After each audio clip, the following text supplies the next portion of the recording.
Let's see once this thing goes live. There we go. Sup, ladies and gentlemen, Ackle here, and welcome back to each one of you. And of course, if you're watching this over on YouTube, please remember to hit that like button, hit that subscribe button, but also smash the link in the description down below, because it is always better when it's live. I do, of course, appreciate you watching regardless, even if you are unable to watch the live streams, watching the VOD.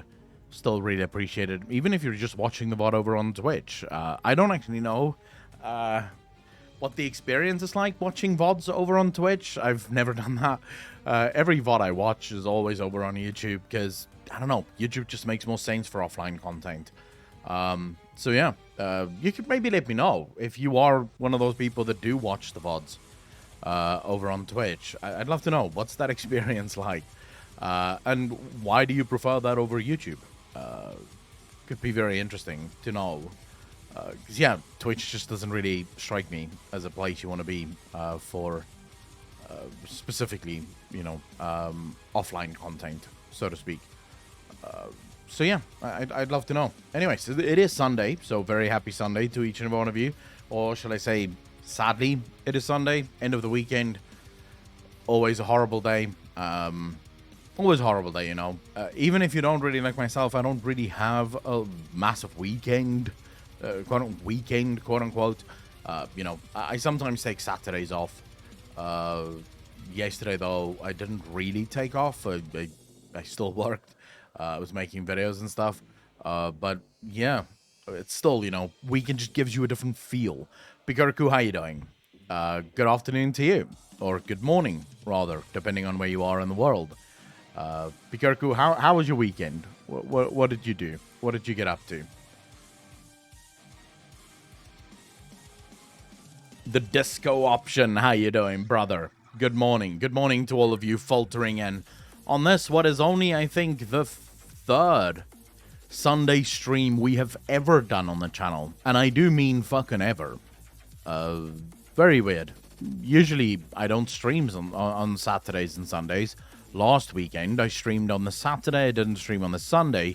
This weekend, I didn't stream yesterday, but I am streaming today. Hating my life. Literally every second of my life right now is being hated. It is so hot. It is stupidly hot. This fan isn't really helping back there. It's just blowing more fucking hot air on me. But without it, I literally die, I think. Maybe not literally die, but I would die, most likely. Effect, how you doing, brother? Very, very good. We celebrated my boyfriend's birthday on Friday, and yesterday I drank spiked water because I was thirsty. So, what the hell is spiked water? Katrina Stars, how you doing? What's spiked water? My weekend has been terrible. Aiden, how you doing? Okay, so it is currently... let's see. I'll show you. So the current temperature where I am is... let it just update. So, I don't know if you guys can see that. Can you see? Feels like 37 degrees, yeah? But they're not lying. It really does feel like 37. Yesterday was miserable, though. Yesterday was like 38, and it felt like 50. Jesus. Katrina Stars, thank you for the tier 1 sub. Really appreciate that. 34 months in a row. Thank you, thank you, thank you. Yeah, so that is 34 degrees C, not F. We don't use freedom units here in South Africa. We don't have freedom, so we can't use freedom units. That is 34C, or 33C. It's ridiculous. I think what makes it worse, because, like, so I've never lived in a cold area of South Africa. Where I used to live back in Pretoria, back in Polokwane, it was always hot, right? In Polokwane, this was actually quite normal, right? This was normal back in Polokwane. In Polokwane, temperatures would often reach 35, 36, 37, easy. That's the actual temperature. Then the feel of that temperature would usually actually be lower. Like, it would feel lower than what the actual temperature is, because maybe there's a little breeze that cools you down, and it's very dry heat, right? Because I used to live way inland. Like, that's where I come from. I was born inland, very far from the coast. In fact, thousands of kilometers away from the coast. Now I live on the coast. And it's miserable beyond belief. Nvidia, how you doing? Good morning. Good afternoon to you. Very happy to have all of you here on this Sunday afternoon stream. So yeah, it's rough. The humidity is what kills me here at the moment, because you don't feel like you can cool down. Like nothing cools you down. It just feels like everything is oppressing you. Like you're being attacked from all sides by an invisible enemy that's just heating up the whole world around you. My entire back is wet as shit, right? My ass is sweating at the moment as I'm sitting here. So it's very, very uncomfortable, which is why probably tomorrow, the day after, I'll be heading into town to go buy an air conditioner. I didn't want to. I thought I won't, because, you know, it's only like 3 months out of the year that it's this hot, and then it goes like really cool again, almost cold. And I thought, yeah, I probably could last like 3 months out of the year just with a fan on in the background. The truth is I can't. It is so hard to entertain people when you are so uncomfortable. Death Knight, how you doing? The Keen, how you doing? Move to North Europe, you will be fine. Easier said than done. Easier said than done. Plus, you guys in Europe don't have ACs. I've heard the stories. I've been informed. Most people in Europe, when it's this fucking hot, just don't do anything. You just kind of deal with the heat, because you don't have air conditioning. I don't know how you live without air conditioning. I genuinely don't understand how anyone would want to live without air conditioning. So yeah, I'm gonna go buy myself an air conditioner so that I don't have to deal with this heat. It's just too much. Act Blizzard, how you doing, bro? Happy Sunday to you. You can buy AC. It's not a problem. Not that easily, Ainden. So I have a couple of friends that live in the UK, and apparently ACs are incredibly expensive in the UK. Grand, how you doing? Good morning to you, bro. There's a fan that they use in Hawaii schools instead of AC. Fans don't work. What kind of fan is it? If you tell me it's one of those fans that blows the water out, I'll die. Because obviously I can't use that, right? Obviously I can't use those fans that use the mist spray. Can you imagine a mist spray fan close to a PC? That's like asking for your PC to fucking die. And also, those fans don't actually work, because they just make things worse. They just make things worse. After a while, everything is fucking damp and just more humid. So those don't work. What kind of fan is it, Pikarku? Can you send me a picture of the fan? Like, if this is some fancy fan that actually cools down a place better than or same as an air conditioner, I'd love to fucking see it. It's only -2 in my town now. I hate you, Grand Thorn. JC Bear, how you doing? Does Amazon not ship internationally? Bought a really good AC window unit for like $185. JC Bear, no, Amazon ships internationally. Don't worry about that. The issue is, if I were to buy an AC from Amazon, we could quickly check this out. Don't worry about it. I'll quickly do. Let's do this. Amazon. We can quickly see here. Air conditioner. We need to find one that ships to South Africa, right? All right, here's a couple that ships to South Africa. Not all of them ships to South Africa, though. Some of them do, but not all of them do. But okay, so let's say we want to go for this one that ships to South Africa. Lol, it says ships to South Africa, and then says no, this can't be shipped to your location.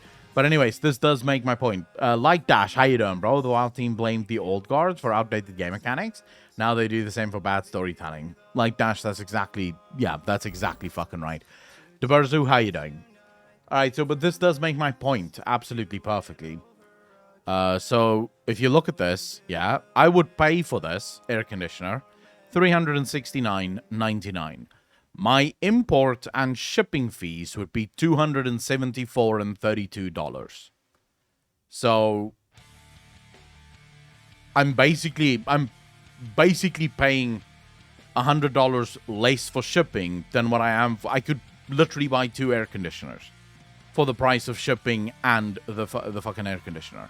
So yeah, there's certain things that you really don't buy off of Amazon, and electronics is usually one of that. So yeah, I'll go local. The problem is just, and this really pisses me off, I feel your pain, Akko. It's like 10 p.m. here, and it's still 27C. Darmy, where are you from? You're from Australia then, right? Yeah, it's like 600. But the one thing that I wish I could get, no one in South Africa has, which is the portable air conditioners that have 2 extension pipes. You know, so one of the extension pipes pulls air out in from outside to cool down the compressor, and then one that pushes it out. You don't get those at all in South Africa. Like, I know they're not very popular to begin with, but those are like the best portable air conditioning units. So yeah, Blasphemous Crow, how you doing? No, Prime shipping to South Africa does not make shipping free, which makes sense, right? You could not have from Amazon to South Africa free shipping. Amazon would go bankrupt. How would they pay for any of that shit? Prometheus, how you doing? Don't know if you saw the news yesterday. Heroic Raid managed to clear MC with only 2 deaths on Ragnaros. Errol, I saw on Twitter people were sort of raving about it, and I was like, okay, cool. You know, I don't much care for WoW. I care even less for Classic WoW. So, I mean, you could not pay me to give a fuck about Classic WoW. And that is genuinely true. There is no amount of sub goal or even donation goal that would make me interested in Classic WoW whatsoever. So yeah, I didn't really care. It was like, alright, good for you. You killed a boss that's like almost 2 decades old at this point. No one cares. But yeah, I don't know. I have tried the portable one and it's really noisy. Couldn't sleep when it was turned on. So, and then the reason I'm going portable and not going for like a split unit, which is, so window units in South Africa is very rare. It's very difficult to get window units, and even if you do get a window unit, getting someone to install the window units is oftentimes a bit of a nightmare. So window units is very rare in South Africa. Most of our windows don't really lend itself to window air conditioners. Because look at my window right now, yeah? There's bars in front of the windows. Those bars are in the way of a window unit. If I wanted to install the window unit, I would have to get a way to remove the bars, which would mean cutting away the bars, and that creates just a whole lot of bullshit, because now I have a weak spot in my house where someone can break in, and that's obviously a huge problem. But Act Blizzard, I'll remove the unmod. Please, guys, don't link unless you are a sub of the channel, because the bot will just continuously get you.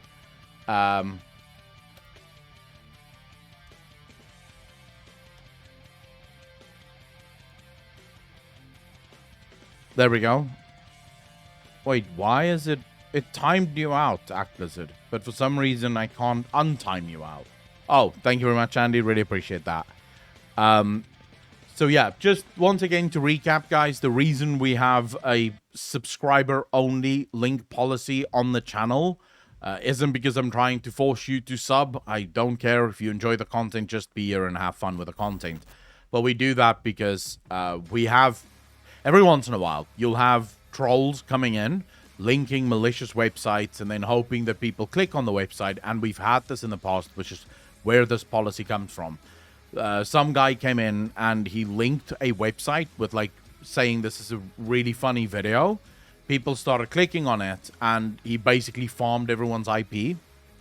Everyone who clicked on it, he farmed their IPs.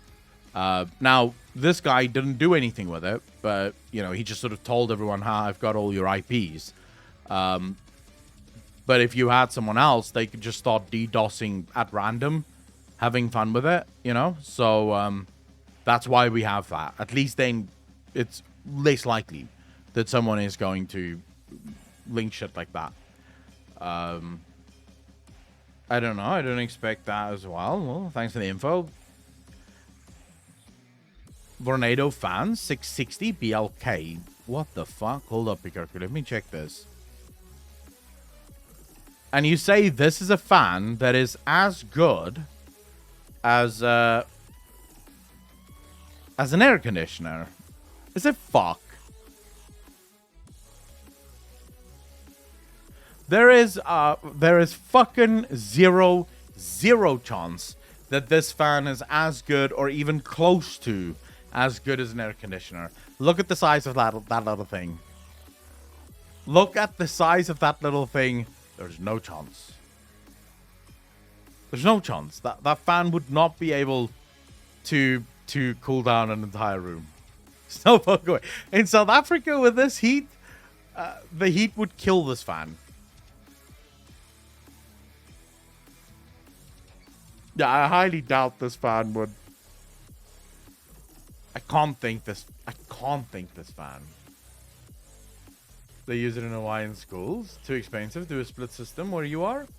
Darmy, it's not that it's too expensive. So first and foremost, split systems is like double the price of portable systems, right? So split systems are very expensive. And then you include the installation cost, and it's almost 3 times the price of a portable air conditioning unit. The bigger issue is I don't own this house. I'm just a renter here. So the problem is, let's say I do end up installing a split unit here.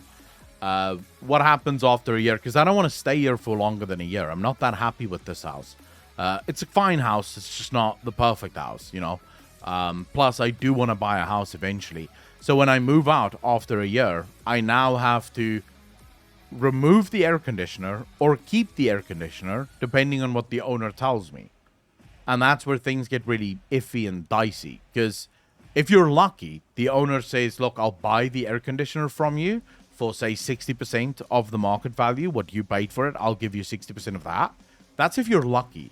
If you're unlucky, the owner plays hardball. So the owner tells you, I will not buy the air conditioner from you, but if you remove the air conditioner, you will repaint the whole house on the outside. Especially where I live now, where every single one of the houses in the complex that I live have the body corporate controls the paint of the houses. So you can only use one specific paint on your house. And every house has a slightly different color, and it's all controlled by body corporate. So if I say, for example, because it leaves a hole in the wall, so I can't just paint that little bit over because then it would look weird. So body corporate would be like, if you're gonna make a hole there and you're gonna try and fill it, you can't just repaint. You have to repaint the whole wall, or you have to do some kind of blend shit so that it doesn't stand out. You know, so it becomes a nightmare. And then the owners usually do this because the law in South Africa states that you have to hand the house back in the same or better condition than what you got it, right? So that's how that's what the law states. Otherwise, the guy can keep your deposit, your security deposit. So the owner knows that if you were to paint the house, that would cost more than the air conditioner. So they sort of force you to just leave your air conditioner. So that's why you basically very rarely want to install split unit air conditioners in rented homes. Buy a plane ticket to South Africa for cheaper than shipping and AC. That shipping is not shipping, JC Bear, just to be clear. Body corporate sucks, man. Darmy, all body corporates have. There's a body corp. There was a house that we wanted to get here in the Western Cape. Then when we moved here, before we moved here, we found this really gorgeous, beautiful house, right? It was absolutely perfect. So we phoned the agent and I was like, this is an amazing house. We want this fucking house. But Will I be allowed to install an air conditioner in the house? You know? And she said, I'll check for you with Body Corporate. And Body Corporate came back and they said, no. Air conditioners may not be on the outside of the property walls because it looks bad. And I thought to myself, you know what's the most obnoxious thing? Oh, the reason this was actually a good idea is the owner said they're fine with it. The owner actually said if I install the air conditioner, they'll pay me for the air conditioner so that the air conditioner stays there forever. So that would have been perfect. And then the Body Corporate came back and said, no, air conditioners are not allowed. And I was like, wait, you do realize that your entire fucking place is in South Africa, one of the hottest countries on earth. And you are worried about air conditioning units don't look nice. It's like, bro, get the fuck off. No one gives a shit what it looks like. It's hot. It's hot. It's like physically fucking hot. No one wants to live this way. So Body Corporates can be very weird, and their rules are absolute. Like, you can't fight them on it. You can't take them to court because all they say is, look, we're the Body Corporate. We make the rules. Fuck off. I even heard of a Body Corporate that will not allow the installation of fiber in the complex. Like, they allow no one to have fiber. Everyone must get Wi-Fi. Because they don't want the fiber companies coming in and digging holes inside the complex, which will make things look bad. And I'm like, wow, welcome to 1920, I guess. Like, fuck. How can you in the year 2021, at that point, 2021, not allow for fiber connections inside a house in an area that has fiber? It's not like there's no fiber. They just don't want fiber in their complex. Grant, you would need to get you would need to get special permission. Now, you can do that a couple of ways. You either get in tight with Body Corporate, right? So that would usually mean you make some kind of donation, or you fight to get a spot on the board of the Body Corporate sort of table, right? That way you can maybe influence what Body Corporate allows or disallows. Or you just have to make like massive donations. You have to give them a crap ton of money. The other way you could do it is just go for it and hope that Body Corporate doesn't sue you for it. Because suing someone in South Africa is very expensive. So more often than not, it may turn out that Body Corporate just goes, nah, fuck you then, you know. But then they'll make your life hard in other ways. They'll find ways to fuck you up. Don't think that you're gonna get off scot-free. They'll find ways to make your life miserable. They just probably won't. You know, how can they block you? You decided to paint without their permission. That is, by the way, one of the things that I know a lot of people do. There's a lot of people that actually do that, where they don't ask permission from Body Corporate ever because they know Body Corporates are difficult. So they don't ask permission, they apologize. I know of a guy who actually does this. Every single house he buys, he always repaints the house, and he always installs air conditioners in every room in the house. And he never asks permission from Body Corporate. He just he just shut up, does his thing, and then Body Corporate loses their mind because he didn't ask permission. And he's like, "Oh, I'm sorry. I didn't think you guys would mind. I'm so sorry. How can I make this up to you?" And then Body Corporate will be like, you know, yeah, don't fucking do that again or whatever. You know? So yeah, he just doesn't ask permission at all. Because again, you know, Body Corporate's gonna. So let's say they do decide to take you to court. You know, now they're suing you because you broke the rules and you didn't ask permission or whatever. It's gonna cost them hundreds of thousands of rands. For what?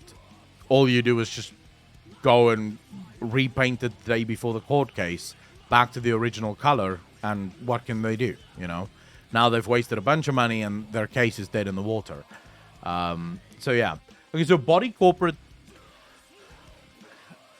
in South Africa, we have this is sort of a very prevalent thing. A lot of places have this. We have gated communities, right? It's the hottest property sort of places on the market.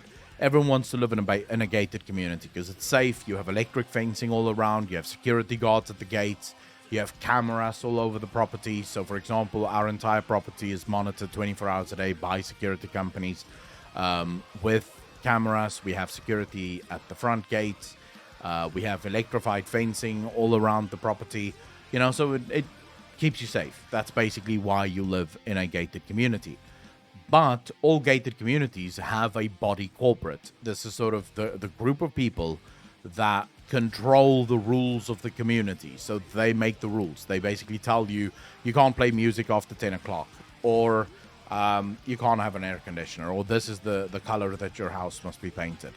Some body corporates have less rules. Other body corporates have lots of rules. So, for example, our body corporate, you have to keep the grass in the front of your house green at all times. You know, they have rules about how much water you can use, how much water you should use, things like that. So it really depends on where you live and what the rules are for each and every different body corporate. The hell you need an electric fence for? Okay, so Vanex here. I live in South Africa. By the way, the Creed Casino, thanks for the follow. Really appreciate that. Welcome to both of you to the channel. Very happy to have you here. So I live in South Africa. Yeah.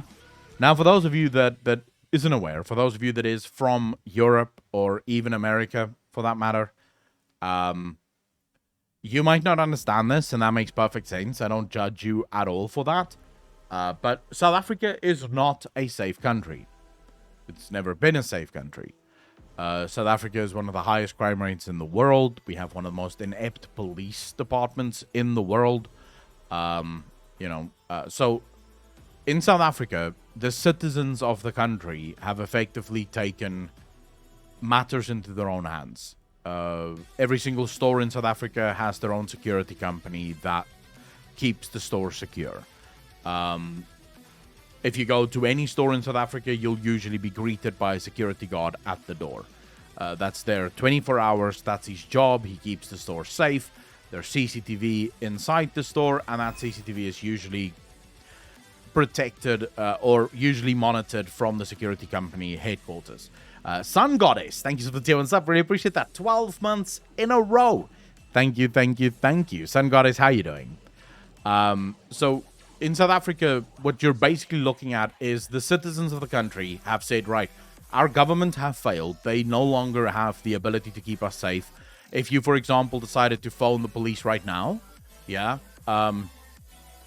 you could wait. Well, okay, so my uncle, here's an interesting story. A couple of years ago, my uncle was shot. Yeah. He worked. So my uncle is the owner of a scrapyard. Yeah. I don't know if scrapyard is. Everyone should know what a scrapyard is, correct?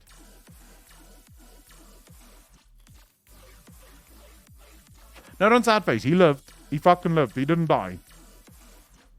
So no need for sad Pepe. He lived. It was a happy ending. This is not a bad fucking story. Okay, so scrapyard is effectively when you have old cars or, you know, old shit that you don't want anymore. You can go to a scrapyard and you sell it to them, and they buy it off you for the metal or whatever, right? So it's a junkyard, if you will. Scrapyard or junkyard, what do you want to call it? But my uncle is an owner of a scrapyard. So he goes around between Pretoria and Polokwane, as well as Potgietersrus, which is a town in between Polokwane and Pretoria. Terikio, thanks for the follow. Really appreciate that. Welcome to the channel. Thank you, thank you, thank you. So my uncle goes back and forth between these to basically buy scrap and sell scrap. So my uncle took a bunch of his scrap metal to one of the smelters in Johannesburg, sold all of his scrap to the smelter. Now he's walking around with about in dollar terms, about $10,000, yeah, of cash that he was just paid at the smelters because he took in some scrap. And he drove back to his friend's house where he was going to spend the night and then drive back the next day back home.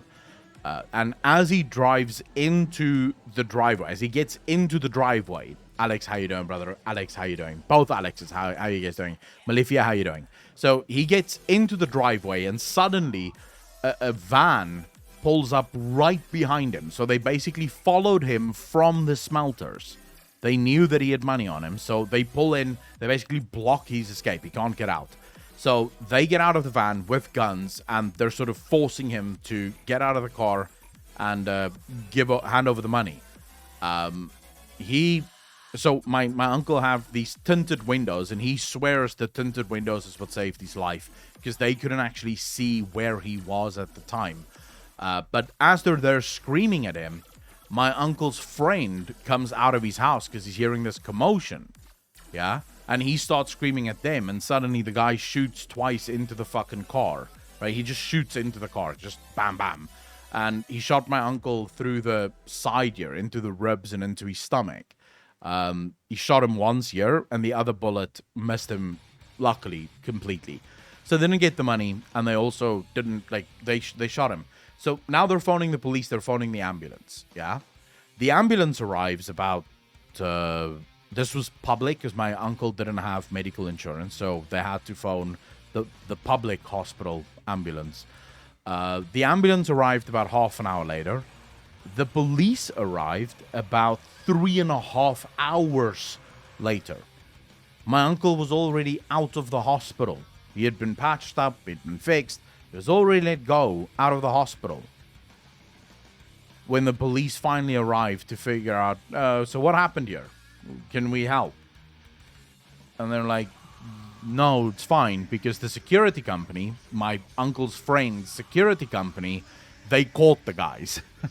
Because immediately, as soon as it happened, my uncle's friend pressed his panic button. So the security company arrived and they caught the guys. And they took them to the police station. So in South Africa, citizens know that the police does nothing. The police is useless. You basically phone the police to get a report so that you can claim from the insurance. That's what the police is for. If you want to be safe, if you want to be kept safe, you get a private security company. They keep you safe. They arrive whenever something happens. Most security companies have about a 3 to 5 minute response time.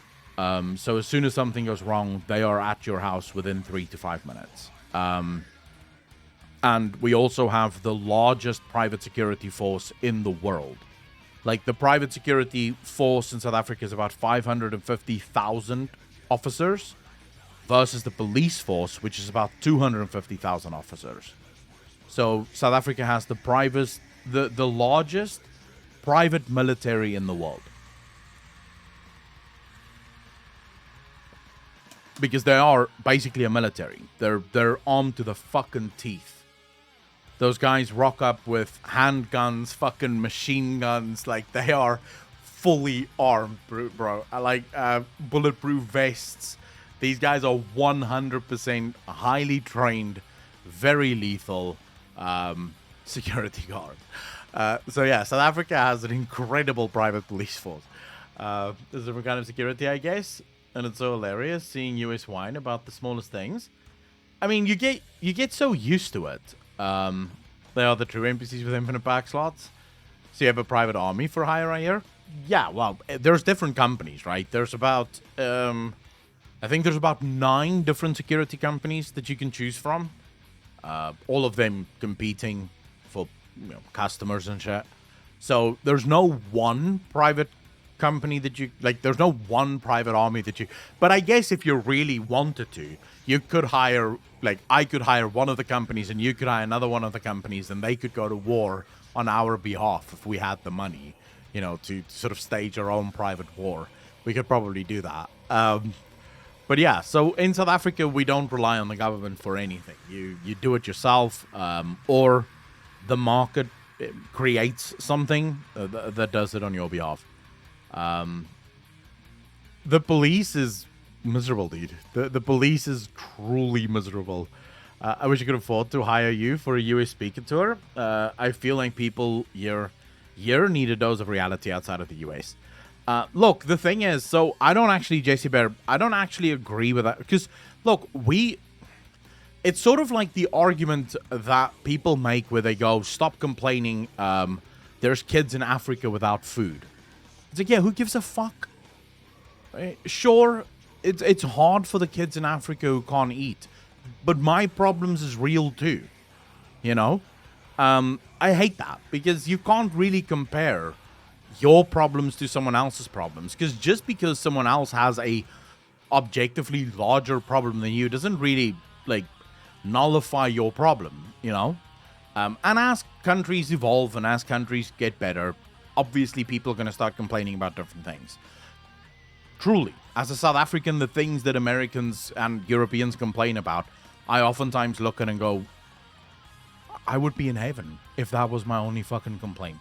Like, I would be in heaven if that was my only complaint. But I also realize that if I had all of the luxuries that Americans and Europeans have, I'd probably be complaining about the exact same fucking thing, you know? Because you're never going to stop complaining. There's always going to be something that's wrong.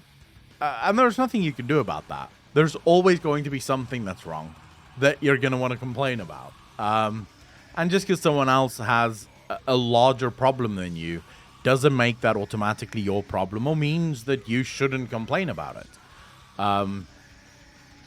Because, yes, it might be sad that the kids in Africa don't have food, but since you do have food,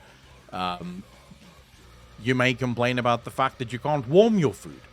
That's still a valid fucking complaint, you know? So yeah, my biggest complaint is our closest McDonald's is just 4 kilometers too far for them to do delivery here. That would probably be a complaint of mine as well. Although I don't do a lot of deliveries. I don't actually like having food delivered. Can I quickly hear, in chat, how many of you prefer stuff like, Uber Eats or Holiday Emily, how you doing? How many of you prefer shit like that? So you prefer having your food delivered? Holiday Emily, thank you so much for the Prime sub. Really appreciate that. 7 months in a row. Thank you, thank you, thank you. Very much appreciated. Prefer cooking, to be honest. Okay, so we are talking about when you order. I also prefer cooking my own food because you can cook stuff and it's a hell of a lot better, you know. But I don't like deliveries. I hate deliveries. It doesn't actually save me any fucking time. It doesn't save time. Because here's the thing. Okay, so I go on my phone. I'm going to order, let's say, pizza. Yeah? What do I do now while I'm waiting for the pizza to be delivered? The answer, fuck all. I'm sitting there waiting for the guy to show up. Because I constantly think to myself, okay, wait, I could play a game now, but then he's going to interrupt me while I'm playing my fucking video game, and that's going to piss me off. I could maybe watch a series now, but then he's going to interrupt me while I'm watching my series, and that's going to piss me off.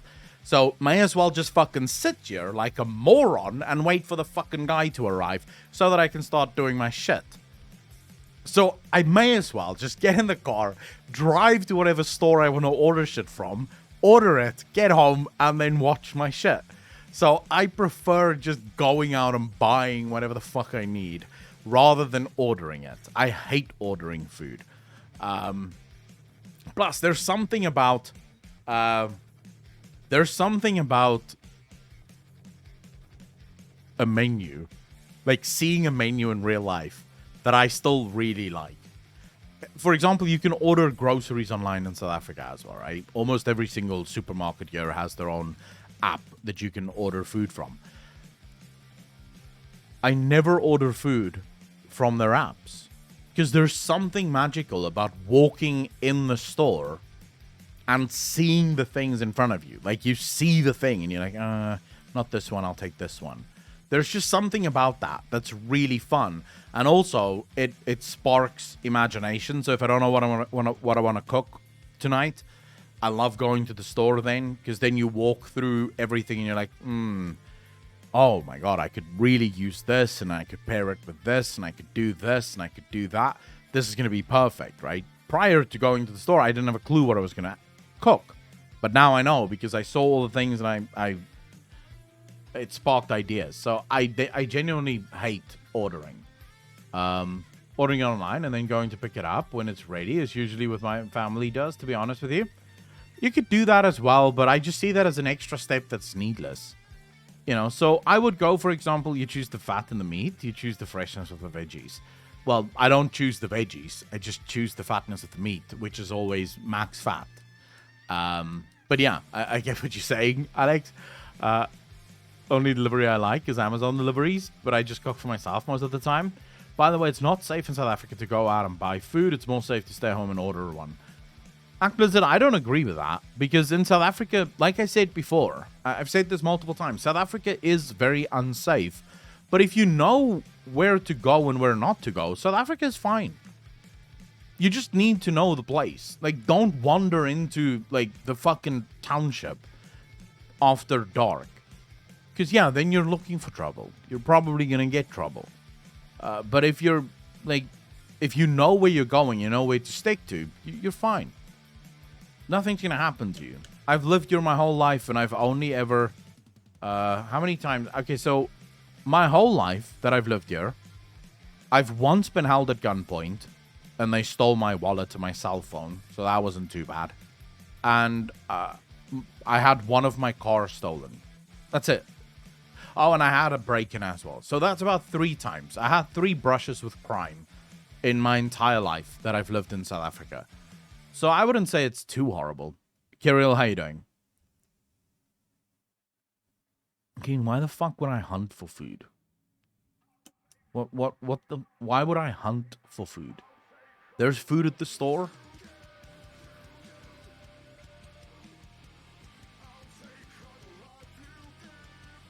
It's not bad, guys. Okay, so yes, you're gonna get held at gunpoint. Most of the time in South Africa, they're not gonna use the gun. They just either want to steal your car, like hijack your car or your wallet or your cell phone or whatever. So yeah, there's guns. There's a lot of illegal guns in South Africa. There's a shit ton of legal guns in South Africa. My dad actually saved his own life, I think, with a legal gun. Like a legal gun versus an illegal gun.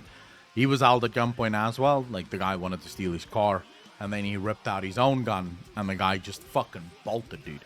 As soon as the guy saw my dad had a gun, he was like, oh shit, never mind, I'll fucking leave now. I won't stay. So yeah. Is it best carry some shit phone and good one keep it home? Dave Knight, no. You can't live your life based on what could happen. You just have to live your life. Don't overthink things. That's the one thing. If you ever want to move to South Africa. So, okay, so here's some good news for anyone that is sort of interested. I live in Cape Town right now. Cape Town, if you remove 2 suburbs, right? So there's 2 suburbs in South Africa. If you remove those 2 suburbs, Cape Town is one of the safest places in the world to live. It has the lowest crime rate, like one of the lowest crime rates in the world. If you include those 2 suburbs, it's the murder capital of the world, right? So where I live, it's incredibly safe. The 2 suburbs that you need to worry about is Mitchell's Plain and Cape Flats, because that's where you get the Americans, the 69ers, what's that other gang? So the Americans is the most brutal gang in the world. They're like the most dangerous gang in the world, the Americans. You have the 69ers, which is also very, very, very bad.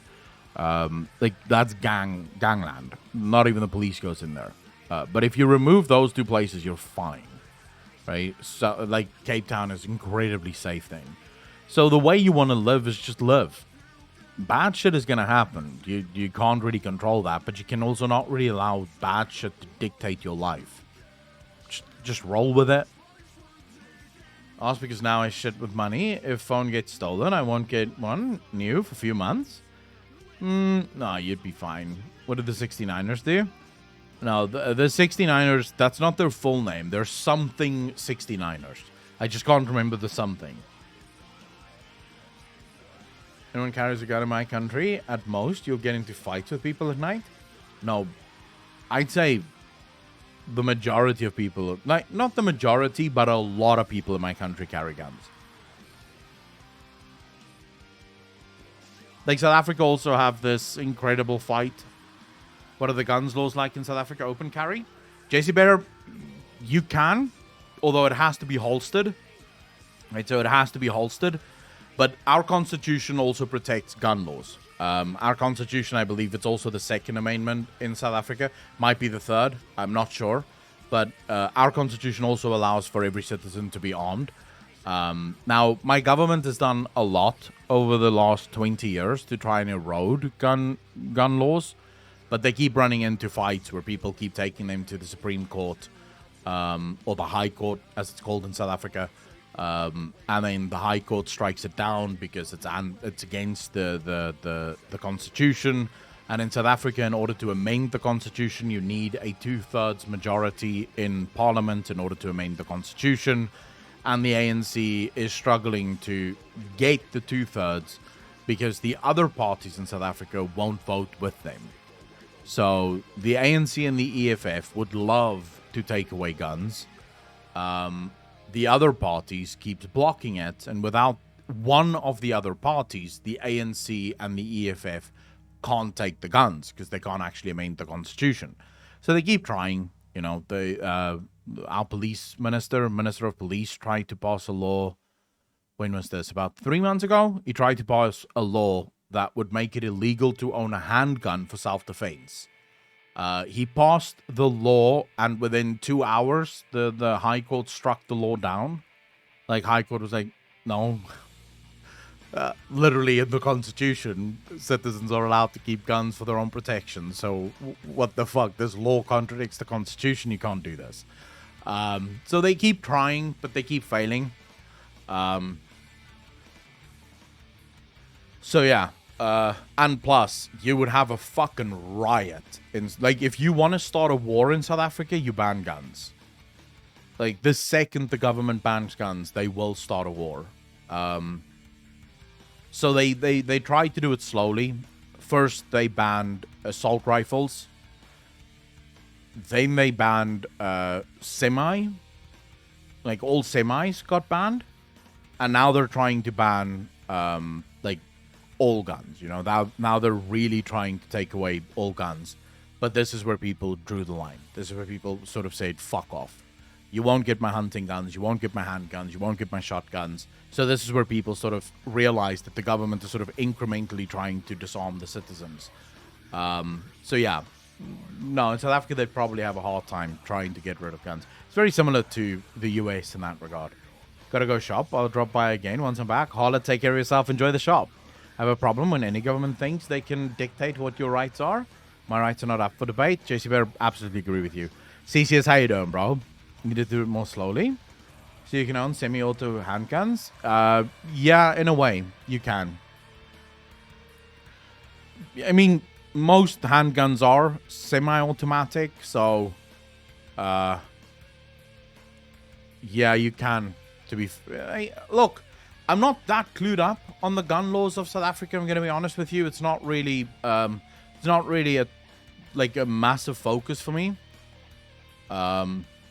Mainly because my government really doesn't give a fuck about popularity in any way, shape, or form. They know that they can't get kicked out of office, so they can do whatever they want, and they don't really give a shit. 28 degrees in this room, I'm melting. CC's point, go fuck yourself. It's so much hotter here. Jumbo, how you doing, bro?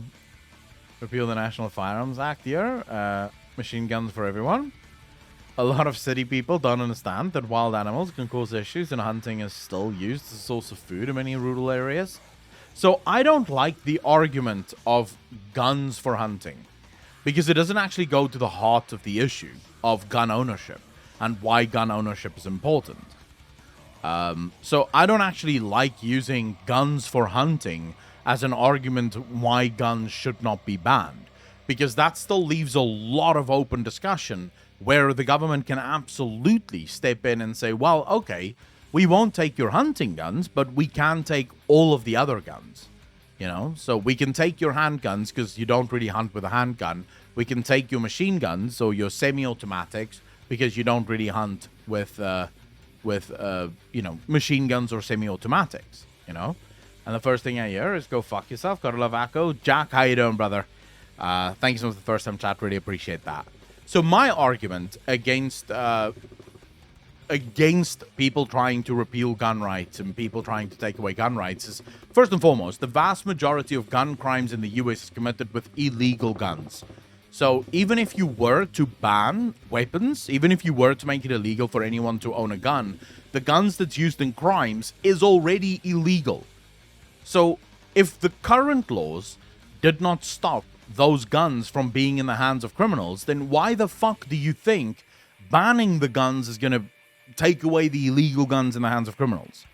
It's just not going to do that, right? So at the end of the day, unless the government can stop all illegal gun crimes from actually taking place, they have no argument to stand on. So the second the government can prove that they have stopped all illegal guns from reaching the streets, that's where we can start having an argument from removing guns from the normal citizenry. Because then the government have proved themselves to actually understand what the fuck they're doing and be somewhat capable of doing a good job, right? Lord Kurgan, thanks for the follow. Really appreciate that. Welcome to the channel. Thank you, thank you, thank you. Now, there is sometimes guns that's being used that is legal firearms that were attained legally, right? But where we could actually maybe have some discussion around how those guns were attained. So, for example, if you're someone that's been convicted of a crime before, you've been a problematic citizen for a while, maybe you shouldn't have a gun, right? And I think almost everyone can agree that there are limitations to the amount of, to who we want to give guns to. So if you are already a criminal, maybe you have a history of criminal violence or criminal action, then yeah, maybe there could be some common sense there where we say, wait, you can't have a fucking gun because you're clearly a bit of a risk to the rest of society, you know?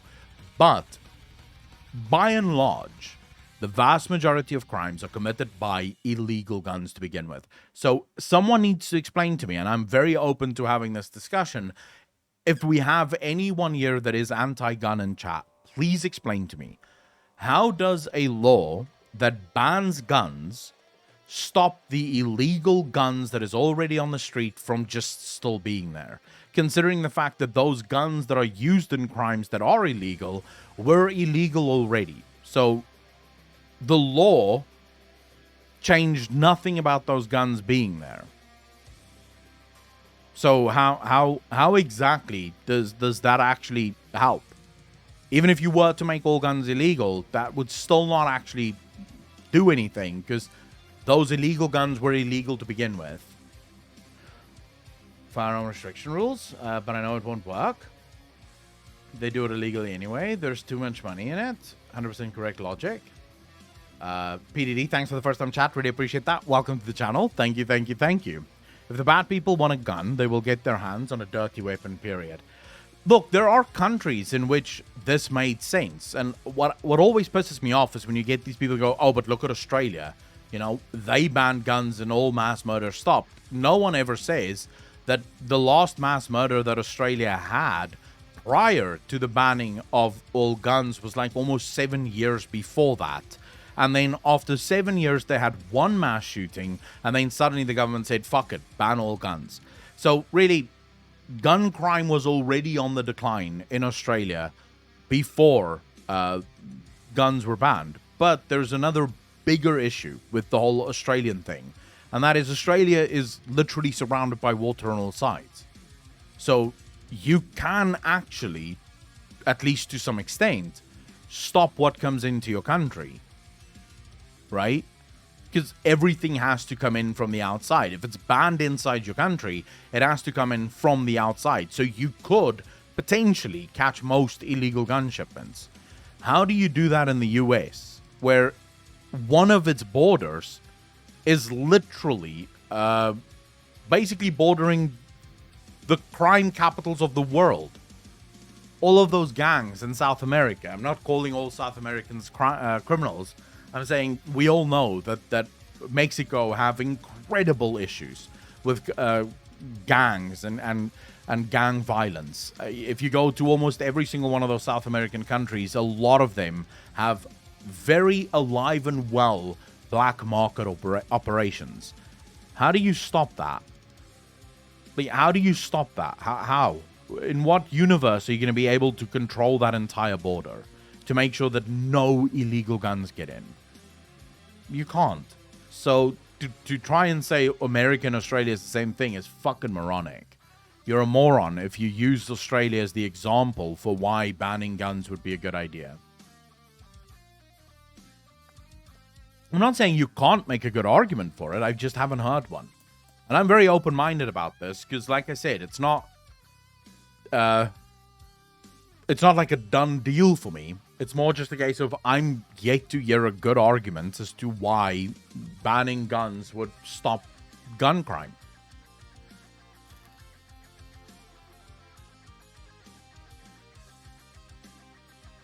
The funny thing is, Frangie, I will actually say this. The cities in America with the harshest gun laws are also the cities in America with the highest gun violence. So Chicago, I believe, is the gun crime capital of America, and they have incredible gun laws in Chicago. So, what? I mean, does it help? Did the gun laws help? Not really, did it? So we should first figure out how do you stop the illegal guns, and then once you've stopped the illegal guns, we can have an argument about the legal ones, right? But until such time, all you're doing is you're disarming law-abiding citizens and allowing criminals to have guns. America's a weird situation because it's there that the guns are made and shipped out. Well, some guns, not all guns, but yes, you are correct. There's also a lot of gun manufacturing happening within the US. But also there's another problem. The citizens of America, America is the most armed nation in the world. Right? Buddha, how you doing, brother? So, Money, I don't also necessarily... So, poverty is a big issue. Right? And it's not an issue that I think... Because we have to ask ourselves a question. I'm not saying that this is the truth, but there is an argument I think that needs to be made here. Is poverty the reason for crime? Or is the mindset that leads to a criminal also the mindset that would most often lead to poverty? Right? Because it's not obvious to me which one comes first. Because you could say the most poor areas in the world is also the most crime-ridden. But you could also make the argument that the very mindset that would most likely lead to criminal behavior would also be the mindset that induces poverty, and there's a reason for it. Most businesses don't want to open up in crime-ridden areas. So those areas are sort of... The good people that is caught in those criminal areas get dragged down by the criminals because there's no opportunities in those areas. So it's not obvious to me that it is poverty that causes gun violence. I don't necessarily know if there's an obvious link to that. I'm not saying that there isn't, but I don't necessarily see the obvious logical link between poverty and gun violence, because it could go both ways. Captain Steve Rogers, thanks for the first one chat, dude. Really appreciate that. Welcome to the channel, bro. The banning in Australia wasn't the only part of the act. It was the recall and the destruction of all firearms once banned. America has a cultural issue beyond just simply banning firearms. Explain why people need an AR-15 for their household. So Captain Steve Rogers, even if you did the recall, that still doesn't... Do you think the criminals are also going to show up and hand in their illegal guns? So let's imagine America went, okay, banning all guns, now we're destroying all guns. Do you believe that the criminals are also going to show up and be like, oh, here's my illegal gun? No. They got the gun illegally to begin with. They've already broken the law. The law wasn't enough to stop them from having the gun in the first place. So they're just going to be like, oh my God, I can now commit crimes and there's no chance of someone shooting me. Great. You know, so I actually think if you did ban guns in America, crime would fucking skyrocket. Because every criminal would suddenly realize there is no cost, zero cost, to committing crimes anymore. Because I have a gun, the citizens do not. So I actually think that crime would skyrocket in the US if you ban guns. You would first have to remove the illegal guns from the streets. If you can't remove the illegal guns, you can't remove the legal ones. It just seems like you're trying to come up with a solution that is It doesn't make sense. Now, Steve, you do make an interesting point with the cultural issue, and I don't actually disagree with you on that one. There is a cultural reality within American citizens that needs to be taken into account. Americans love their guns. But your question do turn a little bit disingenuous because you do ask, why do you need an ARR for the household? It's not why you need an ARR. If you speak to the vast majority of people who love guns, all of them will have the exact same answer as to why they need that gun. Almost none of them trust their governments. And if you don't trust your government, you realize very quickly, I need something to protect myself in case the government goes too far. Selling ARs in Walmart. Now there is something interesting, R4, that I think we could absolutely discuss. So for example, in South Africa, you can't buy a gun from a supermarket. Yeah. There are registered gun shops in South Africa. The process that you go through in order to get a gun in South Africa takes about a year to 2 years. So you first need your gun license. For your gun license, there are one verbal test that you write. Vector Time, thanks for the follow. Really appreciate that. Welcome to the channel. Thank you, thank you, thank you. So you write a verbal test. You get like this thick fucking book that you have to study. And that includes all of your gun laws of South Africa, as well as like common sense things, how to keep a gun safe, how to handle a gun safely. But it's all paperwork, right? So you study the thing, then you do an oral test. Then 6 months goes by, then you do a written test. If you pass both of those tests, you then get a practical test. This is where you go into the gun shop and they give you like a bunch of fucking tests that you have to go through. You have to show them how do you clean the gun. You have to show them how do you handle the gun. You have to show them safety procedures for a gun, how to check the inside of a gun, make sure that there's no bullets inside the gun. Then you have to prove to them that you can actually shoot this gun. So you get 3 different guns that's handed to you, and you have to be able to shoot with all 3 of those guns, depending on the amount of guns that you're applying for to get a license. And after all of that, everything then gets sent to the police, where the police will do a complete background check on you based on all your information to make sure that you have no criminal record, to make sure that you're not on some watch list somewhere that you shouldn't be on. And then when all of that is done, you get your gun license. And this gun license has to be renewed, I believe, every 10 years. The renewal process is somewhat simpler, but there are rules in how to maintain your gun license. So you have to, if you have a gun license, you have to prove that you go to the gun range at least 3 times a year. You go hunting at least once a year. And if you don't go hunting, you have to go to the gun range more often. So there's a whole bunch of rules around how, it's some red tape to ensure that when you do get your gun license and when you do get a gun, you've been checked. They are very certain that you're not a risk to the people around you with the gun that you have. Does that stop illegal guns? No, of course not. There's still a shit ton of illegal guns in South Africa. But I do think there are some basic things that most people could agree on, right? And so first and foremost, I do think that the people have the wrong opinion on just how easy or how hard it is to get a gun in the US. It's actually not that easy. I was watching this video of a CNN reporter that wanted to prove how easy it was to get a gun, and they actually went in to buy a gun and they got declined based on their background check. Like live on air, they got declined based on their background check. So that was sort of funny as fuck to me, yeah. Because they wanted to prove that that it's so easy to get a gun, and it didn't work out the way that they had hoped, right? But for me personally, I do think we can all agree.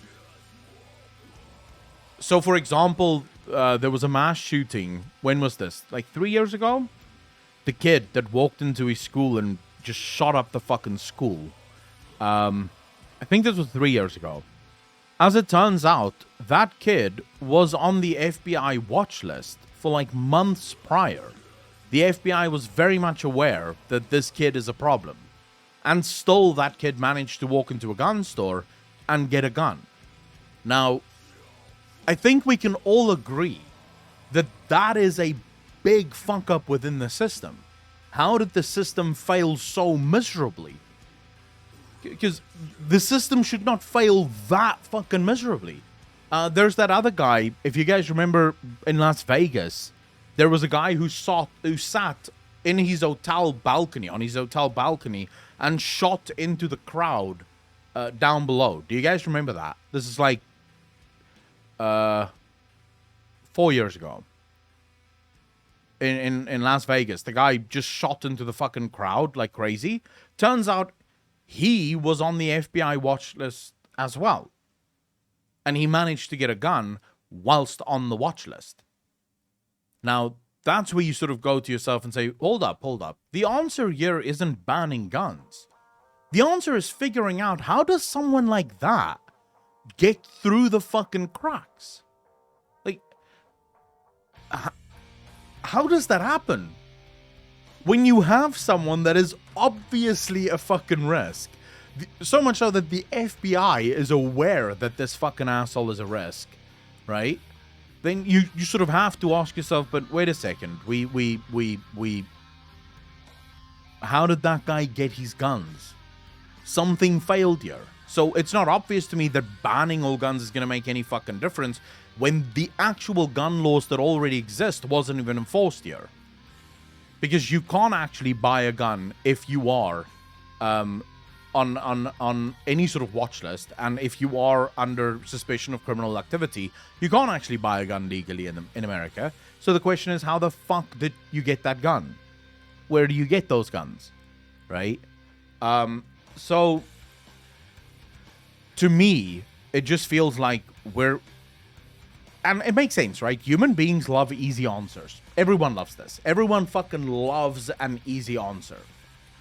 So whenever there's gun violence, you'll hear these cries of ban all guns, right? It's not obvious to me that easy answer that you're coming up with is actually fixing the problem, because the very fact that this guy managed to get guns, people in chat are saying that guy actually got his guns illegally. You might actually be correct. I don't remember the story off by heart. I just remember reading about it and being like, how the fuck did this guy get those guns? But, okay, so the very fact, this actually makes my point even more. Explain to me how banning guns, right, would have stopped the guy in Las Vegas from shooting up the fucking place. If he got the guns illegally to begin with, how would banning guns have stopped that?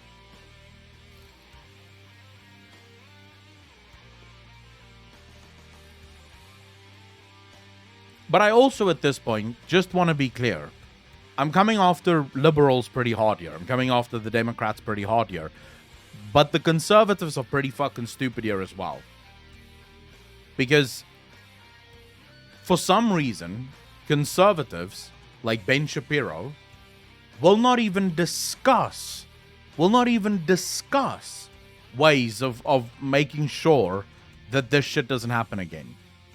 Even if we don't discuss, like, banning guns. And I actually heard this. There was a guy who challenged, I can't remember, Ben Shapiro was having an argument with someone.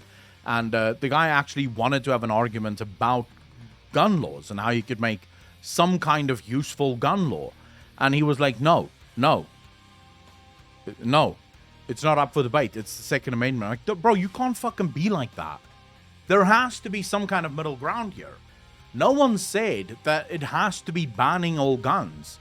But maybe we could put our heads together and we could go, okay, look, none of us like the fact that children are dying in the schools. Yeah? None of us fucking like that. None of us wants people walking into shopping malls and just shooting up the place. None of us wants that.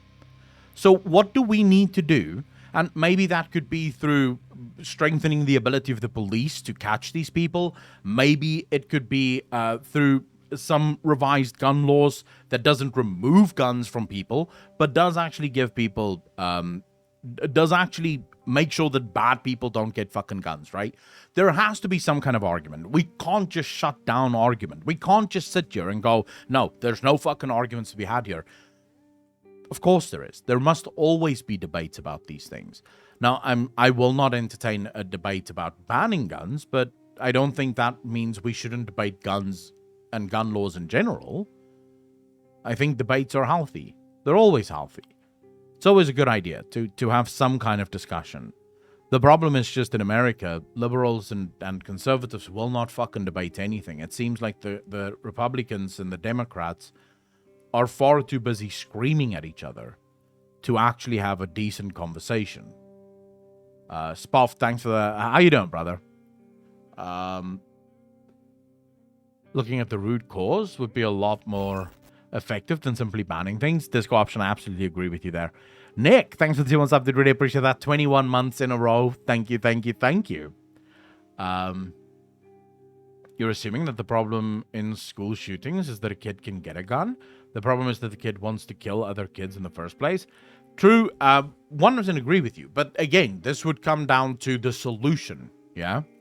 Why do we have so many people with mental illness that goes untreated, that doesn't get the actual treatment that they need? And what can we do to make sure that we actually catch those people? You know, how can we actually allow those people to? Okay, so there's actually a very interesting thing that's happening in Cape Town right now. So the Cape Town government just passed a law where they made it illegal for squatters to set up tents on the side of the road. They made it illegal. So when the police now gets to a homeless person that sets up a tent, the police breaks down the tent and arrests the person. I mean, there's no homeless people on the street, that's true. For long.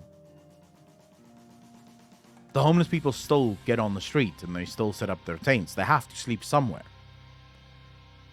You see, because you've basically done only one part of what is necessary. Yes, you should absolutely not allow for tents to be on the street. You should absolutely not allow for that. But there is a reason why someone is homeless. It might be that they have some mental instability. It might be that they just lost their job because of poor governance and not enough jobs in the market. There could be a lot of reasons. But what's the fucking point of arresting the person, taking them to jail for the night, and then letting them out the next day? Do you think the guy is turning his life around the evening that he spends in jail? Like, that next morning he walks out and he goes, right, time to get a job, get a shower, and fucking shape up. Like, no, of course not, right? He's literally gonna fucking leave the jail and still be fucking homeless. So you've solved no problems here. You should absolutely not allow for the homeless to be on the street, but you should find a way then to fix it. So you either arrest those people, well, not arrest them, you remove them from the street and you put them inside a mental asylum if they need mental help, or you move them to a shelter where you help them find jobs. You have to find something, but you can't just throw these people away. And the vast majority of homeless people have mental issues.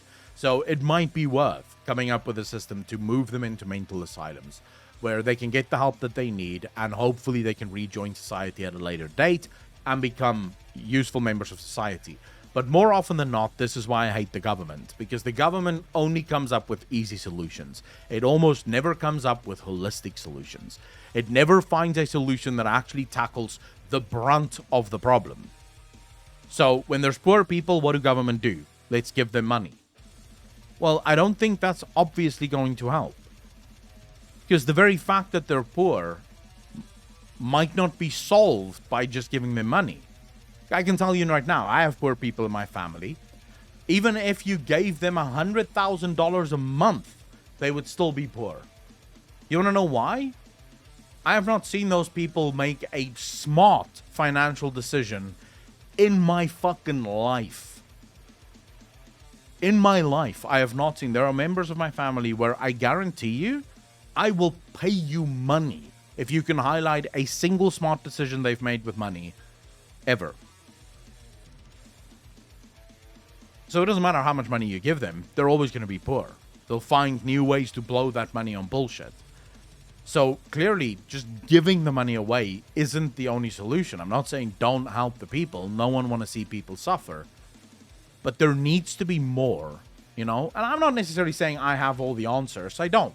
If you ask me right now, how do we solve poverty? I don't have a fucking clue. I don't know. But luckily, you guys don't pay me to know. And if you are paying me to know, you're wasting your fucking money. I don't know. What I do know is the current system isn't working. And I would like systems that actually work. I would prefer not to have a government. But if I'm going to have a government, I would like to have some government that comes up with solutions that actually fixes problems and doesn't just waste shit. You know, just throws a bunch of money away that isn't going to help. Someone wants to commit violence. There are 30 plus different weapons of mass destruction that can be made in a single trip to Home Depot. Banning machine guns and tanks doesn't prevent anything. Imagine if people were allowed to have tanks.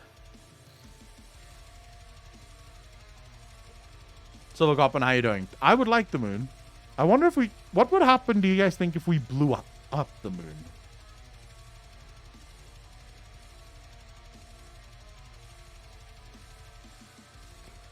Nako, I pay my monthly sub because I thought you were going to fix the world's problems. Dangerous, sorry, bro. I don't have enough. I don't think I'm intelligent enough to solve the world's problems. Nor would I want to try. I don't trust anyone that says they can solve the world's problems. That's probably a problem in and of itself. I want a government. If I'm going to have a government, I want a government that solves problems. But then if I ever heard a president going, I'm going to solve all your problems, I'd be like, I don't trust you. I can't vote for you. You're a liar. You know, so sort of catch-22, you know. No life on Earth. You really think life on Earth would end if there was no moon? Moon boom boom, water then go It would seriously be bad for global environment. We'd all die either from a meteor it creates or from lack of movement of water caused by moon gravitation. We can buy tanks, they just can't have the gun that shoots. Yeah, I'm talking about getting a full-blown fucking tank, workable tank. Although that's true. The problem is there's far too many people that think they know that doesn't. And there is nothing so dangerous as a fucking idiot that doesn't realize they're an idiot. I just came back. I am just against guns, but I am not for anti-gun laws, especially in the US, because a US anti-gun law will only take guns from good people. But the Chinese government does gun control pretty well, I would say, but at the same time it is inevitable that the government becomes able to ban other things. I genuinely don't know, but I want both my freedom, and also safety. I agree with that, although I must say, I don't know if we should ever use the Chinese government as a golden standard for doing anything quite well. Because of course the Chinese government does gun control very well. If you don't want to hand over your guns, they just shoot you. Because they don't really care that much about citizen happiness and citizen safety. They're far more interested in obedience, if you will. So I would say the Chinese government is definitely not the gold standard, Zig, but I do agree with all of your other points there. If you disagree, you die or go to jail.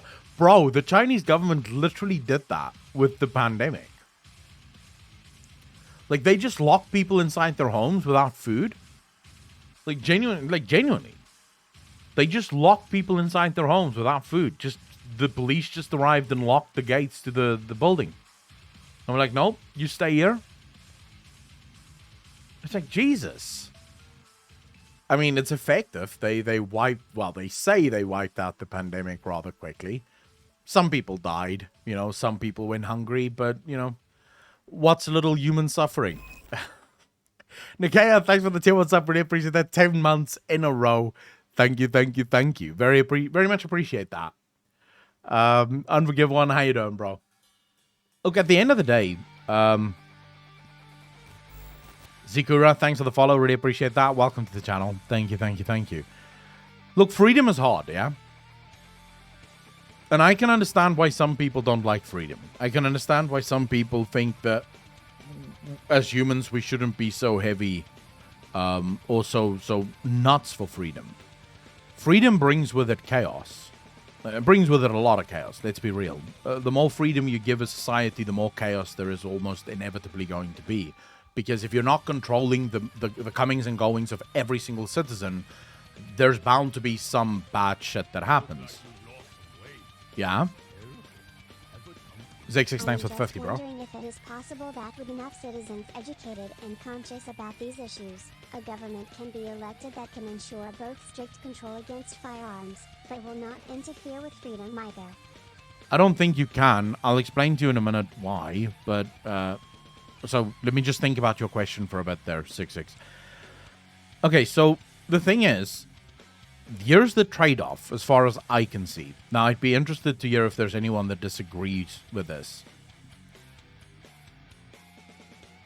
Let's imagine you said, okay, I can create the perfect society if I remove all of your freedoms. So yes, some people are going to suffer, and maybe a couple of people are going to end up in gulags, and maybe a couple of people are going to end up dying. But if you all trust me, I will be able to create this perfect society. The problem there is that at which point do we say the cost for this perfect society is too high? Is it at one person dying? Is it at 1,000 people dying? Is it at 10,000 people dying? So, Communist Russia, Cambodia, and China all said, if you trust us, we will introduce utopia. We will build utopia for you on Earth. Yeah? Conservative estimates of the amount dead in the 3 largest communist countries to ever have existed in the world put it at 20 million people dead. More accurate estimates put it at closer to 40 to 60 million dead. And then you have reports of people saying it's actually closer to maybe 100 to 120 million dead. This is in the USSR, the communist China, and I believe Cambodia. Yeah, those are the 3 countries. And those are the numbers that you're dealing with. So where is the line that you say that is too many dead for this imagined utopia? Because the utopia never came. No matter how many people Stalin killed, no matter how many people Stalin threw into gulags, it didn't happen. So, my argument for freedom is, will freedom or absolute freedom lead to utopia? Of course not. It's going to lead to chaos, almost always. But since I can't be sure, since I can't be 100% certain that you can actually create utopia on Earth, that is more acceptable to me than some chase for a utopia that we won't know exists until millions of people are dead. Does that make sense? You know, so I'm not necessarily saying that there can't be utopia. Maybe there is a system that could introduce utopia on Earth, and human beings could live in absolute happiness and never want for anything. But considering we've never been able to create that, and considering that in every single society that we've tried to create that, it's led to millions dead as a result of poverty, as a result of government violence, as a result of a bunch of things. Where do you draw the line? For me, that line is 1. If even one person loses their life in this quest for utopia, I find that price is too high. For me, I find that price is too high. Now, you could have a different cost, right? For you could say, well, I'd be okay with 1 million. I wouldn't be fine with 2 million. Or maybe you say, no, I'm fine with 10 million.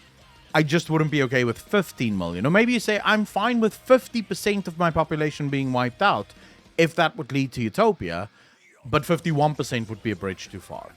We could all disagree and sort of argue about what the actual cost is that we would all be okay with. For me, the cost is 1. If even one person dies in this quest for utopia, I feel like that the price was too high. And I wouldn't be okay with that. So for me, the only obvious answer that you have is freedom. And not because it's going to lead to utopia, because it isn't. Humans are fucked and fucked up. And humans almost never do the right things, you know. But at least there, you're not... At least there, the price isn't human life. Or at least it shouldn't obviously be human life, you know? Unless, of course, you start saying... But I think we should just clarify what do I mean when I say human freedom. The freedom to do whatever you do as long as it doesn't interfere with anyone else. That is what I mean when I say human freedom. I'm not saying you could have the freedom to fuck anyone you want, or you could have the freedom to enslave children or some shit like that. Because now you're actually infringing on someone else's freedom, right? In which case, that would not be allowed. The freedom that I'm talking about is the freedom to do whatever you want, as long as that freedom does not infringe on someone else's freedom. And if you are going to infringe on someone else's freedom, there needs to be an agreed upon cost. So in this instance, I would say, let's say, for example, you put up a factory that is just causing a lot of pollution. The people that live around that factory should be reimbursed by the factory because, you know, there's a cost that's being incurred on them thanks to this factory. So, yeah, I don't know. That's sort of my view on it. Anyways, Zigzix, back to your question there. I'm just wondering if it is possible that with enough citizens educated and conscious about these issues... So, I think that comes... So, I want to know from you, chat. Before I answer this question, I want to know what chat thinks here. So, Zigzix asks, do you think there is a level, sort of marker, right, within education? So, there's a point where you can educate the society to the point where the society becomes educated enough where a government can enforce... say, for example, strict gun laws and strict laws around multiple things, but also protect freedom. So also keep people as free as humanly possible. What do you guys think, chat? In every system, always will be some have half power. I thought that's also true. Thanks for the first time, chat, dude. Really appreciate that. Welcome to the channel, bro.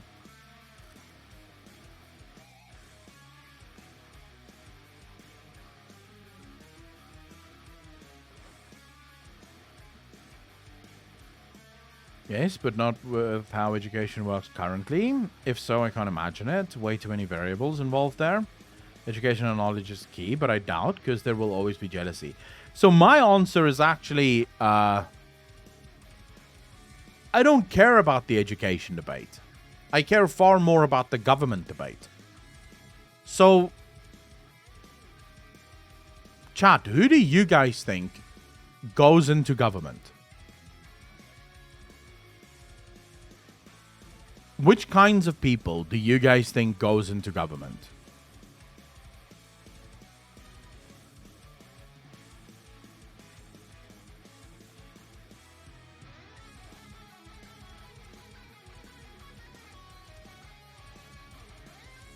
Math people. No, math people. If only math people went into government, that would actually be good. In my opinion, the people that end up in government are people that crave power. It could be for narcissistic reasons. It could be for sociopathic reasons. It could be just because they like power. But at the end of the day, the people that is the most powerful is the government. And so it stands to reason that the people that would move into government would be people that crave power. Now, you have to think about what kind of power these people crave. Well, they crave the kind of power to force other people to do as they say. Okay? That's the sort of people that go into government. And it is not obvious to me that people like that could ever be trusted with any amount of power. Because it is almost always true that the person who wants power should not have power.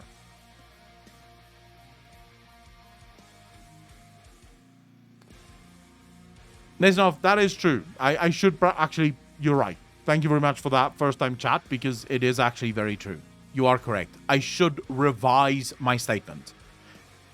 There are, I'm sure, a lot of people that go into government because they actually do want to help. But the people who get to the very top, so the people who become president, vice president, the Mitch McConnells and Nancy Pelosi's of the world, the evil rise to the top. They get to the top because these are the people that is more than willing to stab everyone else in the back. These are the people to make deals on behalf of everyone else or in spite of everyone else. If those deals impact anyone else, who cares? You know? I just heard yesterday on the fucking news. I'm literally yesterday watching the news, and it's Kamala Harris going, yeah, if Putin sets foot inside Ukraine, we will answer in force. And I'm like, Jesus fuck. Do you hear you stupid, deluded fucking woman? A war between Russia and America is good for fucking no one. Like, no one wants that. Why are you taunting him? Why are you going like, yeah, fucking go. We're ready for you. It's like, Jesus fuck. How about no? How about we find a way to disarm this thing? How about we find a way to fucking not do this? And then Dan Crenshaw comes on the news and he's like, yeah, I really hope that they can de-escalate the situation. I do think that she's a little bit quick on the trigger there, trying to, advocate for war. But it's because we've pulled back all our forces and we're no longer in a position to police Russia. And I thought to myself, you stupid fucking... Who made America the police officer of the world? Why should American children die for other countries? What is this? I don't agree. I don't think this is fine. And I actually think it just causes more problems when America tries to dictate to the rest of the world. Because most people have forgotten what this whole Ukraine thing is all about. Where this entire Ukraine thing started. It's because one half of Ukraine wants to be part of Russia.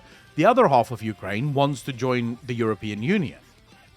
And there were no problems. The part that wanted to be part of Russia were happy to be part of Ukraine as long as they weren't part of the European Union. Then Ukraine wanted to join the European Union. And the part that wanted to be part of Russia said, fuck you, we don't want to be part of Ukraine anymore. And now you have this sort of stalemate. There has to be an obvious and peaceful solution to this. But it just seems like both the Democrats and the Republicans are getting a semi from the prospect of war. I guarantee you, Mitch McConnell, when he saw the news that America is going to war, ordered himself 2 hookers and a bit of cocaine.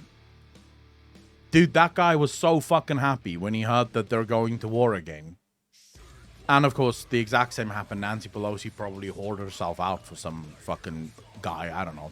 But she got very happy as well. Like, the Democrats and the Republicans, they may not agree on much, but fuck me, do they agree on war. Sending American children to die is like their favorite fucking sport. Screw the Super Bowl. That's the real action.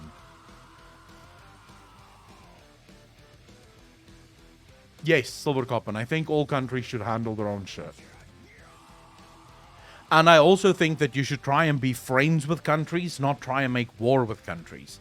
Because if you're trading with a country, if you're actually doing business with a country, that country is going to be far less likely to try and bomb you than the country that you're basically cutting off and imposing sanctions upon, right?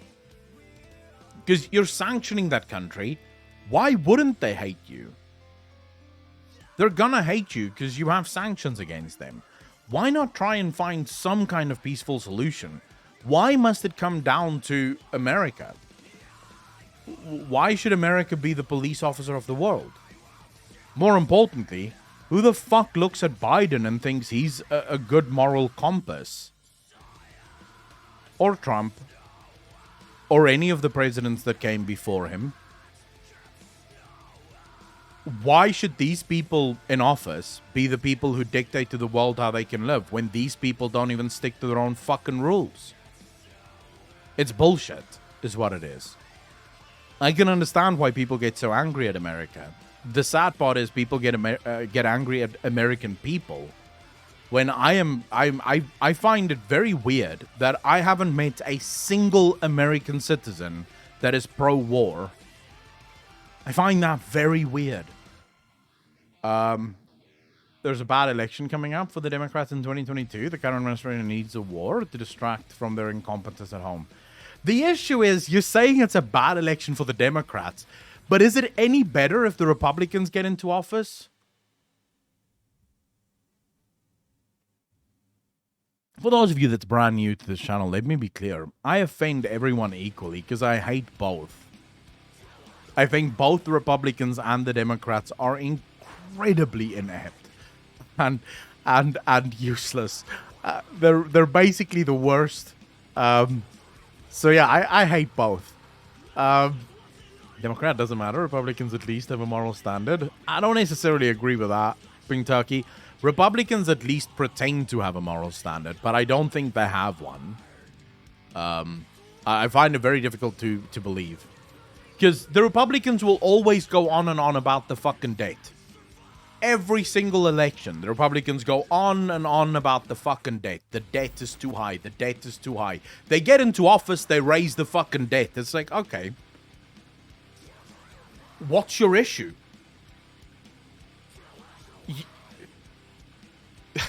Like, Jesus, you're a liar, is what you are. You want to know what the difference is between Republicans and Democrats?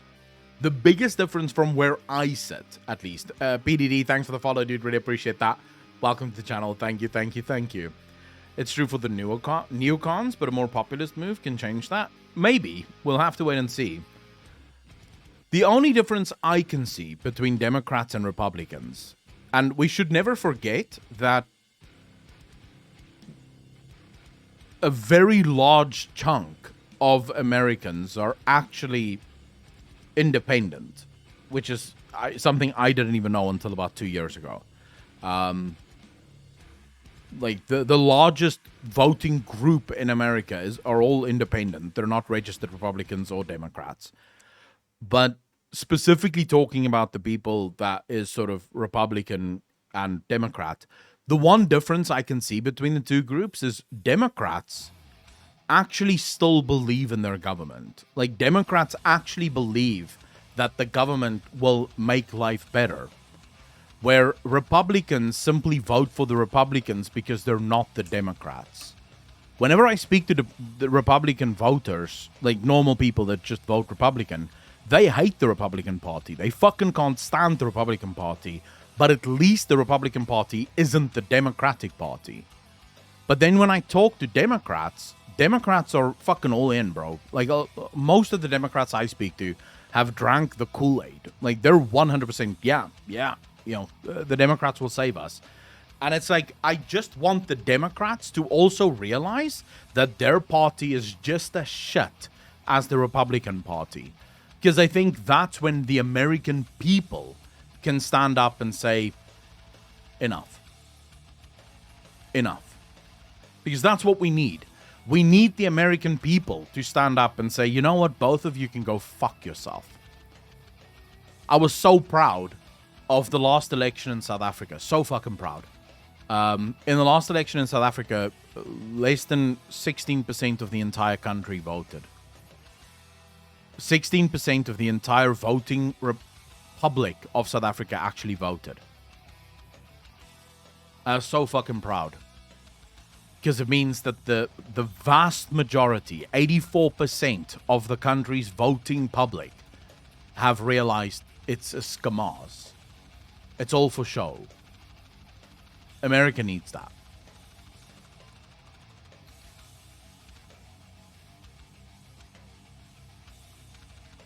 What's reading log of the years? I have just been like, fuck Republican and Democrat. Can we just agree with are all humans? So I'm in a very peculiar position when it comes to voting. Because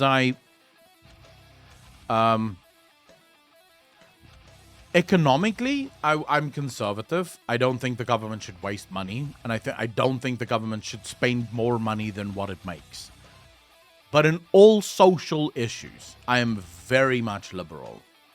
Right? My social standings, my social views are very liberal. I don't care what other people do with their bodies. I don't care what other people do with other people. Consenting, that is. In that regard, I'm very liberal. So I find it very hard to vote for either group because both groups seem stupid to me.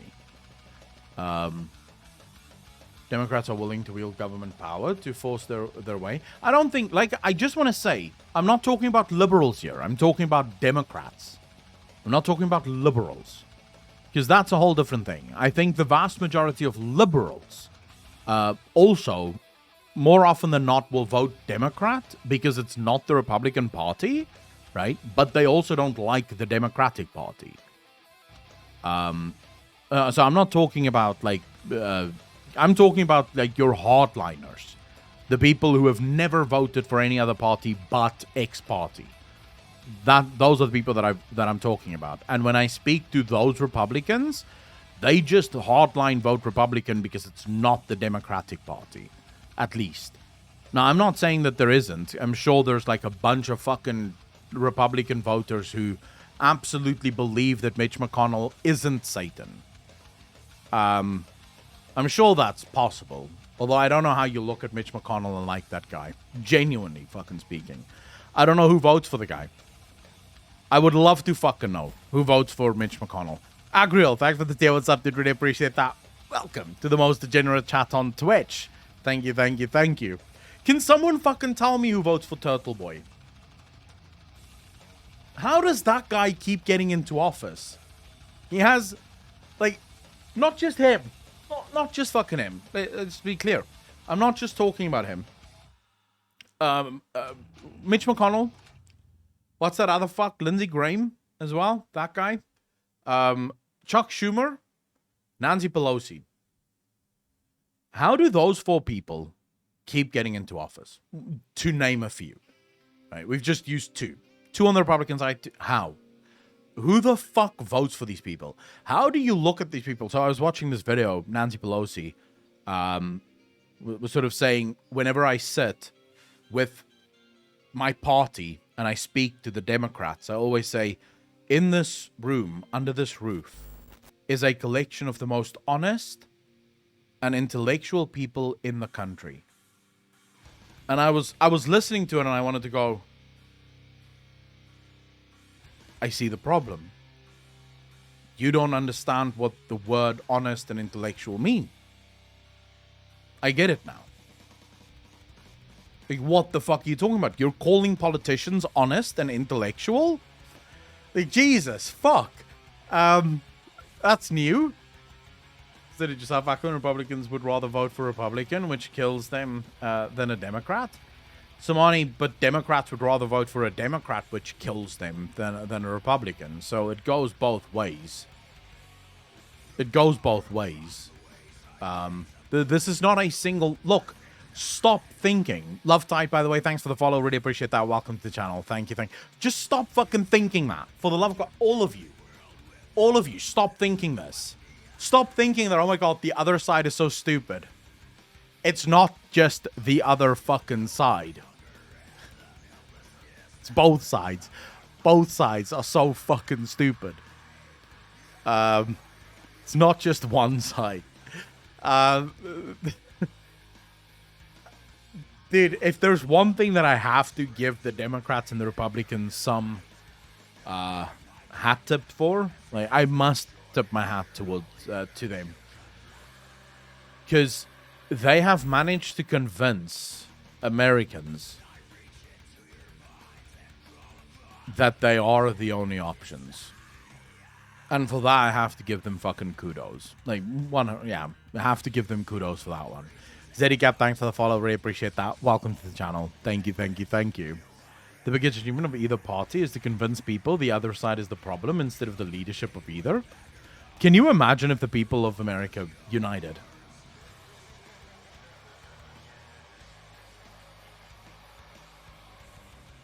Can you imagine? Which one? I mean, it's insane. Okay, so what the fuck? Let's see here. Who just said that? The money. Not citing either side, but looking back in the past 20 years, which one has done more damage to the American public? I don't know. You're saying it's the Republicans, right? All right, so I think everyone can agree that George W. Bush was just a fucking nightmare. I mean, this dude started wars for no fucking reason whatsoever. 2 planes filled with terrorists flew into the Twin Towers, which was very sad. And then suddenly a country that had absolutely fuck all to do with it got declared war on. I still don't quite understand that. No, I'm still not sure how Saddam Hussein gets pulled into a war when the terrorists weren't even from from his country. So yeah, I'm very confused as how that fucking war started. And everyone can agree that George W. Bush was a moron. But then, okay, you want to say which presidents did more harm to the average to the American public? Barack Obama actually obliterated Middle America.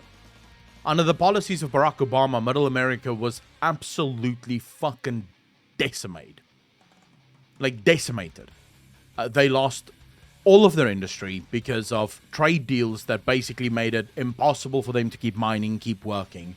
So, yeah, you could say under Obama, the coastal cities did really well. You know, all of the large cities really popped off. But Middle America, like the people who worked in mines and factories, they got fucked under Obama. So he wasn't much better. Like, he was good for one group. He wasn't good for the whole of America. There were a lot of people who suffered under Obama's policies. He's not the saint. He's still a politician. I will not suck his dick. I'm sorry. Under Trump, all right, yeah, Trump did a lot of bad shit. I sometimes wish they would stop fucking tweeting. But under him, Middle America did fine. Coastal America didn't do so well. He also upped the tensions quite a bit worldwide. All in all, you want to get my report card for the presidents of the United States of America? They all get a fucking F. All of them get an F. I would go so far as to say the last good president of America, the last great president of America, in my opinion, John F. Kennedy. Because at least he tried to do something and got killed for it. Which I believe he did. You may not agree, but I've watched so many fucking documentaries on his death, and I don't know, it just seems obvious to me that he was fucking killed. But I mean, this guy literally tried to at least stop the deep state. This guy at least tried to do something about the military-industrial complex. So I'm not... I would say he's probably the last good president that America had, in my opinion. Now, it could be that he wasn't in office long enough to cause shit, which is, you know, which is definitely possible. I don't like presidents in general. I think they're all fucking morons. I don't trust any of them. I don't see why I should. I'm literally just absorbing your opinions. My country politics are a joke, so I'm learning a lot. Where are you from, Tyro? Kennedy got killed for trying to rein in the CIA and the FBI. True. I'm not for Trump, and I meme on him too. But people who see him as Hitler 2.0 are weird. I think if you see Trump as Hitler, you're sort of really undermining the evil of Hitler. Like, Trump was a fucking moron, but he was not Hitler. He just wasn't. I mean, you can't do, like, absolute fucking evil. There's very few people in this world that you could actually compare to Hitler. Very few. And doing so willy-nilly really takes away from just the absolute evil that Hitler was. So yeah, I absolutely don't like bullshit like that. This is so depressive. I hope if our world was a god, he please come here and build an arbiter for us. Fuck off with your arbiter. No one wants it, 6-6. No one fucking wants it. At least you vote for someone in your country. In Russia, we have only one option. Hey, but your president doesn't wear a shirt and loves going horseback riding.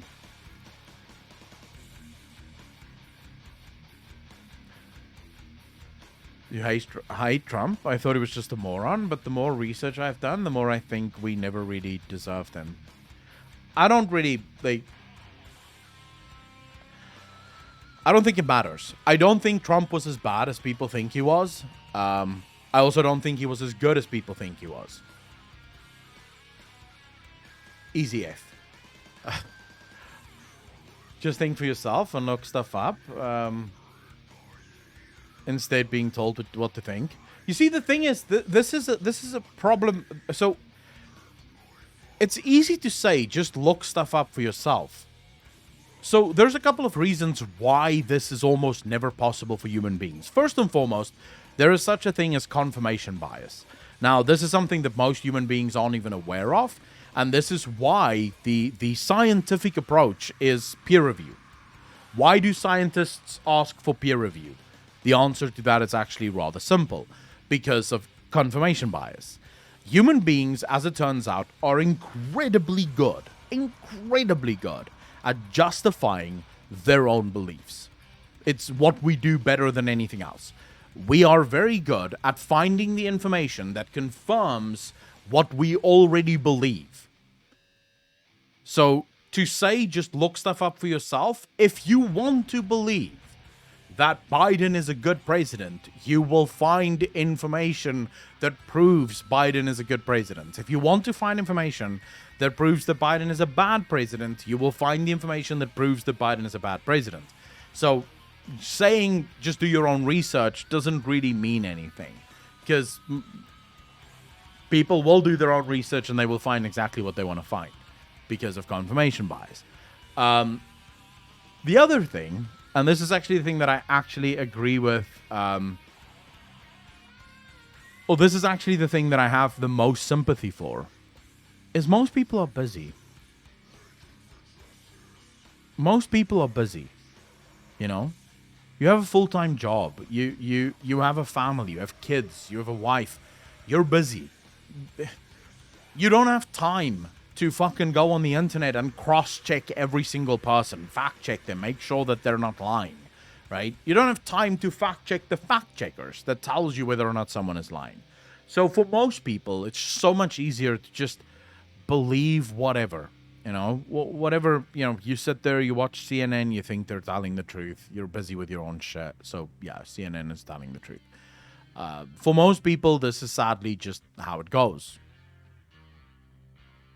They believe whatever is on the TV because they're busy. They don't have time. I want to play video games. I don't want to sit there and fucking do research, you know? Facebook says the fact checkers have opinions, so they can't be sued. That makes... That's a weird definition of a fact checker.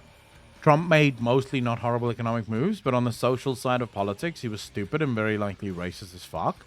Biden, on the other hand, would undo the economic improvements, but for social stuff, sounds like a PR representative on repeat. As an EU citizen, I can't do bullshit, but USA is a bad country in terms of politics. I think the USA is just at the end of where every single democratic country will ultimately end up.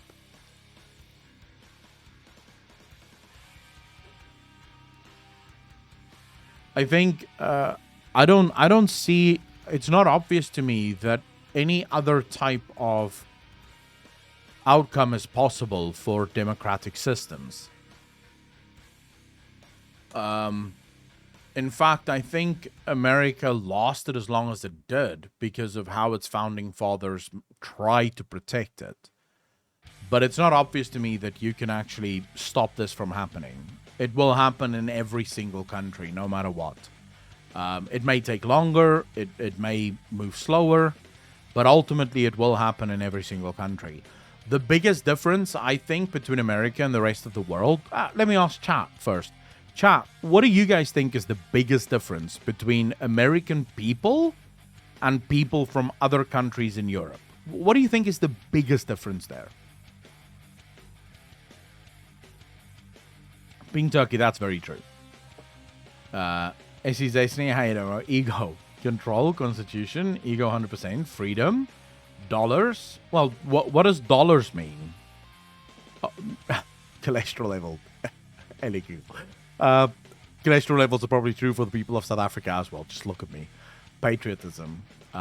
They believe the propaganda. Lady Daisy, how you doing? Thanks for the first time chat. Thanks for the first time chat, Nanako. Thanks for the first time chat, Navindas and Dicey Danny. To all of you, thanks for the first time chat. Really appreciate it.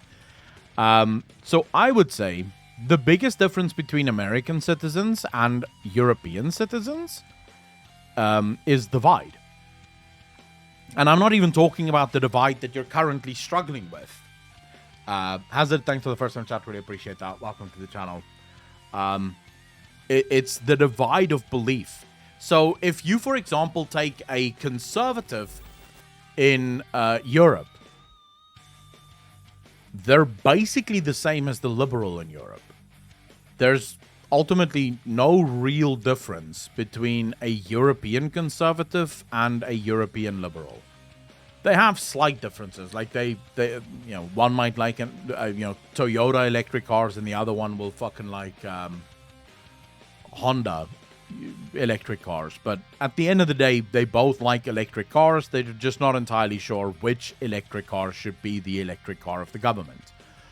But at the end of the day, they seem to be far closer in terms of political spectrum than America. Whereas with America, the difference is far more stark. So conservatives in America are true conservatives. Yeah? Hardline conservatives. And their viewpoints is fundamentally different than that of the liberals in America. Now, there used to be, and I say used to be because that no longer exists, there used to be a contract between conservatives and liberals where we basically said, let's work together to try and find the best possible way forward. The conservative would sort of act as a buffer, would sort of act as a, let's not go too far, too fast. Let's keep change and progress to a manageable pace. Because the truth is, if you progress too fast, if you change things too fast, it will ultimately throw your entire country out of whack. You risk fucking about with social structures if you change too fast, too quickly. So the conservative was kind of there to say, wait a second. We can't change that much. That is too much. The liberal was there to push, right? Let's push change.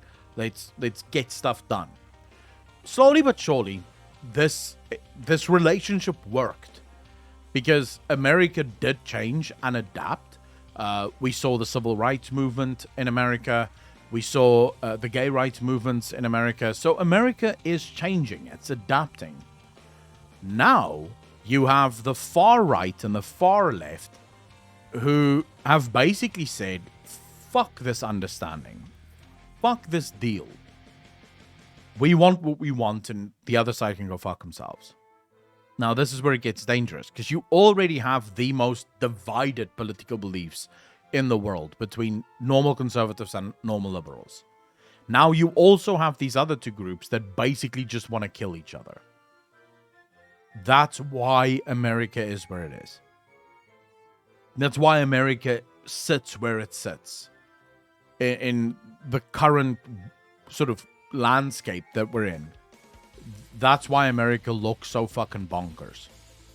At least in my opinion.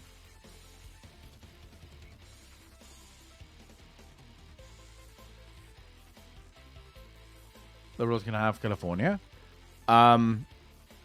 But I'm also these days very afraid of saying liberals and Democrats because I'm not entirely sure if those two things are the same anymore. It's like conservatives and Republicans. I'm not sure that conservatives and Republicans are the same anymore. Chris, thanks for the follow. Really appreciate that. Welcome to the channel. Thank you. I'm not automatically convinced that every liberal is a Democrat or that every conservative is a Republican. In fact, when I look at my friends in America and the people that I talk to, what I hear more often than not is that the vast majority of liberals feel as if they no longer have a home politically, and the vast majority of conservatives feel as if they no longer have a home politically. They feel as if their parties have completely lost their way, and, you know, the parties are just sort of running along, doing whatever the fuck, and they're standing here at the back going, what happened? What the fuck happened here? You know? I speak to a lot of liberals, dude. A fuck ton of liberals that listen to the things that Biden say. And I'm talking about liberals who are lifelong Democratic voters who listen to the things that the Democratic Party say now. And they're like, I don't agree with any of that. Like, none of the things you say is things that I actually agree with here. So I think what America needs now more than ever, and hopefully that will one day happen, is a third party. Because I think for the first time ever, America could actually handle a third party. I just want people to have healthcare and not live on the streets, and we can't even agree on that. Actually, so the thing with healthcare is another big debate, which is not that easily solved. Because, you see, it's not that you can't agree with that, because Republicans or conservatives also want people to have healthcare and also don't want people to live on the streets. The issue is how. How do you provide everyone with healthcare, and how do you get people off the streets?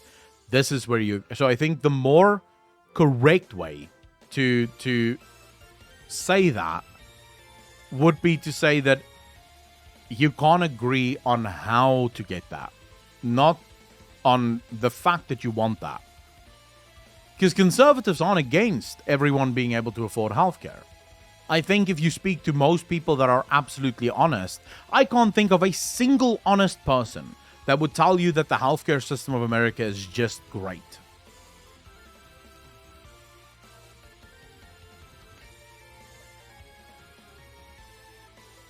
If you're absolutely honest, you can't fucking say that. Because there is no way that someone ends up in the hospital and then fucking goes bankrupt as a result of that.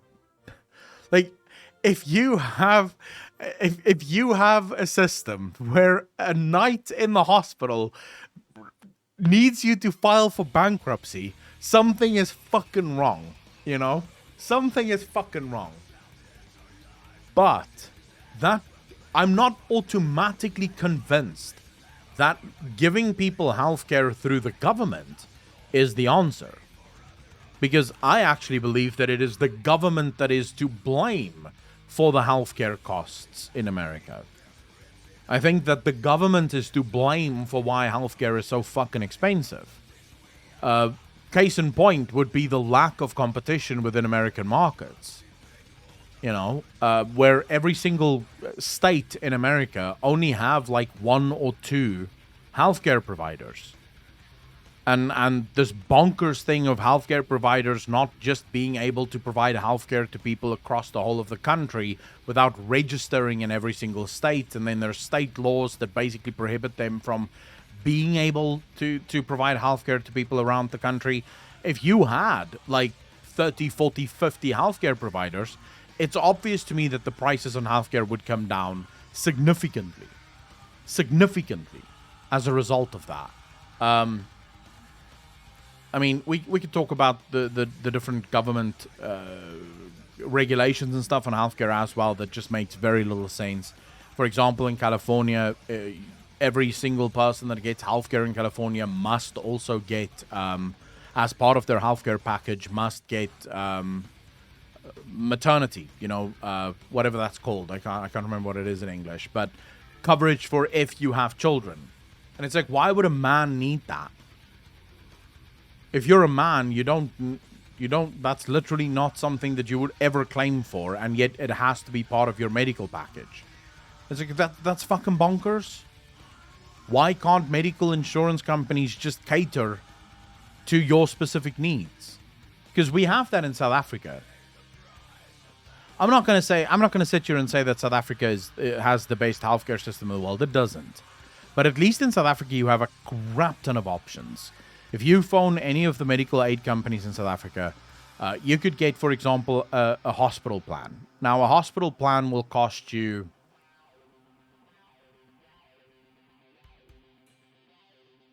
let's say $100 a month, yeah, for a hospital plan, which then means that your entire hospital stay is covered 100% by your medical insurance. There's no hidden costs. There's no weirdness going on there. Everything is covered under that $100 a month. Skugok, how you doing, bro? Welcome to the channel. Thanks for the first time chat. Really appreciate that. The hospital plan basically says we'll cover anything and everything that happens to you if you're in the hospital. So be it cancer, be it a car accident, no matter what, if it happens in a hospital, we'll cover the ambulance trip as well as your hospital stay and all of the treatment within the hospital. No questions asked. No hidden payments. No, what do you guys call it in America? There's an actual word that you guys have for it in America. So men have nothing to do with women getting pregnant. That is why everyone needs to pitch in for everyone. Pregnancy, prostate issues, no difference. Lady Daisy, it's not that men have nothing to do with women getting pregnant, but you can't say that everyone has to pitch in for everyone else, because it just means that everyone's prices goes up. Everyone is paying more because you have a bunch of men that's paying for child labor, but they're never actually going to need child labor. What happens if you have a woman, for example, that can't have children, but she wants medical aid? Now, she's forced to pay for child labor, but she's never actually going to have a child. She can't have children. Prices would go down if you allowed for medical aid companies to actually say, right, what would you like to be covered for? These are our packages. And if you don't want to have children, or if you can't have children, you don't need to take that in your package. It doesn't actually matter. Lady Daisy, there's actually a massive difference. So the Dutch system is actually very private, and it's actually a very unique system.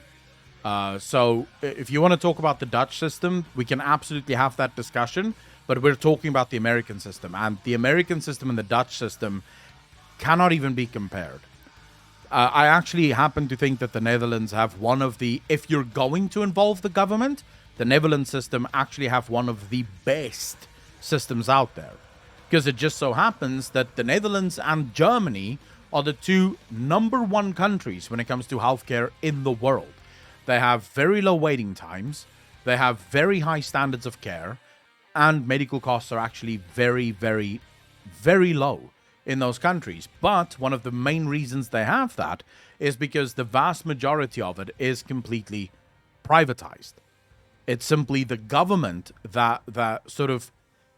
So in the Netherlands, as far as I understand, the government provides the healthcare, but the hospitals are all privatized. So it's sort of a relationship between the government and the private sector, where the government keeps the private sector in check through, we're not willing to pay those prices, so figure out how to get those prices lower. But you still provide the care. So you still have a profit incentive and you can still make your money, but you can't just jack up the fucking prices to wazoo.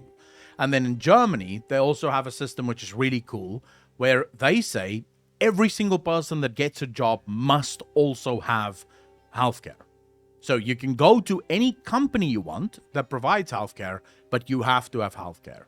So it's also, again, that sort of relationship between the government says, hey, get healthcare, and if you can't afford it, we'll help, right? But if you have a job, you have to have healthcare, and there's a bunch of healthcare companies that's willing to provide that healthcare, and it just so happens that those two countries are at the forefront because they've basically managed to utilize the private sector as much as possible so that the market takes care of making sure that people get the treatment that they require. Whereas if you compare that to Canada, Canada actually scores among the lowest of all countries where the government provides healthcare. Canada is like out of the 29 countries that's been that's consistently every single year monitored, Canada scores like 27th. Like, Canada's healthcare is horrible. People always love to use Canada as the gold standard, like the Canadian healthcare system. And it's like the Canadian healthcare system is one of the worst in the first world nations. So don't use them as an example. It's a horrible healthcare system. Even the doctors of Canada agree that it's a horrible healthcare system. Because there the government controls everything, from the hospital to the healthcare to everything. But what I was saying originally is, we all agree that we don't want poor people. We don't want people not to have healthcare because it's not nice. No one wants to see their neighbor die because they couldn't afford to go to the hospital.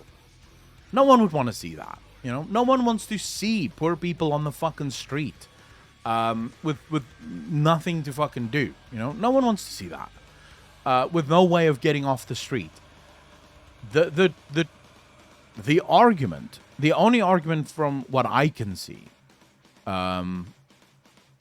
is how. And I think that's an interesting and important argument to have. It's not argument, actually. Let's call it a debate, because it's not actually an argument, right? I don't think we should argue about things like this. I don't think we should fight around these things. And do not privatize the healthcare. Dr. Brom, did I not just explain to you how the private healthcare system of the Netherlands and Germany have made the Netherlands and Germany literally the two greatest countries on earth when it comes to healthcare? So to say don't privatize healthcare, you can compare the German healthcare model to the Canadian healthcare model if you wish to know the differences. So in Germany, you have a private healthcare system that is simply sort of governed by the government. So there is regulation to ensure that the healthcare system stays in check. They have the private healthcare system that allows for competition to happen. But then if you compare that to the Canadian system, which is completely government controlled, people in Canada wait months oftentimes to get to see the specialists and to get the medical care that they need. In fact, you have most Canadians who can afford it go to America for their healthcare because it would take too long to wait in Canada. So the fact of the matter is, I'm not hyping your healthcare system.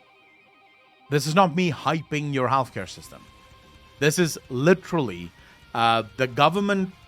So there's a think tank in Canada that is employed by the government that compares healthcare systems around the world to sort of inform the Canadian government on what needs to happen where. It's an actual think tank. It's a government think tank. These are doctors and health professionals who basically look at the medical care for every single country in the world, the first world nation. So all countries where basically the government provides some form of healthcare, and controls to some extent healthcare. So they look at every single one of these countries.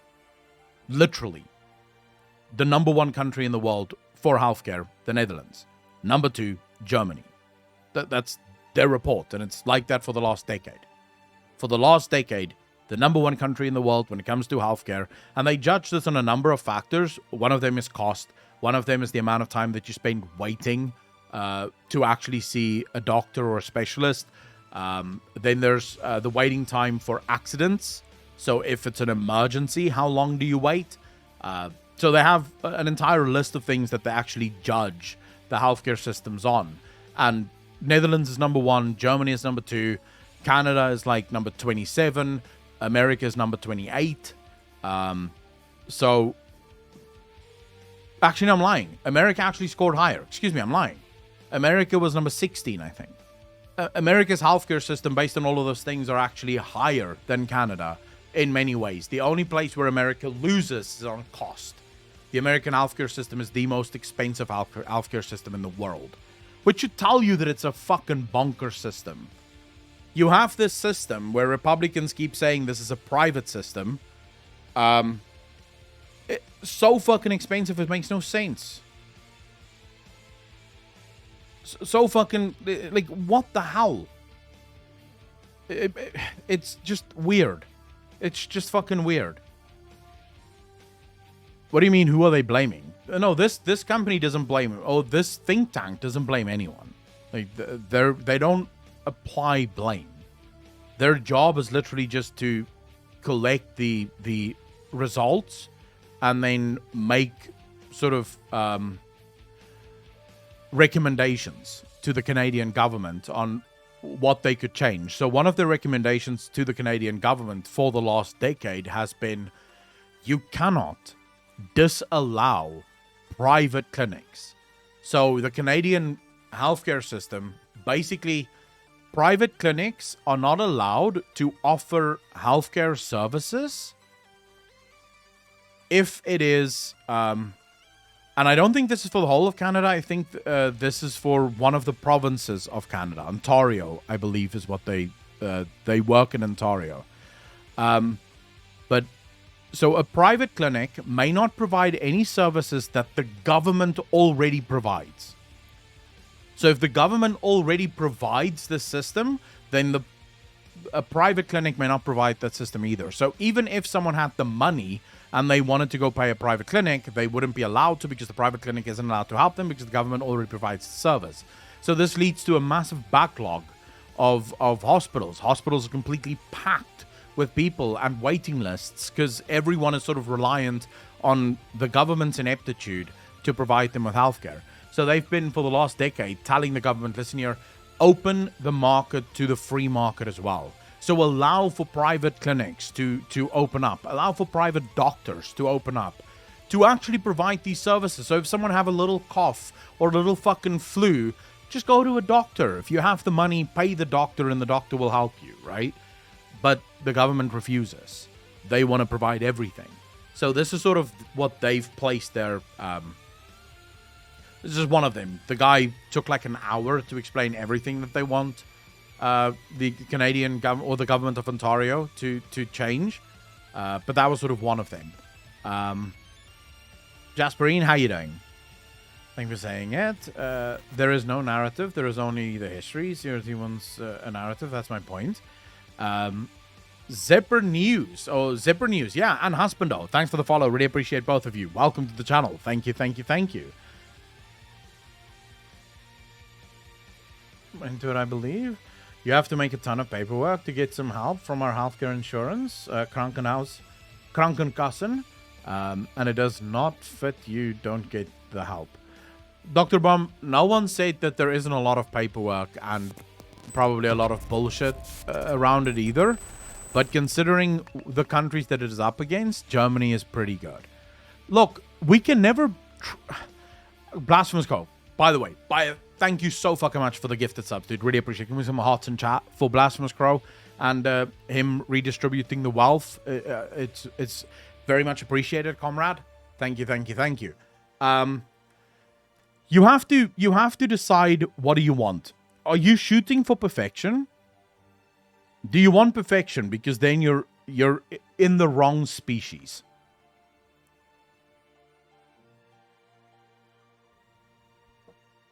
If what you're shooting for is perfection, you're living in fucking La La Land, and you may as well go watch Hassan.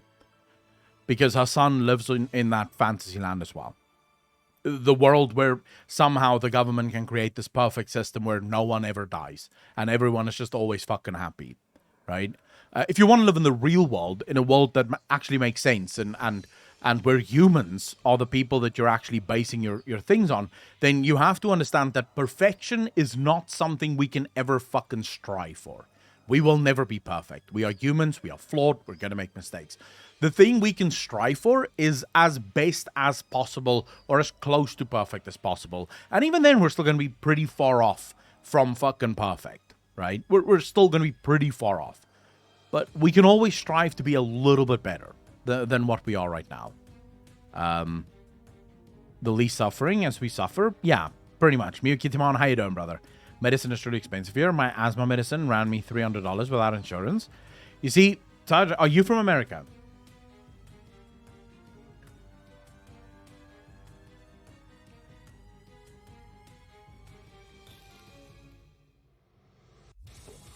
Alright, so I have asthma as well. Although I think I outgrew it. But whenever I get flu, when I had COVID just now, it almost always moves into my lungs, and I get bronchitis, and I eventually, if I don't treat that, I will eventually end up with pneumonia, right? Which has happened quite a few times. So I almost always have to get asthma medication as a result of my lungs not being as strong whenever I get ill. And I am the medication for asthma in South Africa costs you about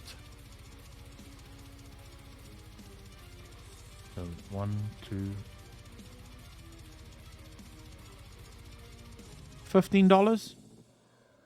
Like, you go to the pharmacy, you pick up 2 inhalers, prednisone, and then single air,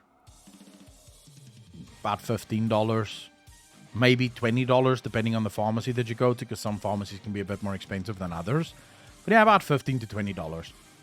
And I mean, we have a complete private healthcare system in South Africa. The public healthcare system in South Africa is really only good if you also wanted to die after you went to the hospital. So if, for example, you get really, really fucking ill and you think to yourself, you know what I really want now is I want to go to the hospital and die. The public healthcare system in South Africa is perfect. Like, go to the public hospital, you'll die. It's really good. They're really good at killing people, not that good at healing them. But if you wanted to live, you would go to a private hospital. You would go to private care. And completely private, our healthcare, like literally medication, costs about $15 for asthma. Insulin is also pretty cheap, I think. That's what I just quoted you. Did you read it? JC Bear, no. Read what?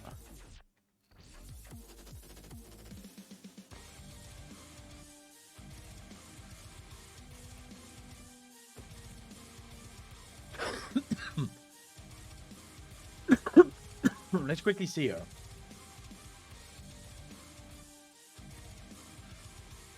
Because I know that's another one that's very high in America, right? Very high in America. So I'm trying to see now what is the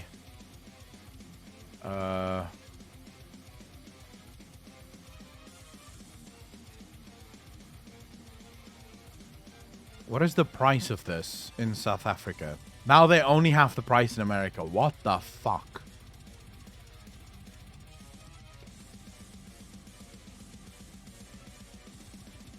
Why do they not have the price of this shit? Miss Bungle, how you doing?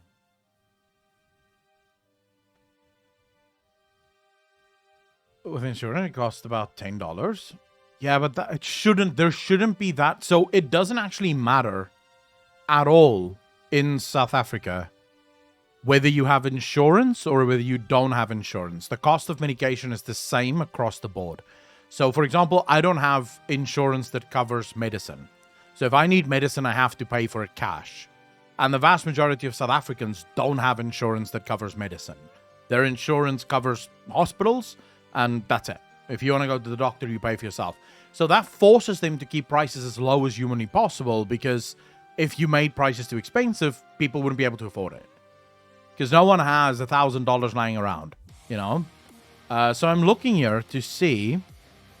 Okay, here's a guy who said, our trip to South Africa to the South African veldt started poorly since we left our insulin at home when leaving for the airport. A year ago, it would have stressed us out. But by now, we have purchased insulin for cheap and without prescription in so many countries that we did not worry.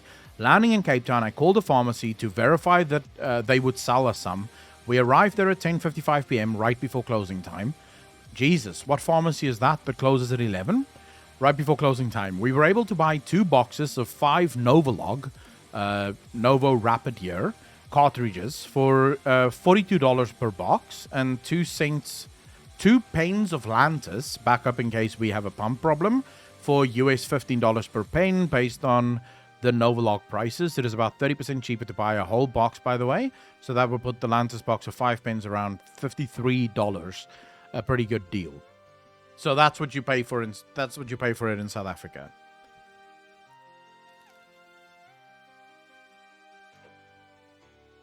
be far better to discuss things with you about German healthcare, and also I'm in a disadvantage because against you in regard of talking. That's true.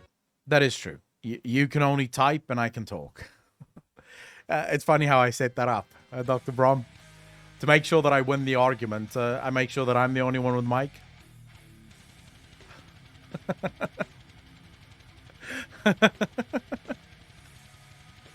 Religion in public schools is anything but religious freedom. I would never, like, because first and foremost, I would be against public schools in general, but yeah, I would say that religion should not be taught in schools. That's not why you send people to school. Religion should be a family thing. You're the parent, teach your kids about your religion. It should not be taught in school. You send your school, you send your kid to school because you want them to be able to do math, and you want them to eventually go to college or whatever. You don't send your fucking kid to school because you want them to learn about God. That's your job. You're supposed to do that.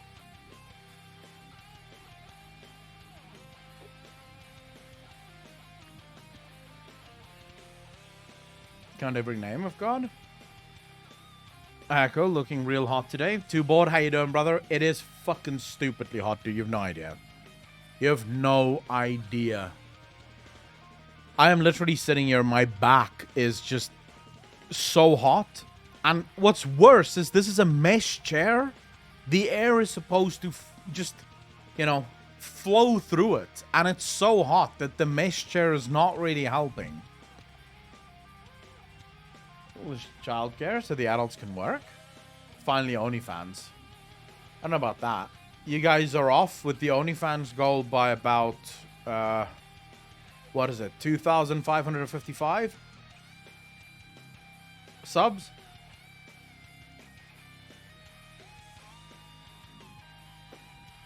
$45 degrees here in mid-Florida. Degrees Celsius or degrees Fahrenheit? Are you using freedom units there or?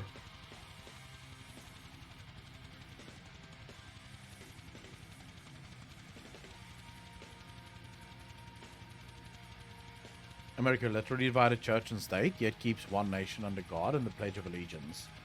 So, Dicey Danny, I don't necessarily mind the one nation under God in the Pledge of Allegiance, because, again, it doesn't actually specify. Garuda, thank you so much for the community subs. Really appreciate that. Can we get some hearts in chat? 5 community subs. Thank you, thank you, thank you. Comrade, with redistributing that wealth. I will use it wisely. Thank you.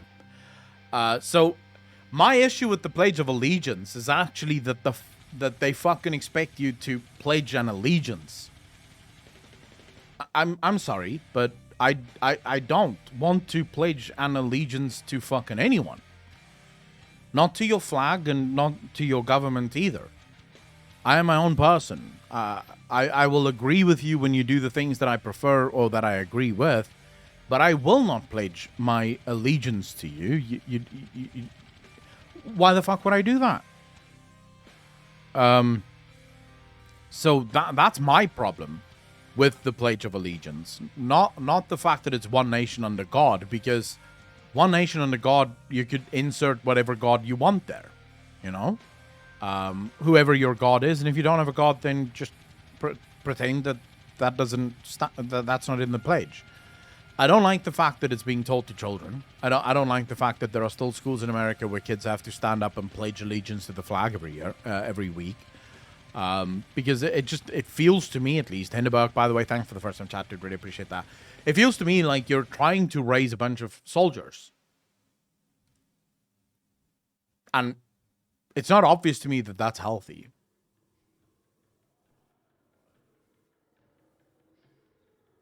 Because no country has my allegiance. People can have my allegiance, sure. But a country? I don't feel strongly enough about any country in the world that I would pledge any sort of allegiance to them. You pledge allegiance to people.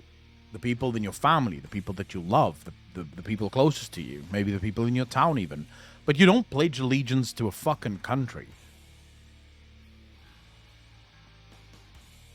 Papa, no, and I'm just gonna deny that.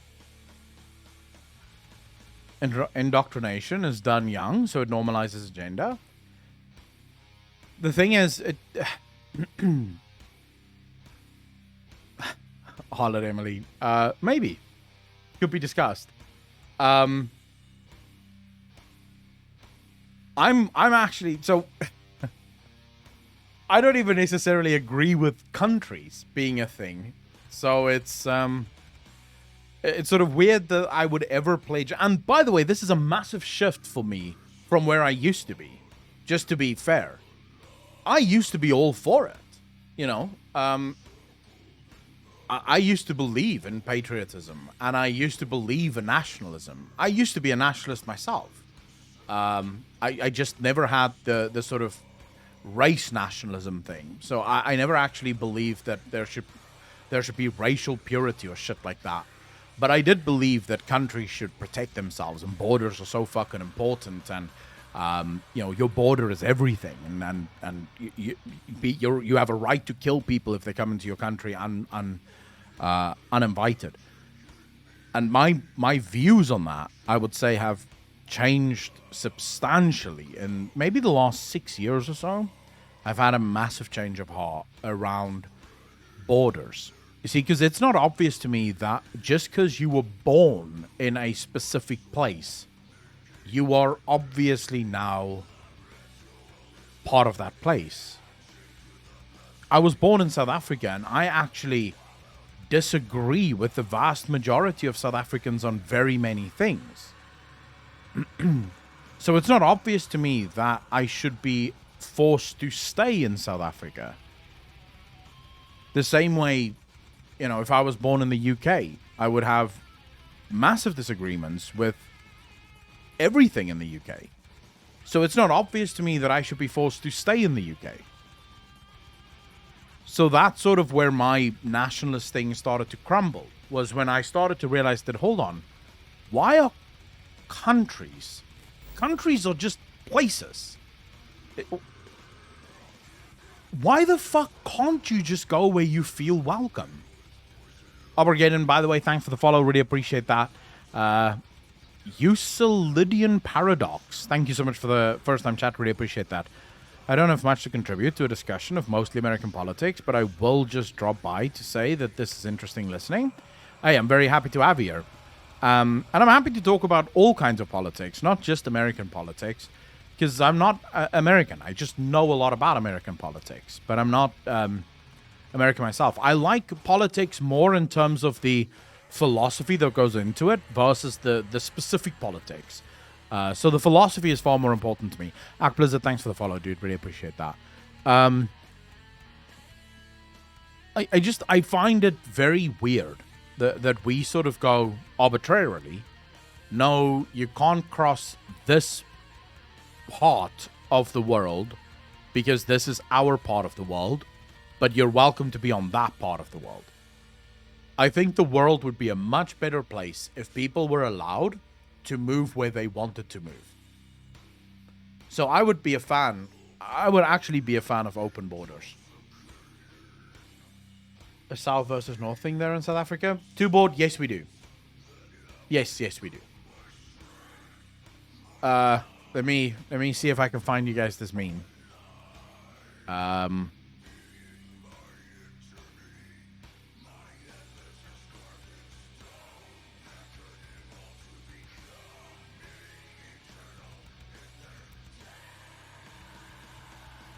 It's a meme, but okay, here you go. So this is how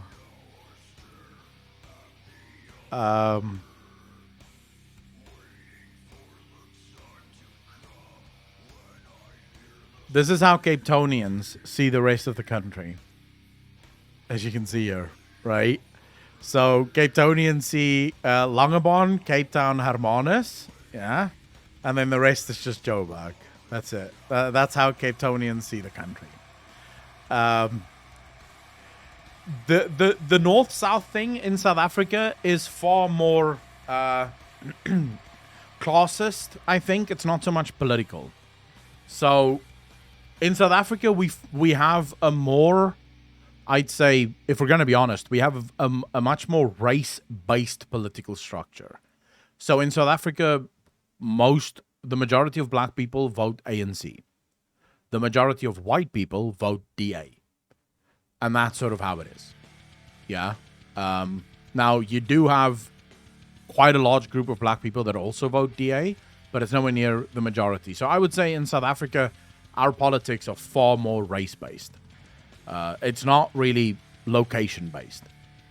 So we don't have the same divides as America would have. But in South Africa, it's more of a class thing.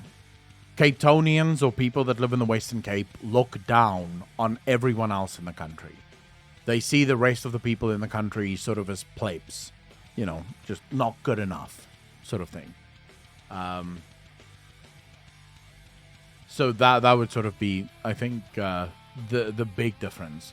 I was born in Germany to Croatian immigrant parents, moved to France when I was 19, moved to the Caribbean when I was 30, now I'm 50 and still live here. Chose my life and my place to live in. Nice, Jasperine. I like that. Zero Kool-Aid, take care of yourself, bro. Thank you so much for hanging out, man. Euclidean, the C is pronounced like a K. Euclidean. So it's Euclidean. I'm wondering how the stream got here from going from by stream title, a Blizzard discussion. Euclidean, we didn't even get to the Blizzard discussion. Like, it was just instantly fucking politics. And I wish I could tell you how we got there, but that would actually require me to actually understand it myself. I'm not sure. How the fuck did we start talking about politics? It just sort of happened.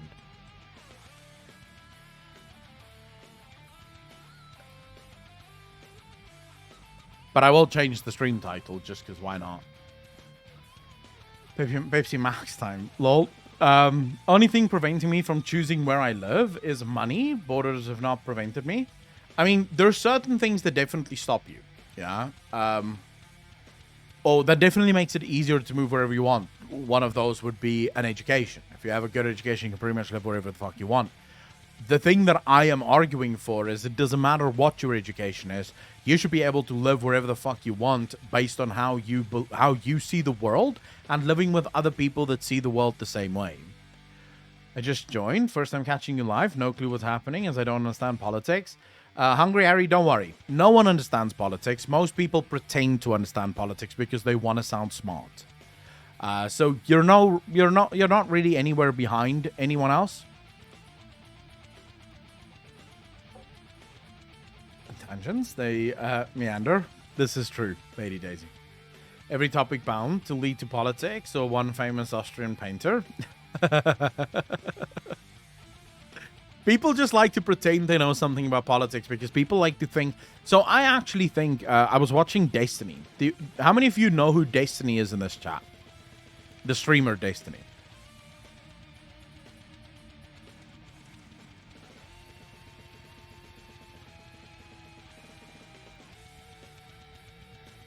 So I actually enjoy Destiny a lot. I really enjoy his streams. I've been watching him live for a couple of weeks now. I really enjoy Destiny. As far as liberals go, he's one of the, I would say, he's very intelligent. He's very based. And he understands the art of concessions, which I think is important. You know, I think understanding what concessions actually are and understanding how concessions work, and also understanding that there is no such thing as Fantasyland, that Utopia doesn't exist, makes him a very interesting streamer, to me at least. But I do disagree with him fundamentally on, and also he is the granddaddy of fucking streaming. Like, that dude has been the first for most streamers. Like, this guy has been around for almost 11, 12 years at this point. And yeah, he's got so many firsts, it's not even funny. But I disagree with him on one thing. So Destiny actually makes the point that politics is important, right? And that's why he focuses on politics, because it's important. I don't agree with him because I don't think politics are that important. It's important insofar as it's interesting, but I don't think it's important for human beings. I think the reason things are so fucked right now is because people have made politics so important. Because I don't think politics actually... let me rephrase that. That's wrong. I don't think if things are perfect, politics should not influence your life to the point where you actually ever realize it. Derpa, thanks for the follow. Really appreciate that. Welcome to the channel, bro. I don't think politics should influence your life that much. The fact that it does is already a fucking problem. That tells you it's gone too far. Because the thing is, politics should pretty much be like a UI in a video game. Yeah? That's what politics should be. A great UI in a video game, you barely ever fucking realize is there. You don't even notice the UI. It's just sort of there in the background doing its thing. The second you start noticing a UI, that's a problem. Because it means something's broken within the fucking UI. That's why you're noticing it. That's what politics should be like. You should almost never notice the politics. You should never notice the politics. You should just... It should just sort of be there in the background. I think that's when politics work. I think politics sort of... The thing is, so many people have lost their fucking minds over politics, dude. So many people think that somehow your president is going to change your life. Not realizing that your president's only there to make money. Not really there to change your life. The only time you can say politics is important is if you're getting a personal blowjob from Kamala Harris or Joe Biden every evening. Then you could make the argument that, hey, politics is very important because Kamala Harris and Joe Biden is actually touching your life personally. Other than that, I don't think they should matter.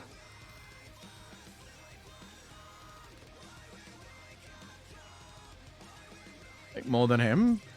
So... I guess. Wait, what? No, stop. I imagine Joe. Fuck. Oh, shit. I don't know what's worse, though. What's worse, though? A blowjob from Kamala Harris or a blowjob from Joe Biden? I think I'd hate both. Kamala Harris scares the living fuck out of me. I don't know why.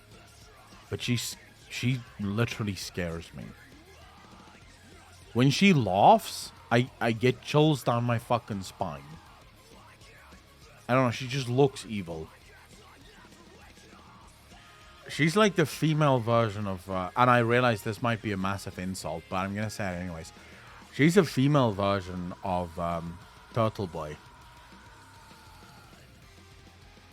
She gives me the same feelings as Mitch McConnell.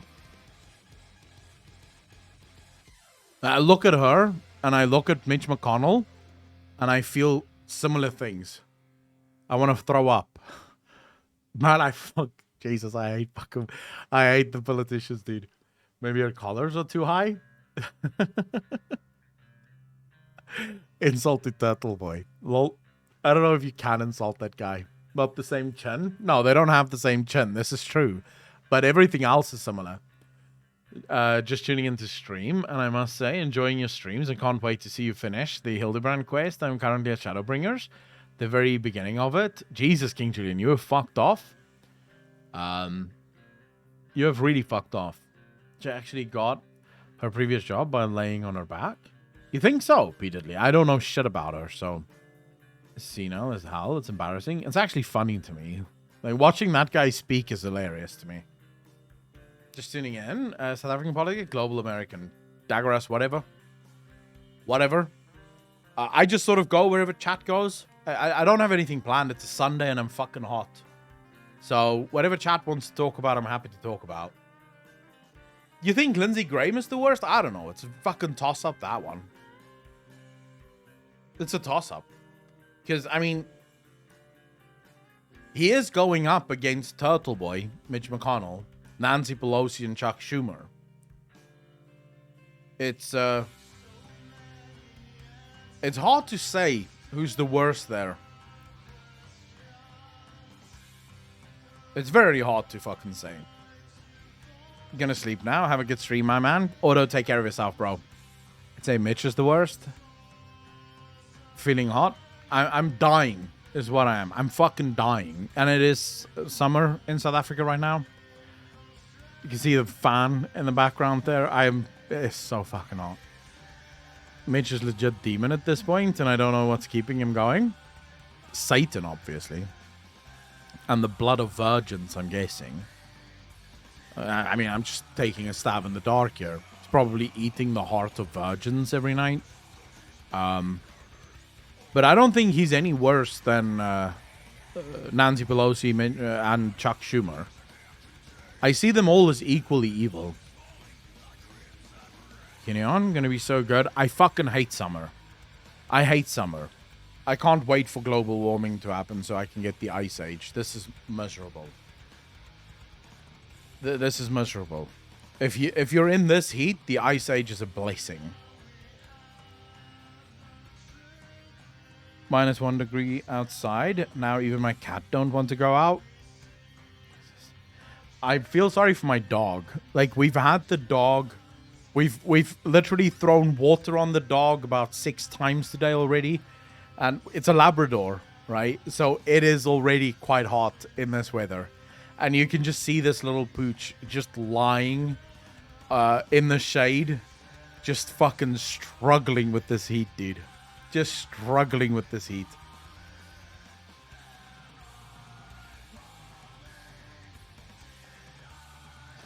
I feel you. I hate the summer.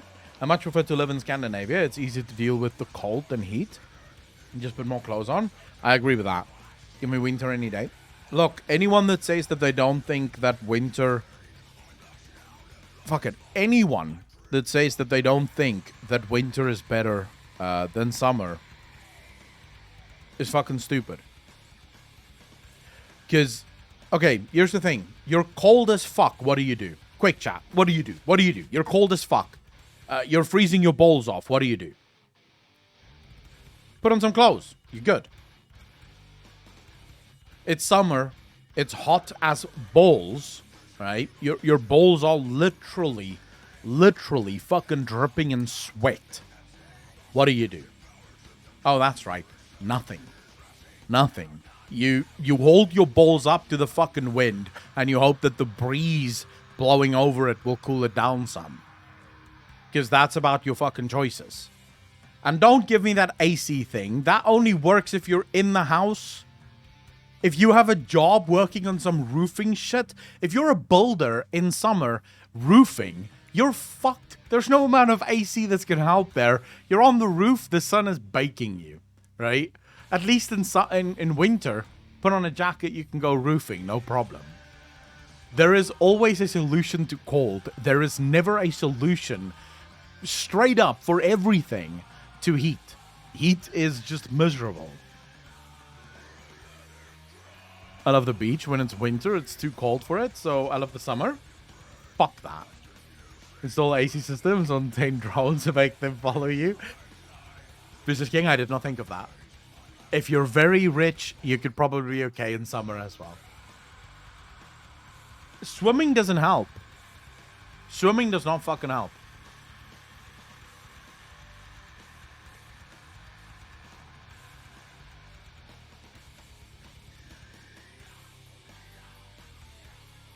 Because swimming actually only fucking helps whilst you're in the pool. I took a cold shower this morning because it was already 33 degrees by 9 o'clock this morning.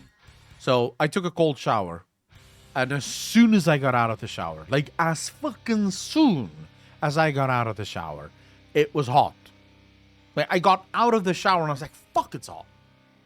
So the cold water only really helps until you get out of it. And then you're like, oh, Jesus, this is still fucking hot. I'm on, how you doing? To drink some hot coffee on hot days? I just had hot coffee. It's not helping. I'm still hot. Although I must say, the fan is actually starting to cool shit down. I don't know if there's a cool breeze blowing through. Or if the sun is starting to fuck off. But something is changing here.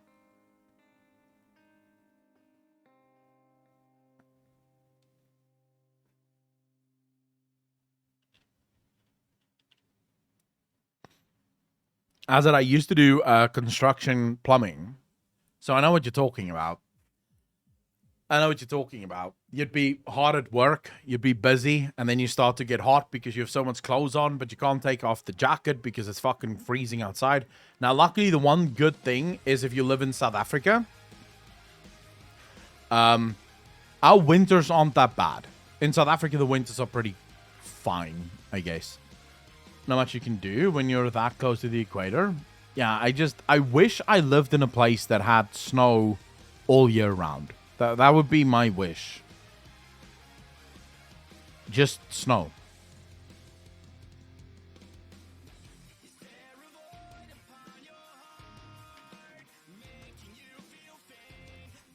I would be... So my happy place, the place where I would be, I think, the happiest ever, would be in a cabin in the woods with snow all around me.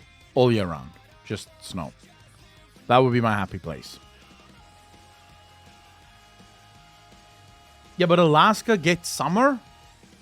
What's the summers like in Alaska? Fucking horrible. Probably. Most likely stupidly fucking hot.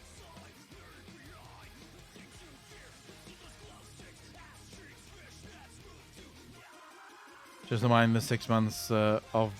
Just don't mind the 6 months of day? Jesus. Yeah, I don't think... I like... But then, isn't it 6 months of dark as well? 6 months of light, 6 months of day? No?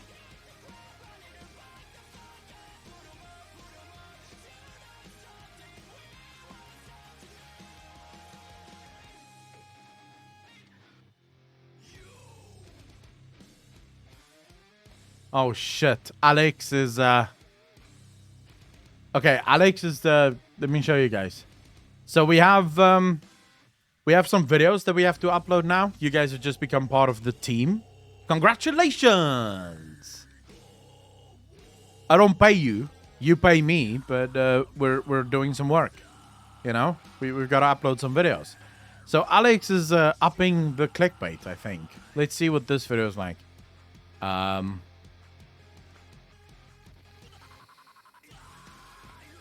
Should this not be the uninstall button? Should this be the exit game button?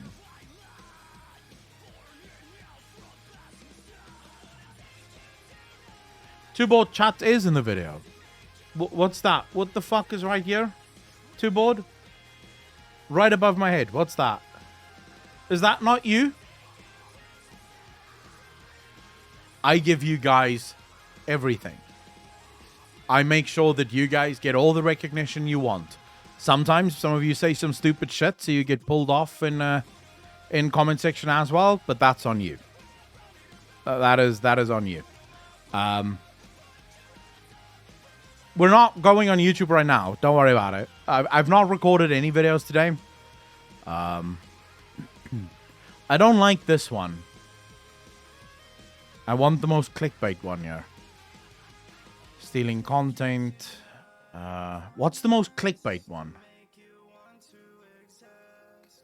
Would you guys say this is the most clickbait one?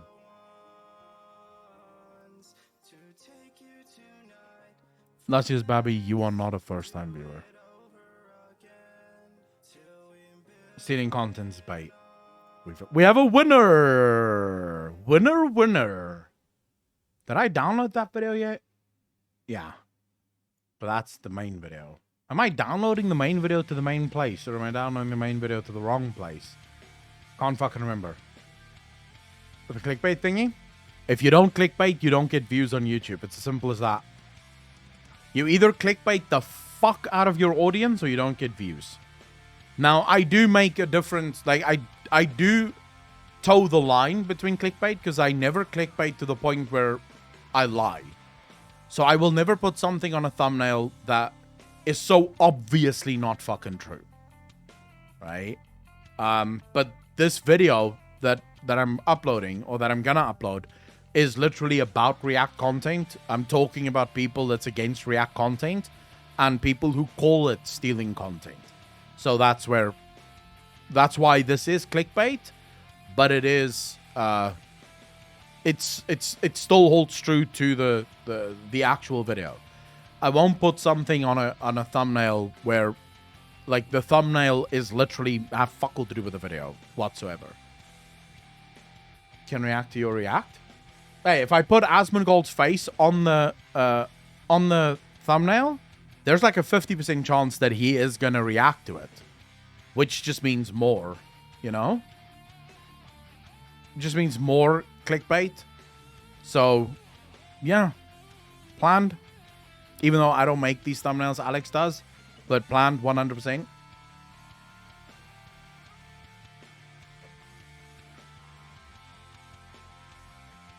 I very rarely put... so this is for the main channel, Spoffed. And on the main channel, we never put my face on the thumbnails. To differentiate. Because I have followers that watch the React content on the React channel as well as the main channel. So to differentiate, if you look at this thumbnail, this is Reactalon, this is like, you know, this is what the React thumbnails usually look like with my face on it. And then this is what we would do for the main channel. Enjoyed your Evolve video that has been reacted to? Oh yeah, I love that reaction as well. So react to one of your videos. Add your face to it too, at least. We could.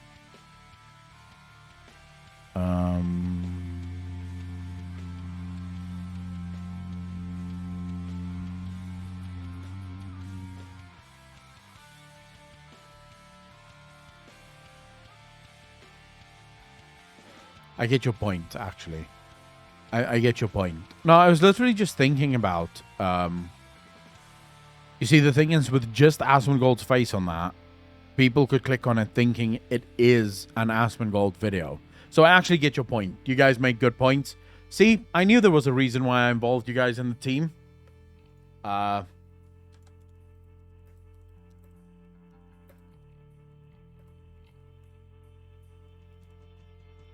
Let's just see if Alex is there. Oh, my feelings. Thank you very much for the follow. Really appreciate that. Welcome to the channel. Thank you, thank you, thank you. Minricky's visit was so good. 100% reflects the state of WoW.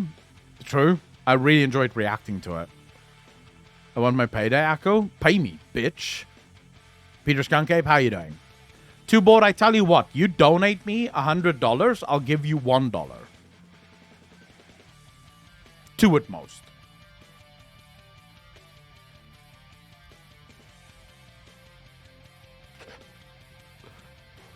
I think so. Are you going to play FF14 later? No, King Julian. Not today. But tomorrow we should be back playing some video games. The Art of Trade? Yeah, I think so. Can you imagine if you keep donating? If you donate like $100 to me 100 times, you have $100. Fuck. It's the little things. That's how you make money, guys. Come on. Had to follow. It's been ages, but I always followed your lot gameplay content before. Hey, I'm very happy to have you here. Oh, my feelings. Welcome to the stream, bro. Too hot to play games today. Card melts. I feel too uncomfortable to play games today. If I give you $1, how much do I get? $1, you get 1 cent that will accumulate over time. I won't pay it back out immediately. But over time, I will give you $1 back if you keep giving me $1.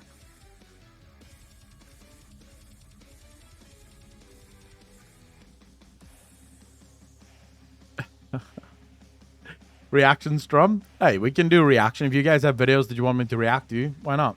Sounds like a better investment than NFTs. Hey, that's an idea. I tell you guys what. Here's the deal, right? If you give me $100, you will own... like, the 10 seconds of the stream in which you donated... No. Let's make sure that I'm getting this right. If you donate $100, you will own the 10 seconds of the stream right after you donated the $100. That way, it's like buying something. It's not even a donation. You're buying property. NFT, bitch. What's about Nazarak? How you doing, brother? Have you rate that Frigiabi thing? Yeah, we'll react to that one definitely. That is still up. We still have to react to that. Oh, Alex is here. Okay, Alex. Chat brought up a very good point here. You should put my face on this thumbnail as well. Right now, the way it looks, people are going to think that it's an Asmongold video rather than, you know, not an Asmongold video.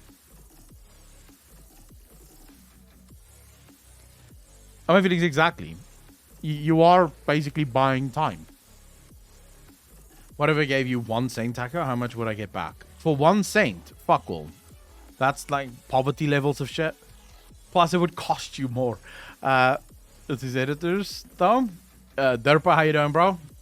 Thanks for the first time chat. Yeah, Alex is the editor of the channel. So that's why I always call him in. I can't make thumbnails for shit. So, I just go to Alex and like, Alex, I need a thumbnail. And then Alex goes, sure, I'll give you a thumbnail. Then it means I can copyright claim at Accolon on YouTube, and from $1 I get your YouTube money of 10 cents.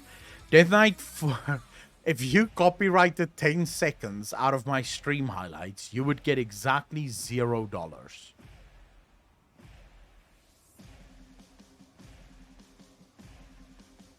Alex, how quickly did you do this? I don't like that.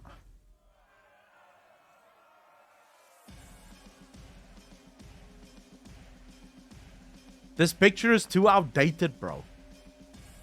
Isn't there a nice picture that you can use from the video? Like, a nice scene from the video that you can use? Fuck all. Fuck off. There's none? Jesus, dude. Like, all of the facial expressions I have while making videos, and you're telling me there's not a single fucking frame from the video you can use. Like, really? From behind Asmon's chair? That would actually work. That would actually work. Fat Vape Cloud.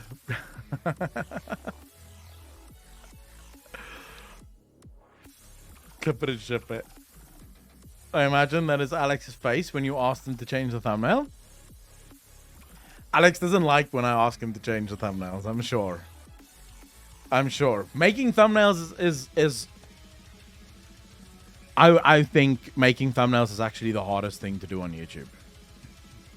Via Akko NFT, you will own rights to say you have your name and Word document on Akko's computer, in which is stated that you have donated $1 and linked to 10 seconds of the stream where a donation was made. Exactly.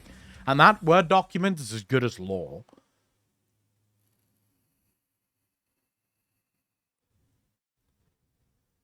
Man, the NFT, the people who fall for the NFT shit is so fucking funny to me.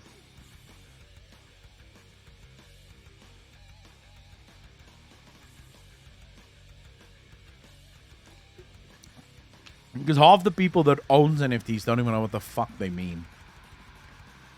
I guess it must be true. Hey, word never lies. Also, it's on the internet, and everyone knows that no one lies on the internet. That is like a universal objective truth. The internet does not lie. Nice FAP folder you have there. But I have a FAP folder? Where? Where is this FAP folder you keep talking about?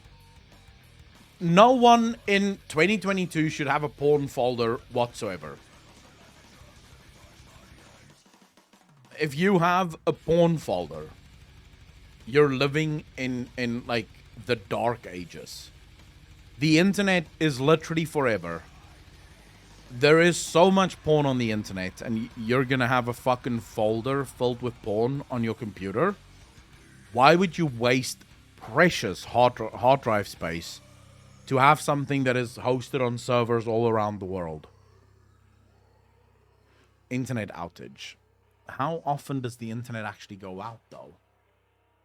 I have it on my PC. I don't use anymore. What is Lovecraft? Is that only fans content? No. Lovecraft is the patron streams. So not patron streams. We have a patron podcast every week that goes live for patrons and YouTube members. So that's where the Lovecraft stuff gets uploaded to. So I needed to sell it. Well, true. If you're making it for yourself, that's a different story. For memories, the first two 5 FAP and so on to keep track. I don't know if I can watch old porn anymore. MTG, Alex. MTG? Try and listen by removing the rep requirement for double Legos in 9.2 and instead getting your second Lego from just doing story quests. Wait, have they changed that actually? I don't think they changed that. Did they? Where? Link it to me. Oh, Magic the Gathering. No. I've never played Magic the Gathering. Why would I play it now? Alright, I've not kept up on any of that. But I think that's better. How far in the story quest did they put it, though?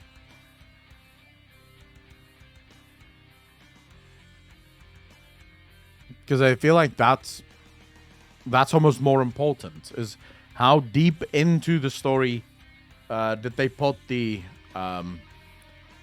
second Lego? All right, I'll check it out now. I'll check it out in a second. Just quickly.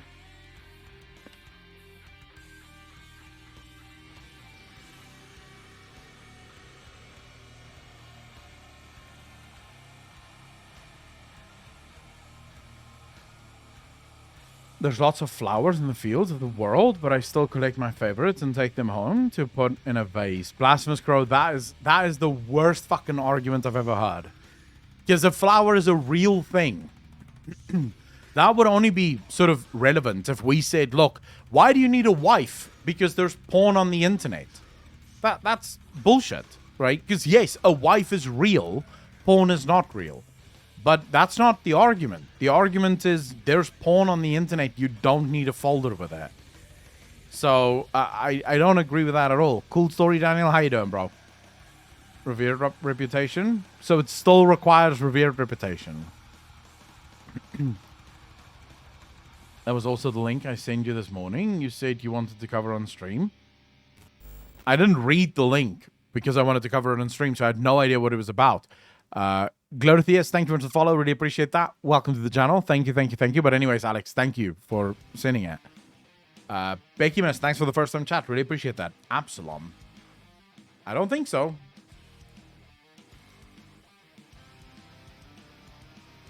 Oh, Dicey Danny, is this your first time here? Because if it is, you need to know it's a mess here. It is a fucking mess in this community. We can literally go. So, and this is just normal streams. We'll talk about video games. Then we'll talk about goals. Then we'll talk about sex. Then we'll talk about politics.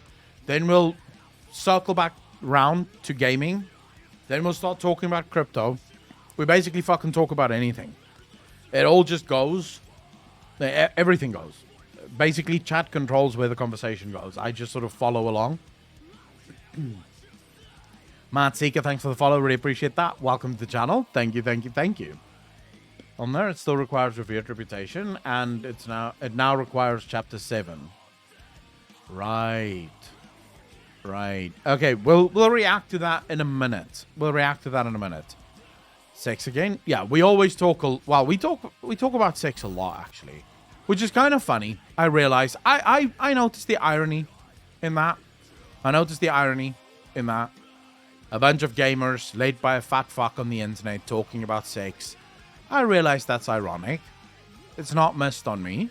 But, you know, us gamers also have sexual feelings that we have to talk about sometimes. So cut us some fucking slack. Jesus. In the interim, don't take things too seriously. Yes. People should never take me seriously. Just calm the fuck down. Life is good. Each time I watch your streams, there is always 15 minutes about pineapple on pizza. Let's not get into the pineapple on pizza debate. If you don't like pineapple on pizza, you're wrong. Hey, that was fast. What a quick debate. Euclidean Paradox, thank you for the follow, dude. Really appreciate that. Welcome to the channel. Thank you. Have you got your neckbeard title? Am I the biggest neckbeard on Twitch, though? about Noah's... What's Noah's Pizza? There's a new thumbnail.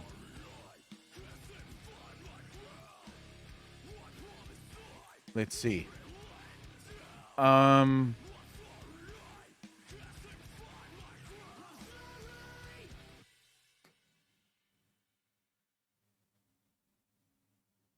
What do you guys think?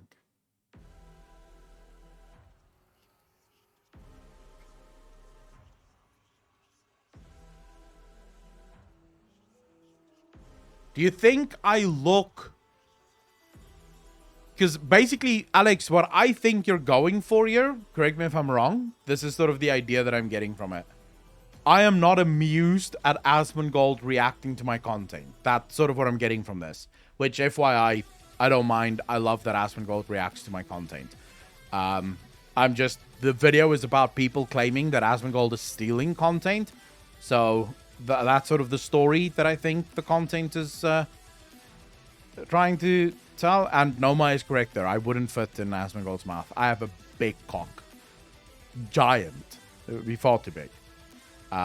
Dinner's playing God of War. It looked like he was playing himself. Jesus. That is cool. It's bigger. It gives the impression he's reacting to you. I agree with that. That looks like you want to fight Asmongold for watching your videos. Though you had chickens? Wait, I have chickens? Where the fuck do I have chickens? What?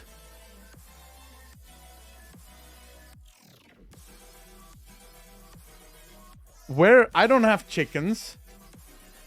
The clickbait is about getting people rallied into the video to see you actually defend Asmon. Alright, I like this one. Alex, I approve. I approve of this one.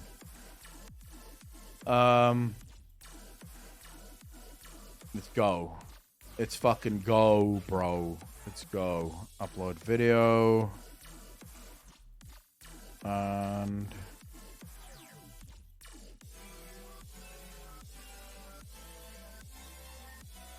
now all we have to discuss, my trusty employees. What's the title of this video? Like, how do you title this to be the best clickbait you can possibly get without being stupid clickbait? King Julia, not yet. I'm first uploading videos. Totally not clickbait. I feel like totally not clickbait is a lot of clickbait. Asmon stole my content. Oh. Oh, fuck, I love that. That is a good fuck. That is good. That is a good one. Asmon stole my content.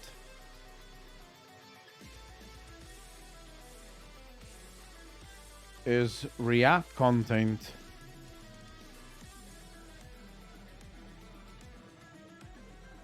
ruining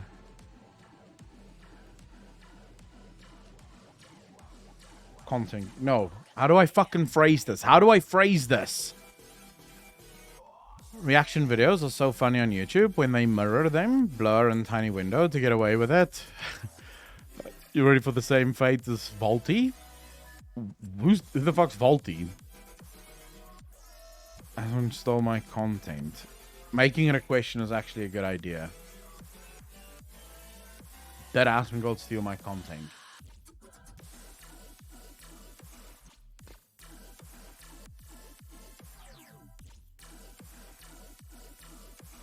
So you guys like the did, okay? Did Asmongold steal my content? Steal my content. Is React content ruining small creators? I think that's good. I think that's clickbait, but it's not really clickbait, is it? Okay, nice to see you back on feet. Sorry, how you doing? Thank you for the first time chat, dude. Really appreciate that, and thank you so much. Really appreciate it. Is Asmongold stealing my content? is Asmongold stealing my content? Why would you say is, Noma? I like weird titles. It makes more interested. Is Asmongold a reaction channel? I would do steal since you approved in the video. Yeah, I think is Asmongold stealing my content would be changing the premise of the title.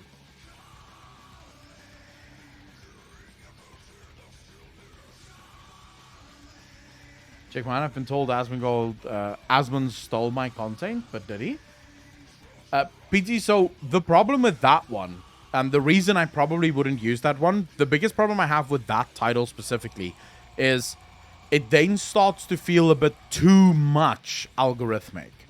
You still have to keep the human element alive. You are dealing with humans, and humans want to click on this video. And so I feel like this does everything I would want it to do, right? I feel like I like did Asmongold steal my content? Is React content ruining small creators? I like this because I think it covers what the video is about. What's inside the video? Are you talking about the benefit of having YouTube streamers watch your videos? Hazard, yes. So on Twitter, for the last week, really, let me give you guys a quick overview. Like a 10,000 foot overview of exactly what this video is about. Dicey Danny, thanks for the follow, dude. Really appreciate that. Welcome to the channel. Thank you, thank you, thank you. Officially now. 10,000 view overview, or 10,000 foot overview of what this video is all about. On Twitter, for the last real week, 2 weeks, there's been a massive movement from smaller creators complaining that they'll put all this effort into making a video, yeah, and then they'll get 10k views, and then Asmongold watches their video on stream, and his upload on YouTube gets like 900,000 views. And they've been complaining, saying he's basically stealing their content because he's making a crap ton of views and money on their content, effectively. And so my argument against that is 900,000 people just saw your content for the first time. If Asmongold didn't react to your video, you still would have only gotten 10,000 viewers. You wouldn't have gotten 900,000 views. Like, if Asmongold didn't react to your content, no one else extra would have fucking seen your video. The fact that he's reacting to your content gives you 900,000 potential new people that is actually now going to be looking for your content if they actually fucking like it. So it's stupid to argue that this is stealing content, because it's not stealing content. If anything, it's giving you free publicity. It's promoting you without you having to do shit, right? Blue Fairy, thank you for the tier 1 sub. Really appreciate that. 10 months in a row. Thank you, thank you, thank you. Blue Fairy, how you doing? I'm going to stop reacting to channels if they say so. Yeah, I just think people are stupid if they ask him to, because it is actually good. Even watches the bloody ads. I mean, I think Asmongold, not just Asmongold, I think all content creators, like large streamers that watch smaller streamers, is ultimately a good thing. There is bad types of fucking, like, we could definitely have an argument, right, about the bad types of React content. And there is bad React content. People who add nothing, they don't talk at all, they literally just use it as sort of background, you know, like background noise. But that's not really, like, that's very rare that you get that. The vast majority of streamers react like Asmongold reacts.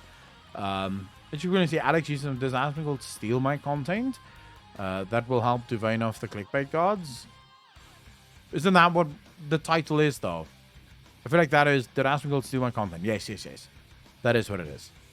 Flinderonkies, how you doing?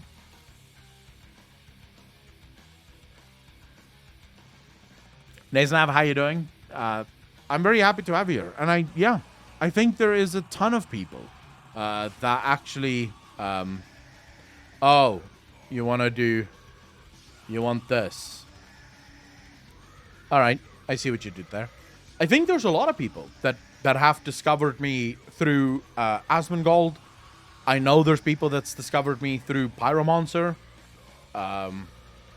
So at the end of the day, I can't see why you would think it's a bad thing to be reacted to.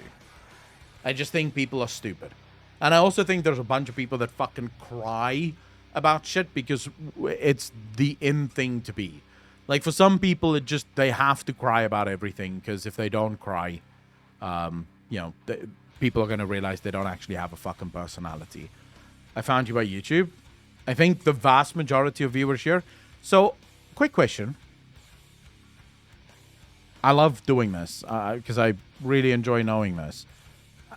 How many people here discovered me through YouTube? And is there anyone here that discovered me literally right here on Twitch? So you saw me on Twitch and that's why you're here. Yeah, we could actually do a poll. Fucking, I keep forgetting about the poll feature. Makes sense. I don't think I have the poll feature on my fucking thing even. It's manage poll, but I don't have it. So I'm gonna have to add it. How do I not have my fucking... Keeps changing. Let's add it there. Okay. Manage poll. New poll. How did you get here? YouTube. Another creator. Another creator found you on Twitch. Actually, I want to do something different. YouTube. Akalon? Because this is going to be interesting. YouTube Akalon or YouTube Akko Clips? Yeah, that should be good. Now, I think that would be a good poll. There you go. You guys can now vote to your heart's content there. Fun from YouTube. You're reacting to WoW Cinematic. YouTube, Lulu Novel. Good day. Shadow Rodney, how you doing, brother? Mended your channel. Either that or I saw you in a compilation. Lulu has also brought a ton of viewers. But I think Lulu has also made a bunch of people. Few months, and then your videos popped up in YouTube recommendations. I've checked you, and now I'm here. But I'm very happy to have you here, bro. Holy shit. Oh, my feelings with the 10 community subs, dude. Thank you, thank you, thank you. Give me some love and chat. For all my feelings, comrade, your redistribution of wealth is appreciated. I promise to use your money wisely. Coconuckers for everyone. When I say everyone, I mean just for me. But I really appreciate you giving me your money, comrade. Thank you, thank you, thank you. People can shit on your content and attack you if Asmon doesn't like your content and ruin your channel. And your channel could get cancelled, not with the risk of having Asmon react to your videos. And that's why it's a bad thing, Akko. King Julian, that is so not fucking true, though. That is so not fucking true. You really think that Asmongold not liking a channel will lead to the death of said channel? That is 100% verifiably false. Asmongold not liking your content will not kill your fucking channel. No matter what argument you make, even if Asmongold hates your content, right? He hates your video. He can't fucking stand your video. Guess what? It is ultimately still going to lead to increased views and increased subscribers, because not everyone in Asmongold's community, right, 100% will agree with Asmongold. There might be people who watch the video that he watches and actually ends up liking the video and therefore ends up subscribing to you. So at the end of the day, it really doesn't work that way. Asmongold, like, look, there is actually a video of mine that Asmongold reacted to that he actually didn't like. This was like 2 years ago, I think, or a year and a half ago. Asmongold watched a video of mine and he didn't like the video. He did not agree with it at all. I still got like 150 odd subscribers on that video. I can't even remember the video. Or when you streamed with BlizzCon. Oh, the BlizzCon stream is the biggest stream I've ever had in my life. See, 62% of the people found me through YouTube. Another creator, 19%. 10% from YouTube Backer Clubs found you on Twitch. Only 10%. Wow. Huh. 62% of you guys are here from the main channel. Nice. Out of you through another content creator reacting to a vid, ended up watching more vids, and I'm here. Lady Daisy, I'm happy to have you here. Demonstrably false. If he hates your video, it will spike views into that video alone and clap back. Aka stating it more eloquently than I can. Hate views is a thing, FYI. For those of you that don't know, there are channels that operate solely on hate views. And actually do pretty well because of it.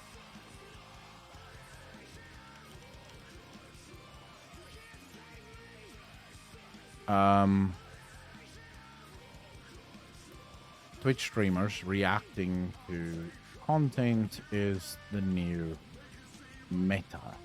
But what does this mean for smaller creators? Jade, how you doing? DSP, Jesus. Is he still alive? Unless you accuse Asmon of anything untrue, you will get destroyed like Volty and Taliesin. But Taliesin is still not destroyed. Is Volty still on the channel or not?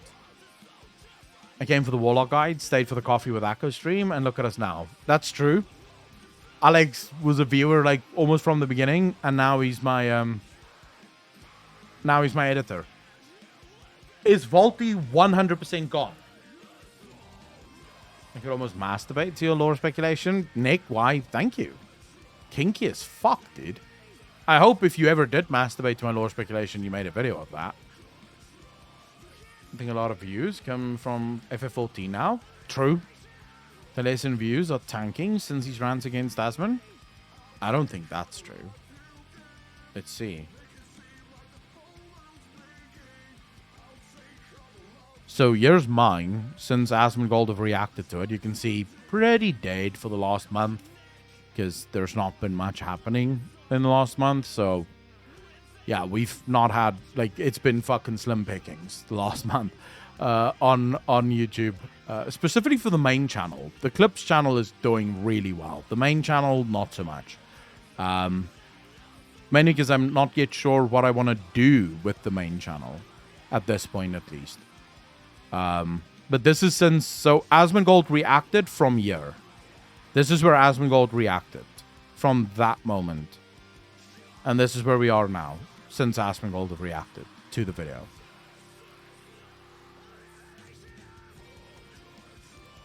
But let's see what Taliesin. You say Taliesin. Jesus. How do you spell his name again? It's Taliesin and Evertal, right? But I can't remember how to spell his name. In my opinion, it's about exposure. It's not like Asmon viewers gonna watch Akko every time, even if Asmon. No, true. There we go. Thank you. I'm just gonna fucking copy that. Screw it. We'll just copy that. Yeah, surprise, surprise. I don't watch Taliesin and Evertal videos. Myself and Taliesin have fundamental disagreements. His channel isn't tanking. It's not growing, but it's not tanking.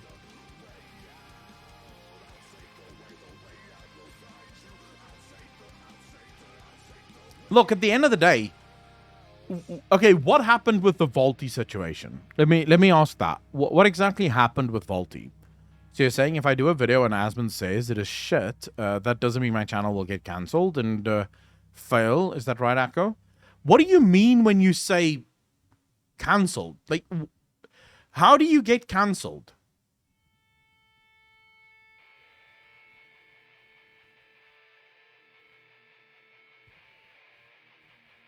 Asmon was stealing Volty's videos and then he exposed him. There's no such thing as getting cancelled. You can't get cancelled. So, actually, no, I'm lying. That's a bit of an overstatement. You can absolutely get cancelled, but the only way to get cancelled is if all of the major social media platforms remove you, physically remove you from the internet. So Twitter bans you, YouTube bans you, and Twitch bans you. Then you're truly fucking cancelled, right? Because, well, you could probably go outside and basically scream in front of shops. I don't know how well that's going to work for you, but that could be your new social media platform if you so want, if you so choose. But that's how you could get cancelled. If people come after you on Twitter, if people sort of say horrible things about you, that doesn't cancel you. In fact, all the evidence points to the contrary.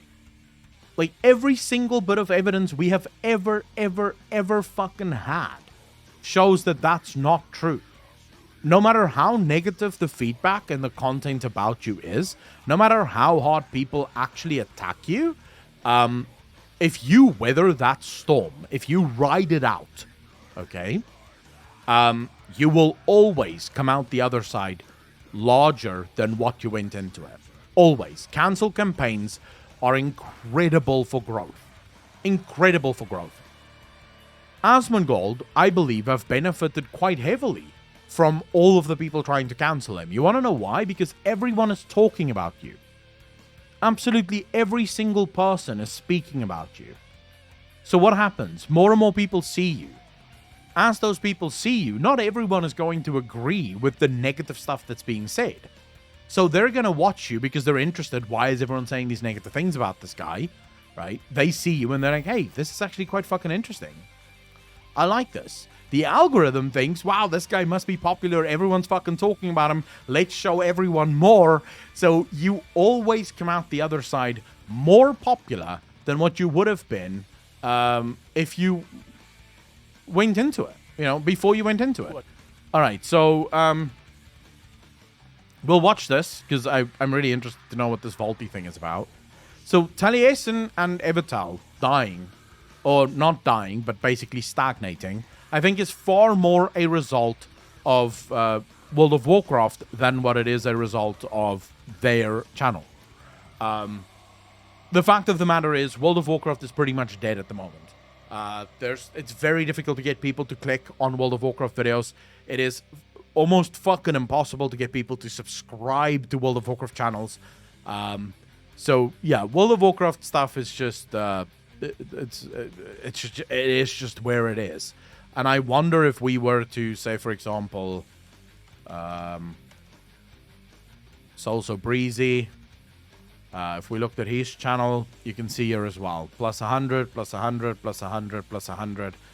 Out of almost the entire month, he's gotten plus 400 subs. So they're all dying. Yeah. If you only look at the sub numbers, they're all dying. But they're not really. It's just where WoW is currently. WoW is in a death spiral. Its community really doesn't give a fuck about watching content. And so it's hard at the moment, So I think most of these content creators right now, we can look at Mr. GM as well. Yeah, you look at Mr. GM. I think most of these content creators are wishing that Asmongold would react to their videos. I think most of these fucking content creators are going, Jesus, can Asmongold react to one of my videos? I'd love a couple of new subs. I'd love some new people to see my video, right? So at the end of the day, it's just where WoW is right now. You can really not do anything about it. It might not stay that way. There might be a point where World of Warcraft once again comes back. I don't know. We can watch. Let's see what Balila does, right? Although it's Balila Gaming, right? Or did he change his name? Did he change his channel name? Oh, I love Breach's content. Breach is so fucking awesome. It is Balila Gaming, right? Yeah, Balila Gaming. Balila Warcraft now, anyways.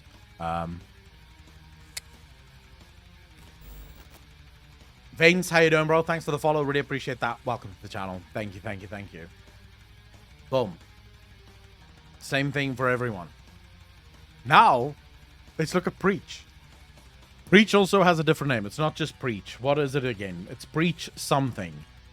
What's Preach's, like, the full name for Preach? Because I know he couldn't get Preach. And so he had to go for Preach something else. It's Preach Gaming LFW, isn't it? Preach Gaming LFW or some shit like that. We could try Preach Gaming. Is this... No, this doesn't look like Preach Gaming's channel. Is this Preach's channel?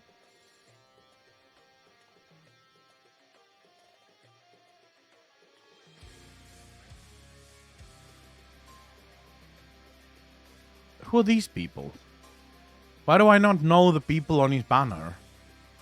Why have I never looked at his fucking banner? That's interesting. But anyways, that is weird. Because Breach have completely changed. Like, I mean, Breach have changed his content entirely. Right? And he's only gotten 1K.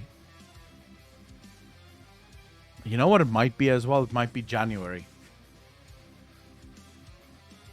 It might be January. So Januaries are specific. Okay, so for those of you, have you ever noticed how many content creators take holiday during January?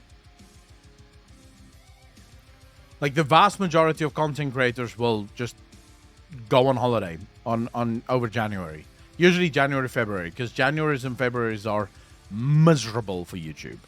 Very few people have time to watch YouTube, so it's really horrible. So that might actually also be it, right? WoW people left though, and he said he doesn't mind if people who were there only for WoW leave. True, although I don't think you would see up and down. So you would see subscribers going up, subscribers going down.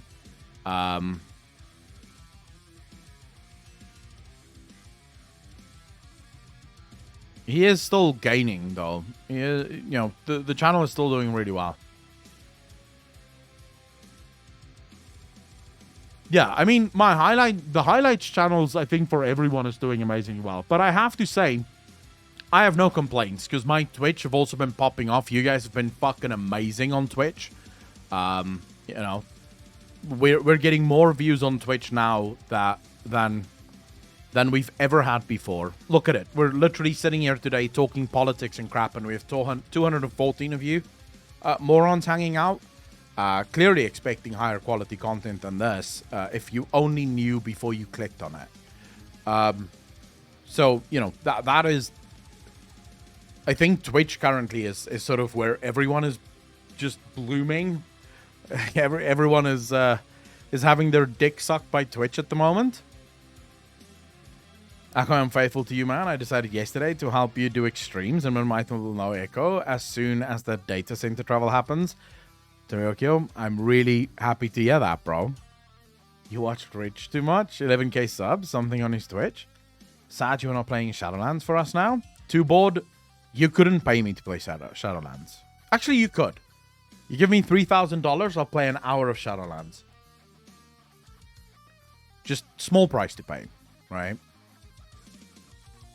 But yeah, right now, if you wanted me to play Shadowlands, it would be a sort of sponsorship deal. You'd pay me the same amount of money that I would charge a sponsor to get me to play that fucking game. Just like hanging out on this channel, it's chill. Shadow Rodney, I'm happy to hear that. I am very chill today because it's too fucking hot to be anything else. Which is last stream gave him almost 4k subs alone. Bro, do you have any idea what I would do with just 1k subs?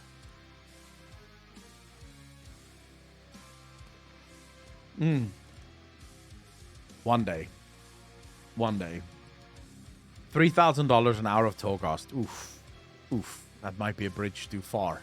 I'm willing to run around in Shadowlands, you know, for $3,000. But if you're going to have me do shit like Torghast, that price might go up considerably higher. Are going to ruin me and make it live today and not tomorrow? to ruin me and make it live today and not tomorrow? Yes, Alex, I'm exactly going to do that. It is rush. This is rush content, so I want to get it up as quickly as possible. So yes, it is going up right now.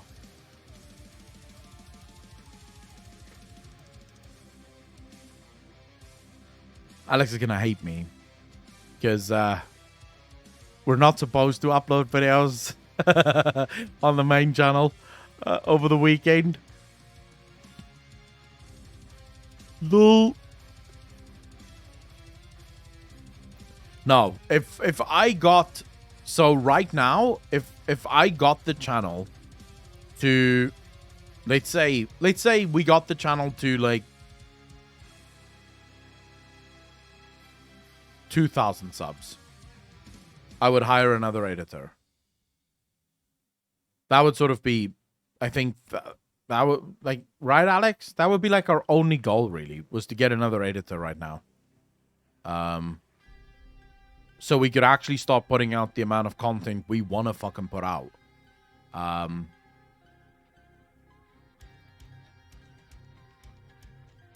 I mean, you get there when you get there. You know, growth comes slow. I subbed again because I missed the universe. You haven't failed. People can play whatever the fuck they want. I don't judge people that play. The problem is I get fucking judged if I don't play the game people want me to play. Someone actually, oh my god, I have to read this to you guys. Hold up. Fuck, I can't do that right now. Give me a second. Let me just quickly finish this so that I can show you guys, because this was actually weird.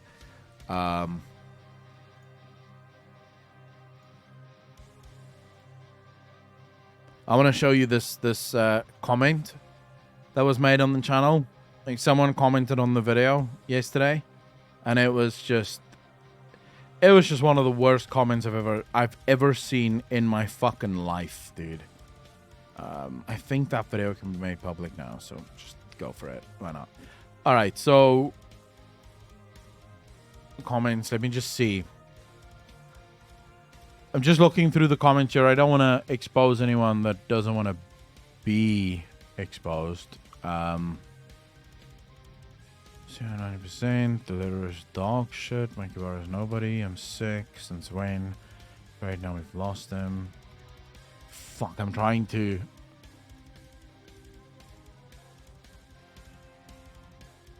find this comment, but I'm not sure if the person kept their comment up or if they maybe removed their comment.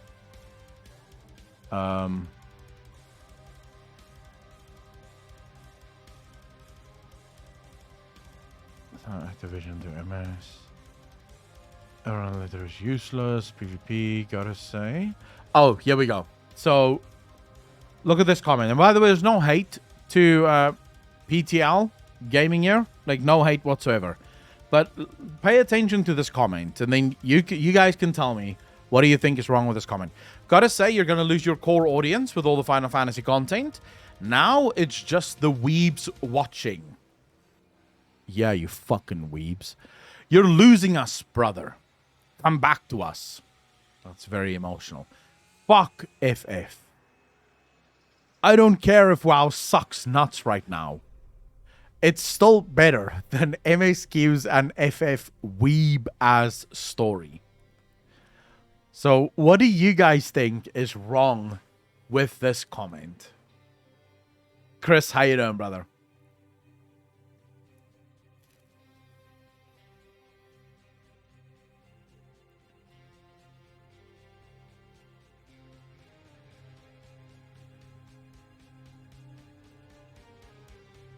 None of those people. That will be good, Copium. Does he pay his subs? No, obviously he doesn't. If he wanted to, I could play whatever the fuck he wants, I suppose. But we part is just right. The thing that's wrong with his comment, and PTL Gaming, if you ever see this, here's what's wrong with your comment. You are actively asking me to be dishonest. You're basically telling me, listen here, I don't care if you don't like the game. I want you to continue to talk about the game because that's what we, the core audience, wants. Now, the problem is that it seems like myself and my core audience have diverged. My core audience maybe still wants World of Warcraft, although let's quickly look at the videos and the video views. For World of Warcraft stuff, 2,600. 6,006 views on my Final Fantasy video. This, by the way, is a gameplay video. It's literally gameplay highlights. This is what myself and Alex call our Friday fun videos. So every Friday, Alex and myself, or Alex actually, takes my stream content and Alex makes sort of a funny compilation of my journey through Final Fantasy. It's supposed to just be funny content, just sort of fun, kick back, relax. We don't actually expect many viewers on this type of content, but it's got 6,000 views. All right, long climax, build up perfect. This is another Final Fantasy video, 8,410. Then, of course, this one doesn't really count that much. Microsoft, the savior of WoW. Obviously, that was going to get a lot of views, you know. Obviously. All right, so then the Final Fantasy video here, 10,000 views.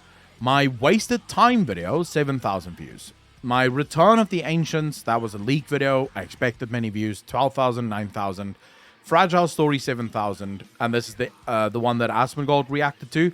But I do want to tell you guys this. Before Asmongold reacted to this video, it was at about, I think, 10, maybe 15,000 views. Then we go 5,900. 8,000, 5,000, 6,000, 9,000, 5,000, 8,000, 15,000, 6,000, 1,000. This was another one of the Friday Fun videos. 8,000. So I don't see, based on my normal views, this is sort of normal views on my World of Warcraft content. It's around 7,000 and 8,000 normal views. This is because most of the videos that you see that's really popping off were videos that was linked to very specific things, like leaks or like just, you know, massive things like Microsoft buying stuff. Those videos are always going to do well. It doesn't even matter if it's a WoW content channel or not. But you can see here, this is a normal WoW video, 5,000, 6,000 views. So that's normal. But my Final Fantasy videos are getting the exact same amount of fucking views. For the most part, my Final Fantasy videos are getting the exact same amount of views. In fact, let's quickly see.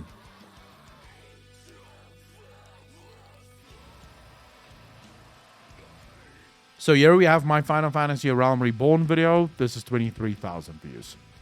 This is on 23k. So I don't quite understand why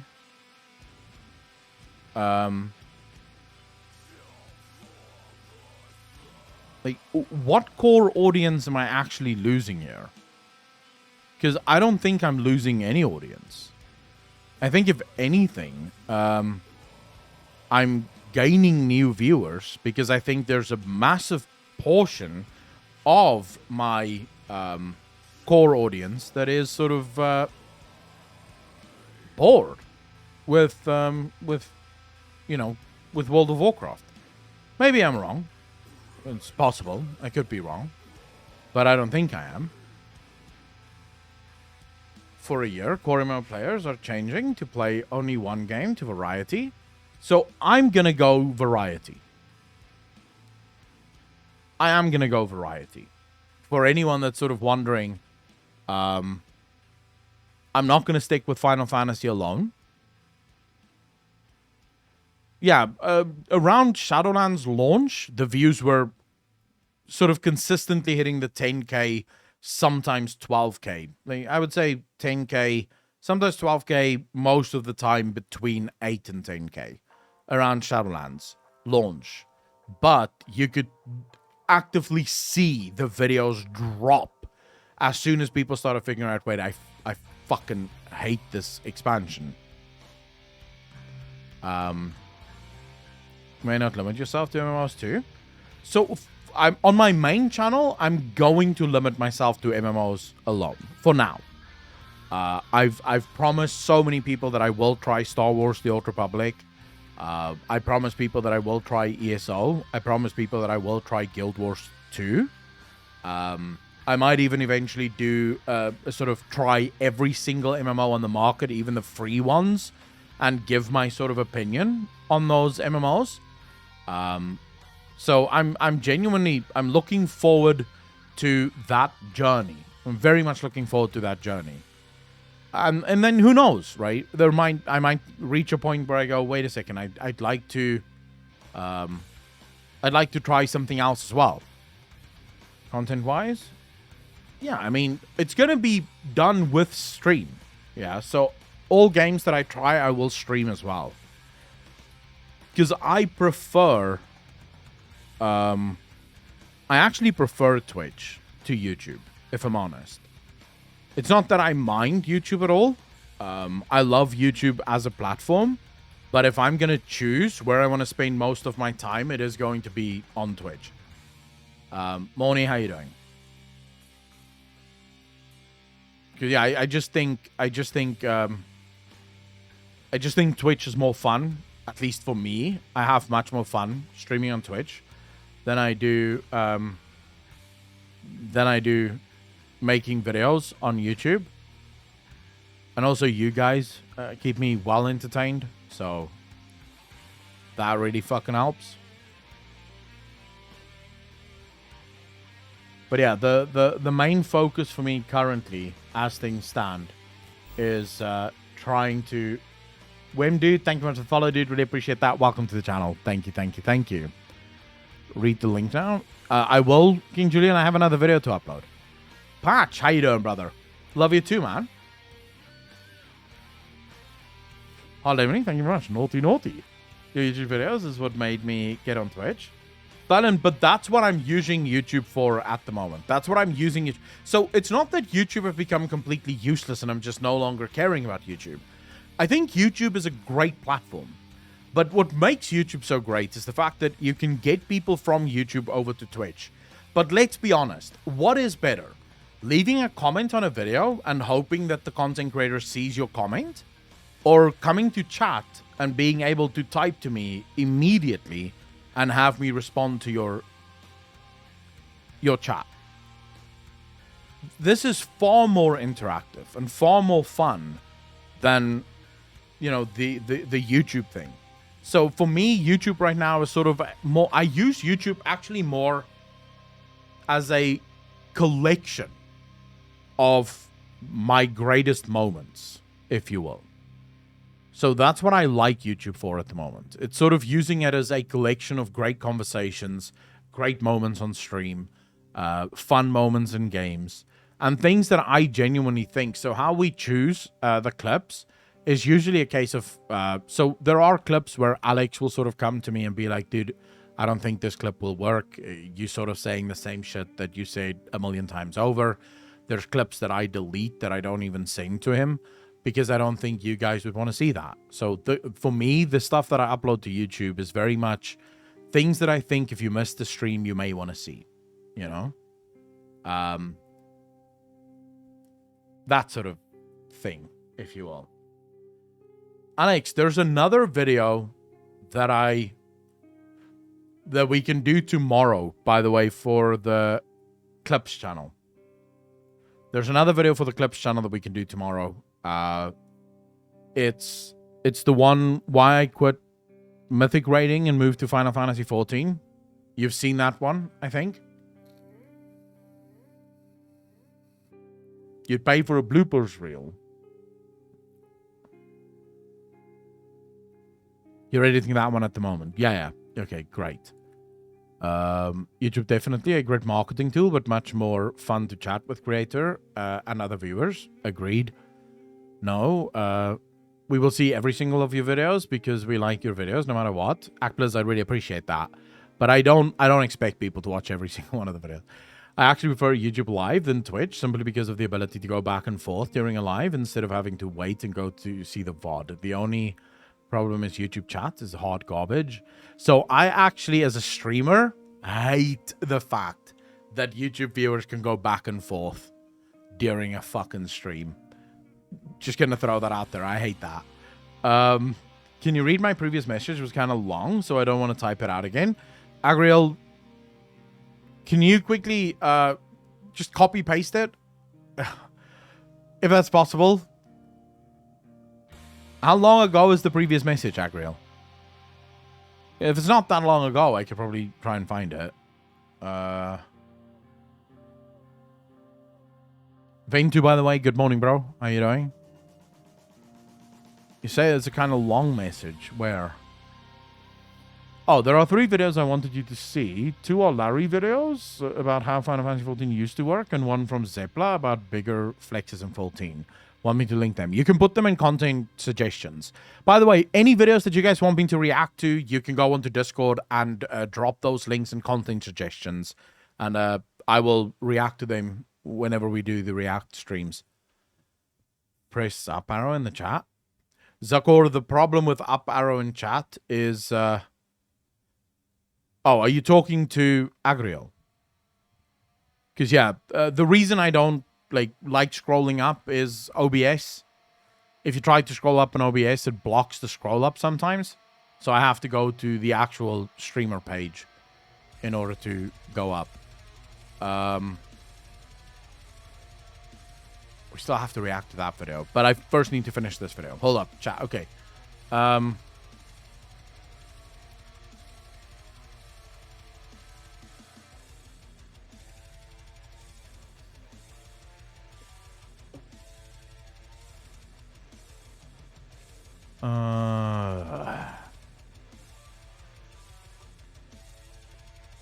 Reacts to why players are quitting World of Warcraft featuring Venruki. Fuck. I don't like this title at all. It's such a boring title.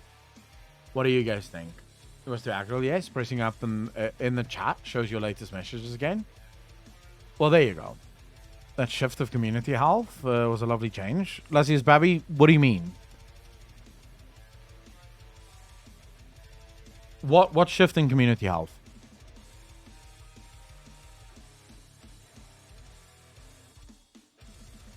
I don't like this title. Akon reacts to why players are quitting World of Warcraft. No, I can't include Venruki in the clickbait, actually. Venruki didn't ask for it. Actually, I don't really have a choice.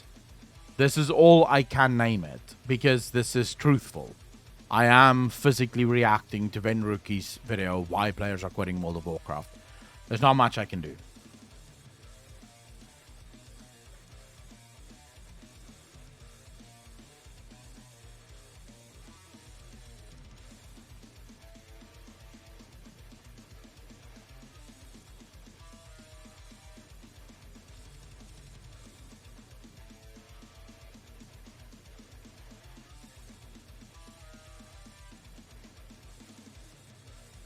And have you seen his last stream?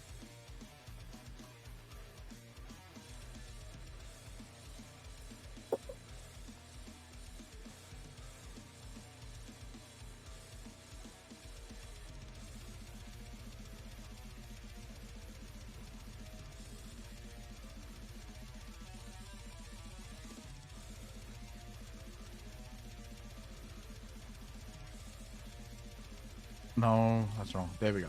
Okay. What about, are there any players left? Like I said, there's not much. When it comes to React content, you can't really do much. You are sort of, with React content, you are sort of stuck. Now, that doesn't mean that you can't, I guess...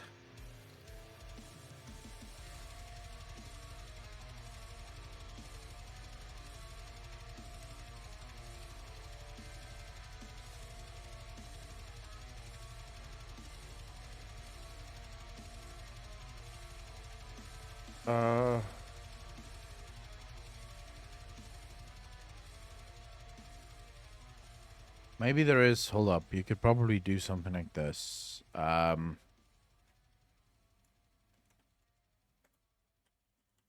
players are fed up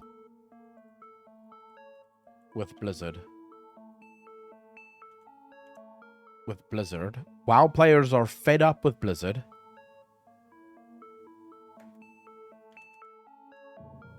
Featuring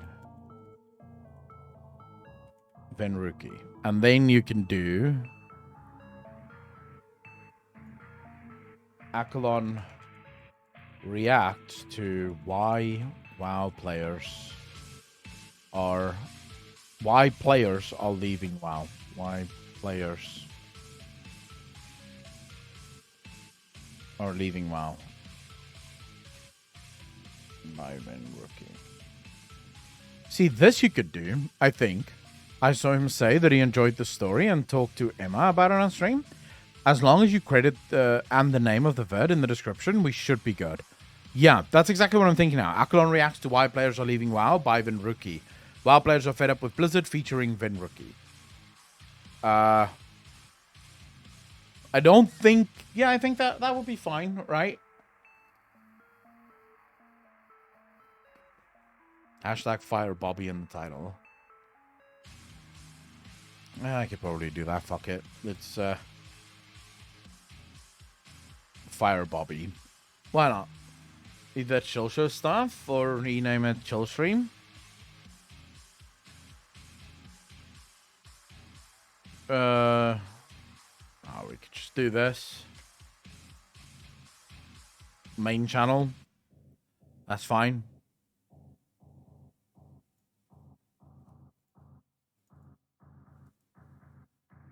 Although, do you guys think the is this clickbait enough for you guys? Do you think this is clickbait enough? We'll probably be gone when the deal is finished. Yeah, but wouldn't we like if Bobby was gone before that?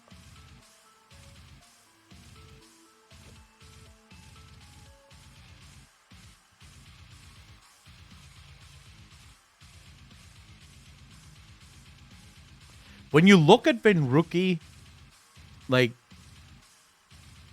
at first glance, he looks very much like Soda Poppins to me.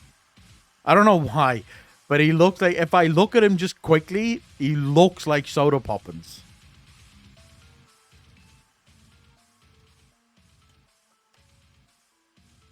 Add an I quit for dramatic effect. No, but that would, once again, be way too much clickbait, because this is me reacting to a video. This is not me, you know, I'm not actually...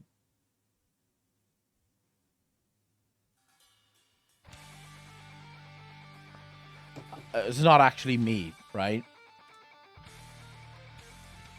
Akalon reacts to Vin Rookie. A brighter looking soda? I don't know. Soda Poppin have gotten very negative lately. Meep Bolly, thanks for the prime tip. Did really appreciate that. Welcome to the most degenerate chat on Twitch. Thank you, thank you, thank you, brother. Really appreciate that, comrade. Welcome, welcome. By the way, please make Shill Show about FF. I don't know enough about FF yet to do a Shill Show about FF. It's hard to make React thumbnails because I can't really do the creator dishonest or make it more clickbait. It's such a fine line. I can't even be bothered to try find. Soda got me and all my friends to WoW back in Mop. But nowadays I don't really watch him that much. By the way, will we get new emotes after hitting 500 subs? Yeah, sure. Yeah, we could work on new emotes. You guys would have to tell me what emotes you want gone and what emotes you want to have stay. Because I don't actually control the emotes on the channel. I just, like, chat asks for emotes and I sort of provide them. Well, I don't even provide them.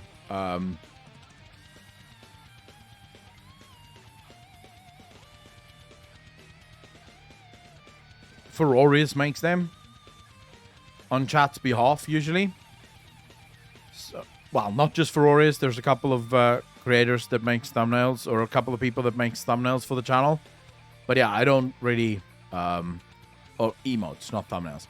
I don't... So none of the thumbnails that is currently on the channel were made by me. Like, I didn't request any of the emotes.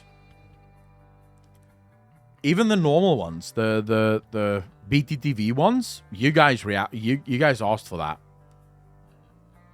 I just uploaded what you guys asked for. or enabled what you guys asked for. Send you a Discord DM about your birthday present just whenever you get a chance. No rush. Blue Fairy, I will check it right after stream. Thank you very much. You probably need my address again, Blue Fairy, right?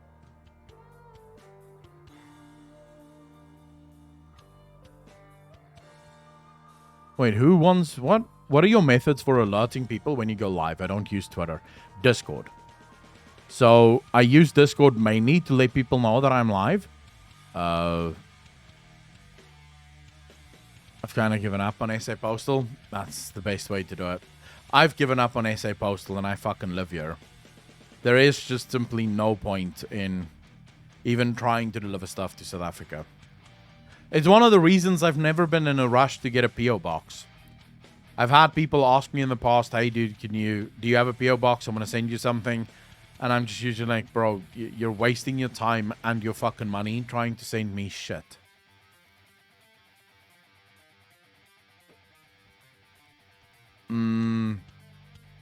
Yeah, we could probably make this one live too. That's fine. And there we go. Everything's live. Ladies and gentlemen, give yourselves a round of applause. A round of applause for everyone in chat. Ever think of moving? Where would I move to? Shadow Rodney. How would I get there? No countries want me. I'm a risk. I'm a risk. Oh, well, live. All right, so, oh yeah, we're reacting, right? Reacting to YouTube videos.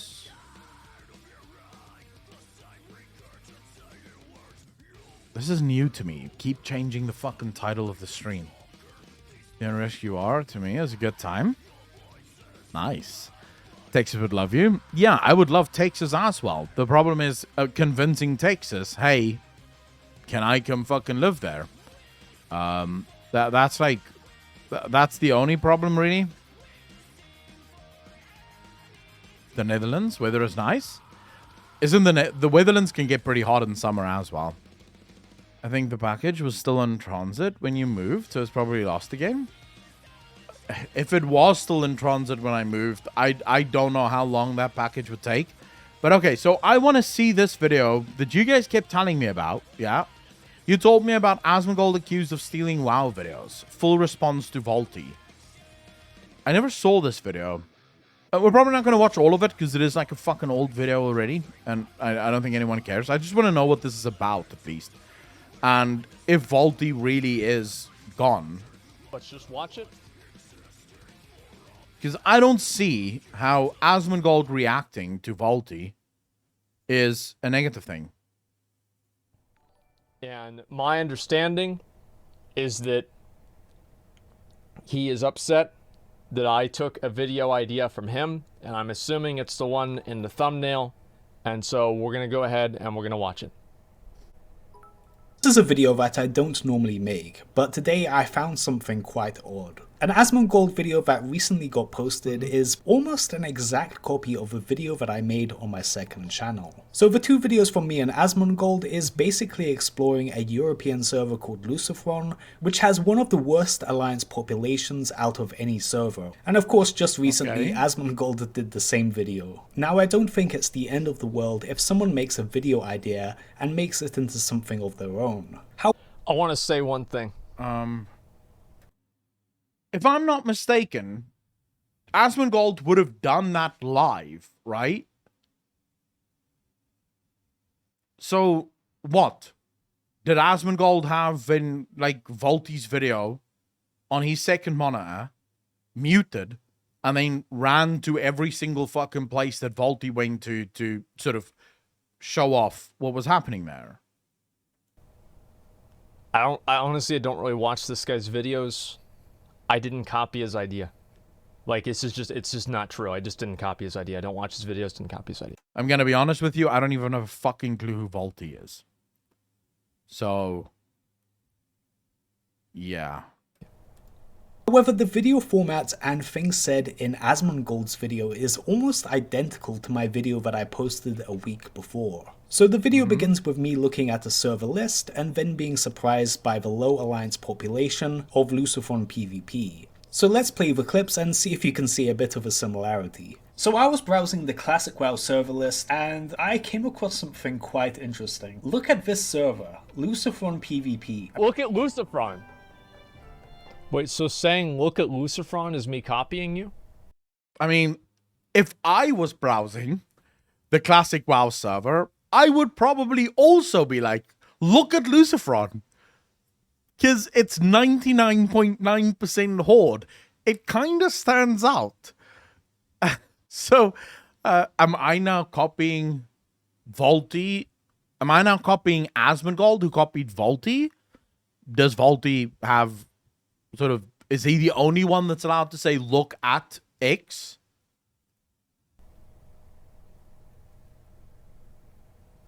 So if I say look at Luciferon, that's me copying him. Yeah, that is, it seems like I can't believe I've been exposed like this, guys. Fucking Asmongold. Wait, what? So, Luciferon, I wonder if there will be a single character on there. So I want to go to Ironforge, so I have to make a dwarf. Yeah, I think this guy's right. Let's just make this character real quick. Wow, someone took Vaulty on this server? Oh my god. So, I'll make the only Alliance character.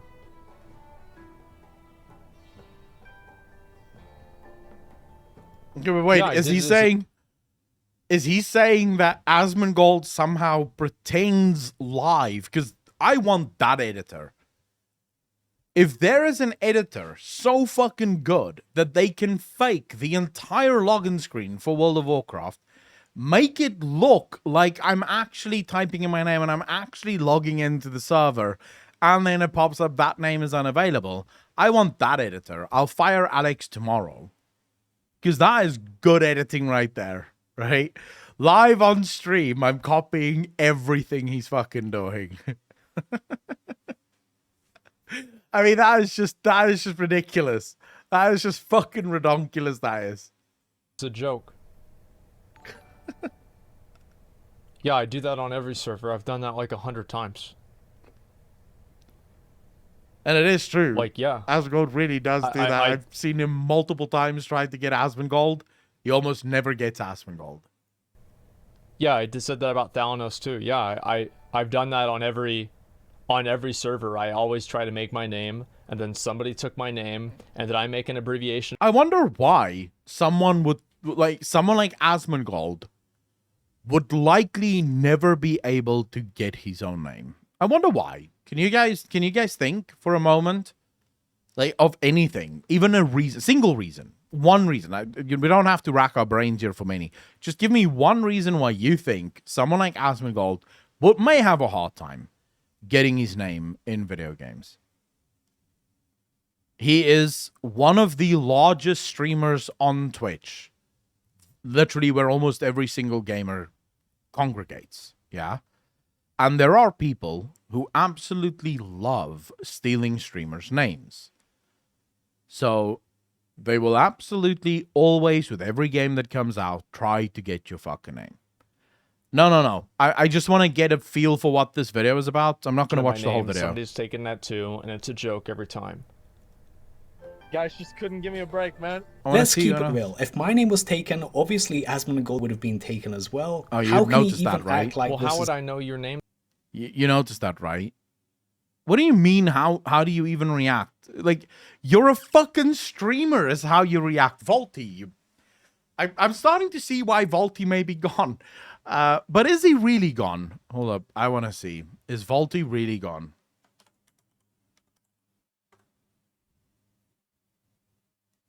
There we go. He's still around. Does he still upload videos? I don't actually know. Does Vaulty still upload videos? Let's see. Vaulty. I'm assuming this is him, right? Yeah, this is Vaulty. I mean, he's still around. Although 1 year ago. Oh, he has a video here? Why I stopped making WoW videos. Let's see if it's true. Let's see if it's true. Alright, so Volty, who basically tried to accuse Asmongold of stealing content, has now stopped making WoW videos. A month ago, he said, why I stopped making WoW videos. Let's see. So most people probably wouldn't be expecting me to upload on this channel again, but here we are. Now, I haven't uploaded on Volty in about a year. It's been a long time. Yeah. Some people may be wondering why I stopped uploading on this channel. What was the reasoning behind it? And what the hell am I doing now? Well, to be frank, I think the videos that I was making kind of ran its course. There's only so many times I can speak about the top 5 scariest things in WoW, and for it to still be entertaining. I think the list videos for World of... So basically, he was BuzzFeed, and then people realized, oh my god, this is boring, and then moved on. Because BuzzFeed died too. Well, almost dead. They're still hanging on by a thread, but kind of dead. I mean, let's be real. The list things have sort of run its course. Most people are intelligent enough these days to no longer fall for the 5 things this, 5 things that bullshit. So, you know. Warcraft Yeah, he should actually say I was called out for lying, and that's why I stopped. Classic pretty much ran out of ideas, and the viewership went down near the end of my YouTube career. Although that being said, there are a bunch of new WoW creators that has taken over the torch of the Red Arrow list videos that I was doing. So yeah, you guys are in good hands. But for me, I just thought it was time to move on and just go on to bigger and new things in my life. I can't be making top 5 list videos about World of Warcraft Classic for the rest of my life. Alright, he's obviously bullshitting. Like, that is obviously bullshit. I don't want to say that he left because of Asmongold or anything like that. It may be that he just got tired of the whole World of Warcraft shtick, or even the YouTube shtick. But the whole I can't keep making, that's obvious bullshit. If you're a channel, right, and some of these videos used to get like 100,000+ views, right? Now, if you're making 100,000+ views per video, you're probably looking at, let's imagine you're doing 4 videos a month, at 100,000+ views per video, you're most likely looking at a paycheck of anywhere from $4,000 to $6,000 per month. Like, easy. That would be an easy amount of money to make at 100,000+ views per video. Considering when you do get 100,000, it usually works out to about anywhere from $5 to $10 per 1,000 views that you get. So you can literally do the math yourself to know how much money someone like that would make. No one walks away from a paycheck like that unless it's something much bigger. You don't walk away from that. It's a good paycheck. It's an easy paycheck. Why would you walk away from it?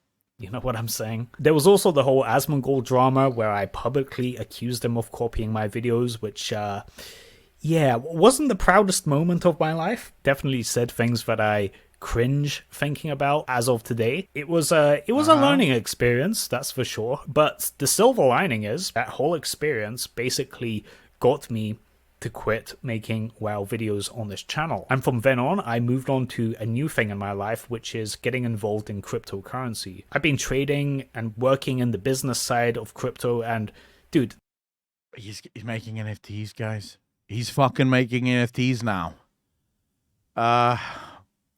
There we go. It all makes sense. It all fucking makes sense. Yeah, he's making NFTs now. So, I have nothing against the guy getting into cryptocurrency. I do cryptocurrency myself. I buy cryptocurrencies. I have a pretty big investment in cryptocurrencies.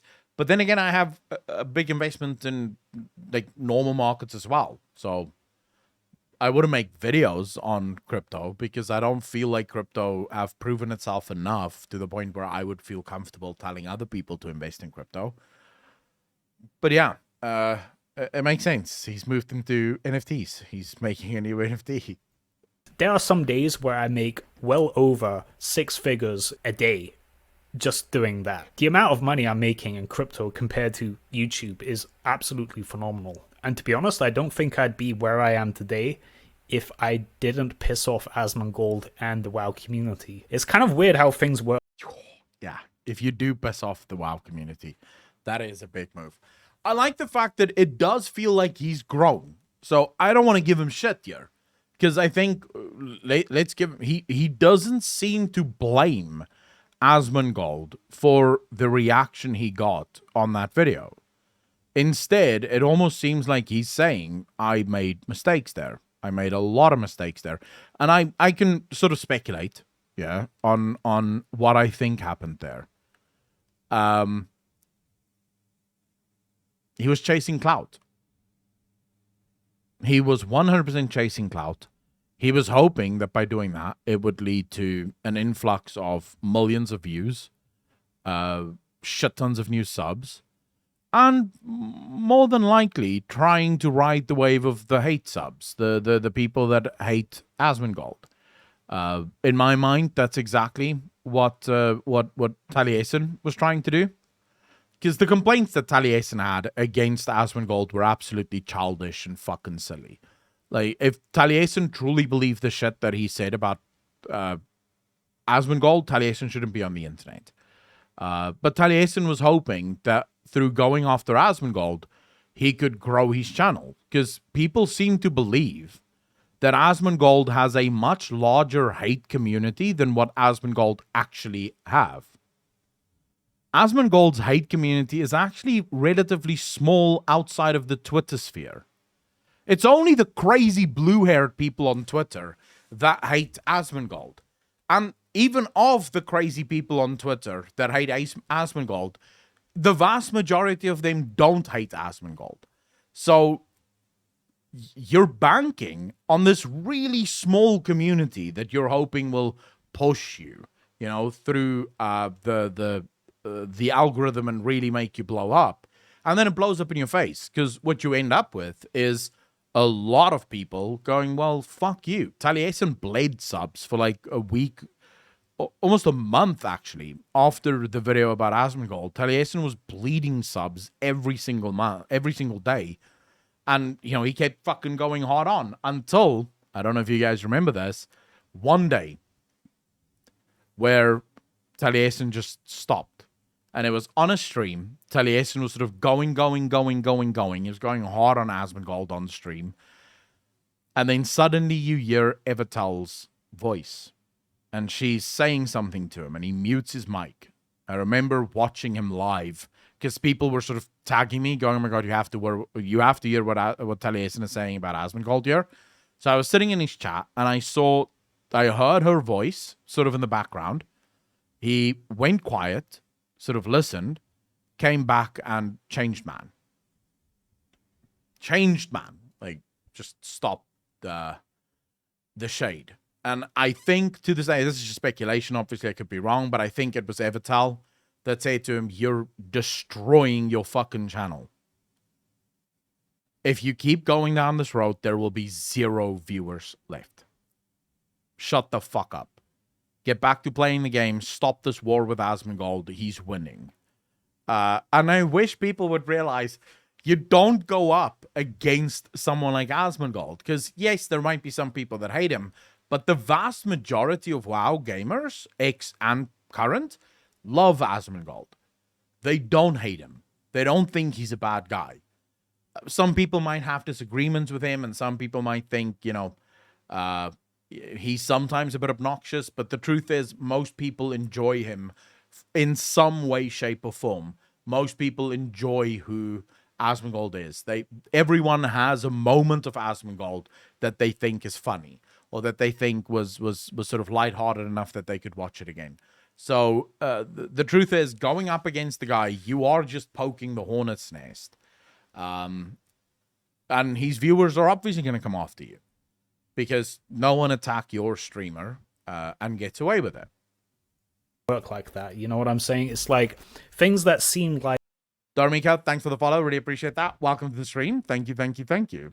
like absolutely terrible things at the time, like terrible life decisions, leads you down some new path that you never would have taken had you not have made that mistake. I see my time making WoW videos on Vaulty as a great learning experience, you know, just in like business, production, work, and just life in general. It was an interesting experience, and I don't think I regret my time making videos on this channel. That being said, of course I was making videos mostly to make money and get views. It's no secret that, you know, the videos and the thumbnails I was making were designed. Look,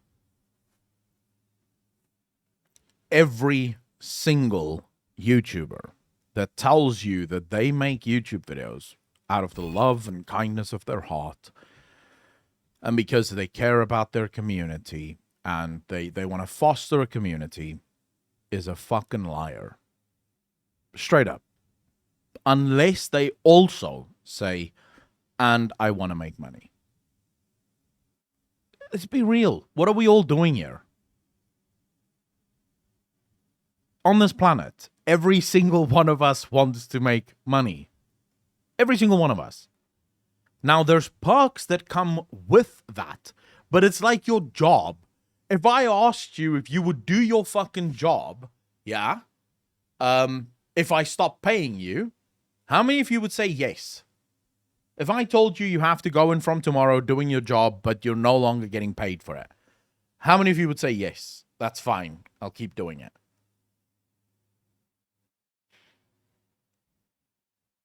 Yeah, most of you would fucking quit immediately. Because you may enjoy your job, but you don't love your job. You love the money that you get from your job. And then there's some things that your job does that's really cool. You may have some really cool co-workers, and maybe you really enjoy the challenge that your job offers you. But the reason you do your job is so that you can get fucking paid at the end of every month. The reason YouTubers upload videos is so we can pay our bills and make money. The reason you stream 4, 6, 7, 8, 9 hours a day is so that you can get money. That's why you're here. Now, there's perks on top of that makes it really cool to do this job. How many people can say that they get to spend their day talking about video games on the internet with really cool people, hanging out, laughing, making jokes, watching videos, playing video games? Not many people can say that. That is a perk of the job, but the main job is still getting paid. If that upsets you and makes you want to leave the channel, then fucking hell, good luck. Stop watching Twitch. Because there's literally not a single streamer on Twitch that doesn't do this for the money. It's just not possible. The only people I could see that maybe doesn't do this for the money anymore would be the streamers that have already made the money, right? So what we're talking about here is Asmongold. Do you think, and the reason I can talk about this is Asmongold himself have talked about this publicly in the past. Do you think Asmongold still needs money? Asmongold have actually admitted in the past, quite recently actually, that the reason he's streaming on his second channel and he's never monetized that channel is he doesn't need the money. He's invested his money, and I think Asmongold even said if he never goes back to streaming, he'll be fine. If he never makes another cent, he'll still be fine. He still has so much money that it could just never dry up. Now, at that point, you stop really caring about the money. Like, it's still nice if someone donates $100. And it's still nice when you get that paycheck at the end of the month and it's 700, 800,000 US dollars. That's still nice. But it's no longer a goal, right? It's no longer important. Because you already have so much money that you could live for the rest of your life without ever needing more money. So there your focus changes. But for every other streamer that still has bills to pay, still needs to do certain things, obviously the money is the important thing. Because guess what? Community is amazing and all, but I can't go to my landlord and be like, yeah, I can't actually pay you, but I have an amazing community. My landlord is literally going to tell me to go fuck myself. He's going to be like, yeah, take your community, shove it. I need my money, bitch. Where's my money, bitch? Right? And so, yeah, just don't.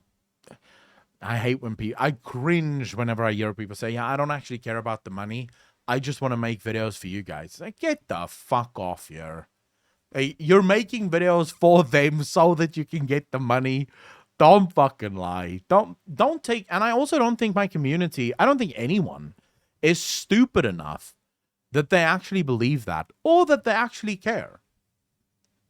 I don't think if you tell your community, yeah, guys, I'm here for the money. You know, I need the money. I need to pay shit. I think your community respects you more because of that. Because I think your community then realize, yeah, bitch, we're here to have you entertain us. We might say we're here because, it's a chill vibe. But the fact of the matter is you better entertain us or else you can go fuck off. Because let's be real. If I stop being entertaining, how many of you would stay? The answer is none. You are here because you want entertainment. I am here because it's my fucking job to be here. It's a transaction. No matter how you look at it, it is a transaction. And I think most people understand that. I think most people inherently understand that. It doesn't mean that you treat your audience as a walking ATM, because they're not an ATM. But at the end of the day, I think it's better for everyone if everyone understands exactly what the transaction is all about. Specifically for the YouTube algorithm, and not necessarily to like be beloved or well liked in the World of Warcraft community. For me, I started making videos on VoLTE when I was in a Soviet apartment with no hot water. Like, I was so freaking broke, and I was making so much money relative to anything else at the time that I was just thinking, I don't care if people are mad at me, I'm just gonna make top 5 videos with red arrows. I don't care. And that's what I did. And, it ran its course. As for me today, I'm preoccupied with my own business. I'm running my own company. Just moved on with my life, frankly. That being said, I still play World of Warcraft Classic.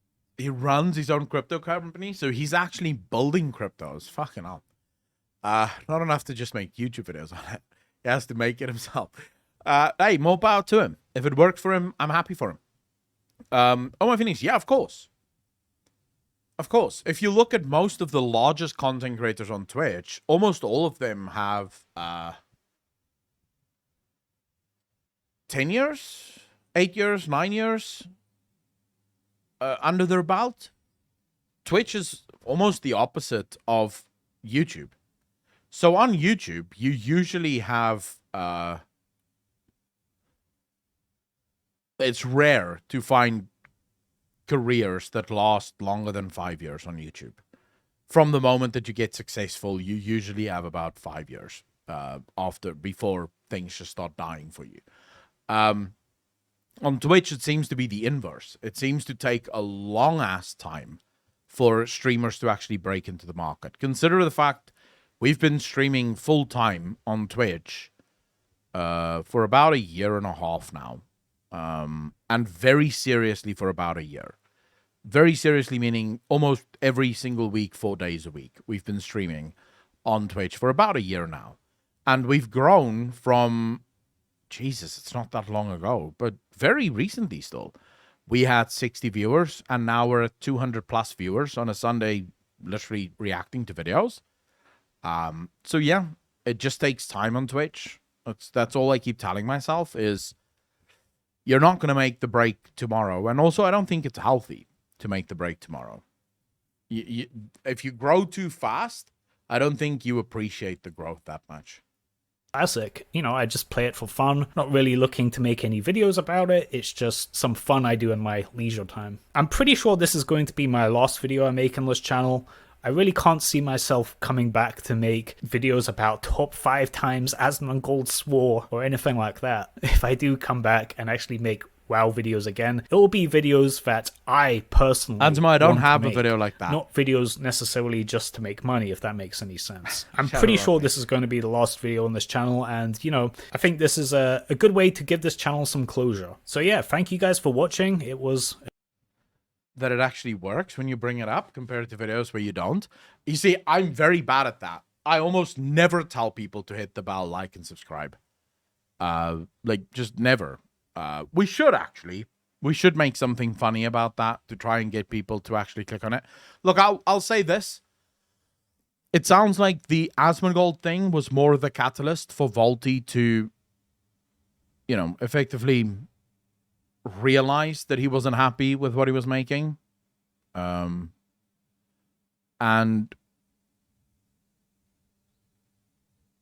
it doesn't sound as if Asmongold was the reason for Volty going off of YouTube. It sounds more like Asmongold just made Volty realize that he was in this for the wrong reason. He no longer enjoyed it. He wanted to move on with his life and whatever the case might be. So yeah, I think that's great, because let's be real, his video on Asmongold was dog shit. His takes were dog shit. So Volty, good luck to you, bro. I hope that I really hope that your company, your crypto company that you're running, isn't a shitcoin company that's just gonna steal people's fucking money. I really hope so. But yeah, good luck to you, bro. See, this is proof. If Asmon doesn't like your vids, you can get cancelled. He didn't like Volty. No, that's not even fucking remotely true, King Julian. You literally watched all of this. You listened to everything I just said, and that's your takeaway?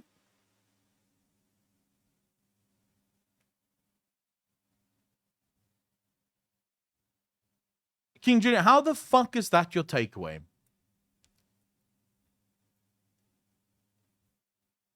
There is a massive difference between Asmongold not liking your video, right?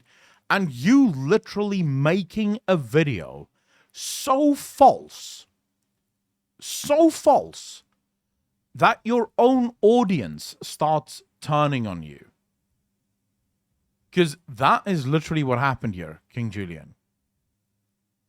Based on the video that Volty put out, where he accused Asmongold of stealing fucking videos from him, yeah, it's obvious. It's obvious that his own community would turn against him and be like, nah, bro, this ain't it.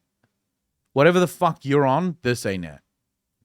So no, I highly doubt that is proof of Asmongold not liking your shit. And you can get cancelled for it. You do not get cancelled on the internet unless you get, like, deleted by the platforms themselves. I don't know. King Julian might just be trolling me, which is entirely possible.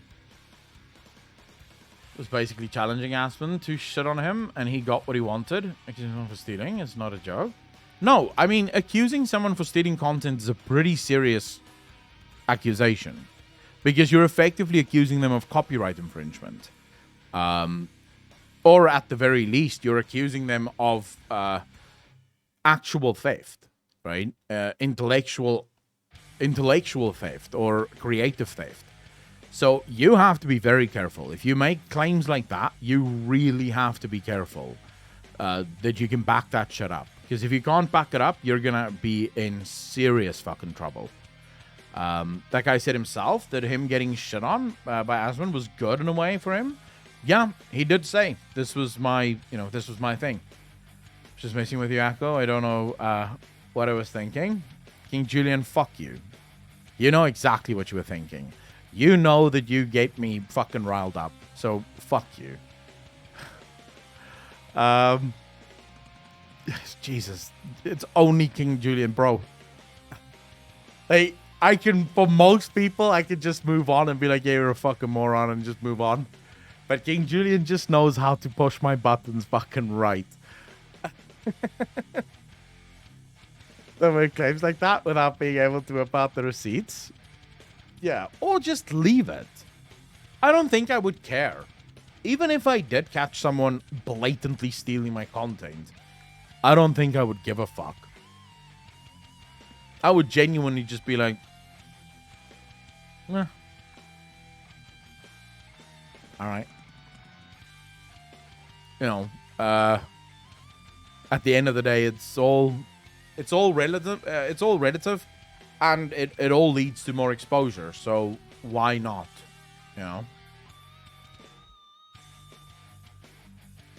Was there? Oh yeah, you guys wanted me to react to legendary acquisition changes, right? But I don't just want to do this one. There was another post that I want to read before this one.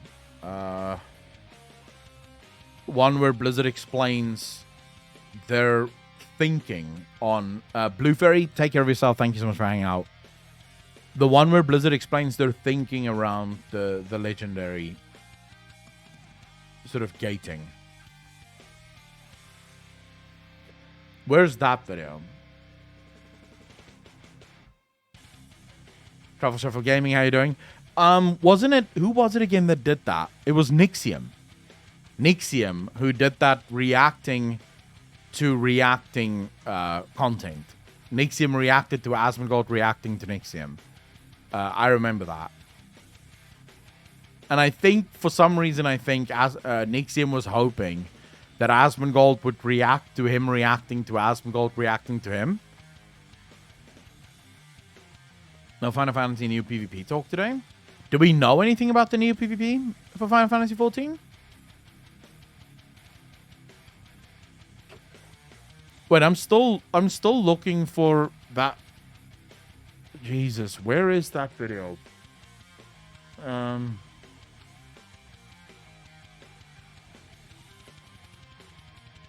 That's the improvement of culture. That's not the one I care about.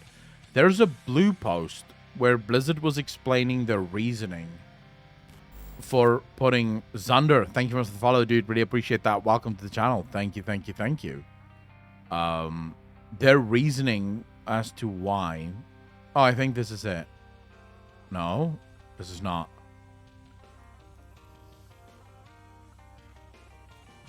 Is it your DM that does that? Hold up. Is it the Cosmic Flux one? Or which one is it, Alex? No, here's, I have it. Okay.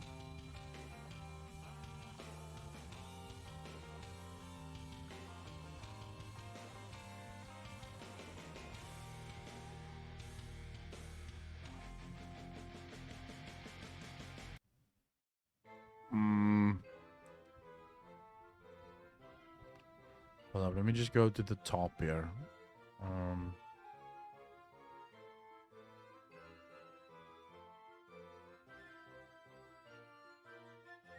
All right, okay. We'll quickly do this right. It's your birthday. Happy birthday, Aklon. No, it's not my birthday. My birthday is already gone. My birthday is already gone. My birthday was the 15th of January. So we're already 8 days past my birthday at this point. But all right, so this seems to be another hot button topic. As if, you know, World of Warcraft needs any more hot button topics. All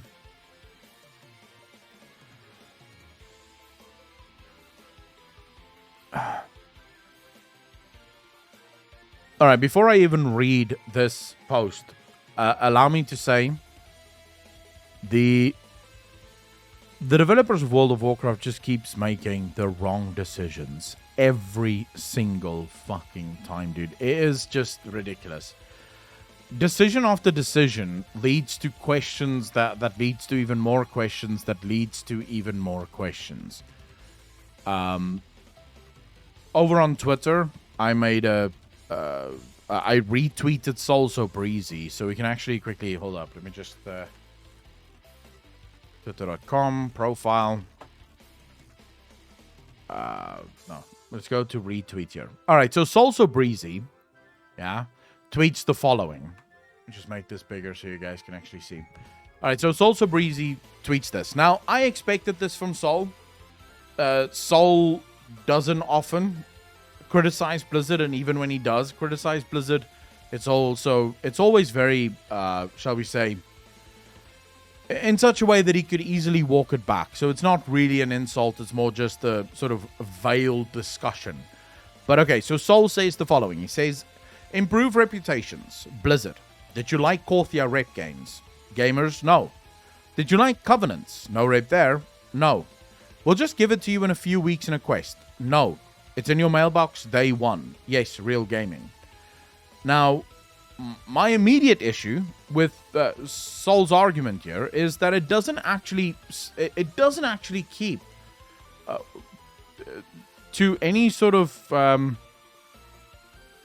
it's intellectually dishonest is what it is, because you know exactly why people do not like reputations. You know fucking exactly why people don't like reputations. And then you keep pretending as if it's the rewards that's the issue. It's not strong enough rewards, which literally isn't why people are disliking reputations. But so, here's what I said, yeah? Goofy Priest, thank you very much for the first time chat, dude. Really appreciate that. Welcome to the channel. Thank you, thank you, thank you. No matter the justification, there's only one real question you need to ask. Are reputations fun? Answer, no. Then you failed as a game developer. Hiding massive power behind a very unenjoyable system will obviously bring about anger. I don't think I'm wrong when it comes to this. I don't think I'm wrong. Because at the end of the day, reputations are incredibly tedious and boring. Am I saying that reputations need to be removed from the game? No, of course not. You can have reputations in the game, but do not hide any player power behind those reputations. Let reputations be purely cosmetic. Let reputations, be purely... You could even just have it be achievements. But do not hide player power behind systems that is clearly designed not to be fun. You could always try to make them fun, but let's not put too much pressure on Blizzard. Alright, so Scald comes and he says, "Hello all. Thanks for everyone's feedback on the enlightened legendary bouts and memories, and on the issue of when you can obtain them and what activities they require. We have some changes coming to a future PTR build that I'd like to talk about a bit. First, what are we doing? The Bout of Unity is moving from the Enlightened reputation and into the campaign quest for Zereth Mortis.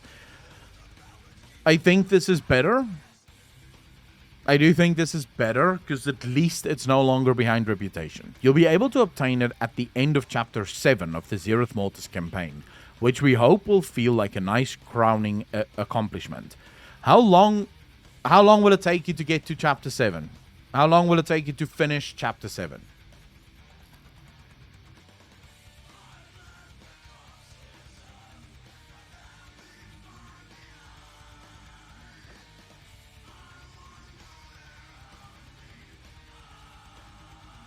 Five weeks.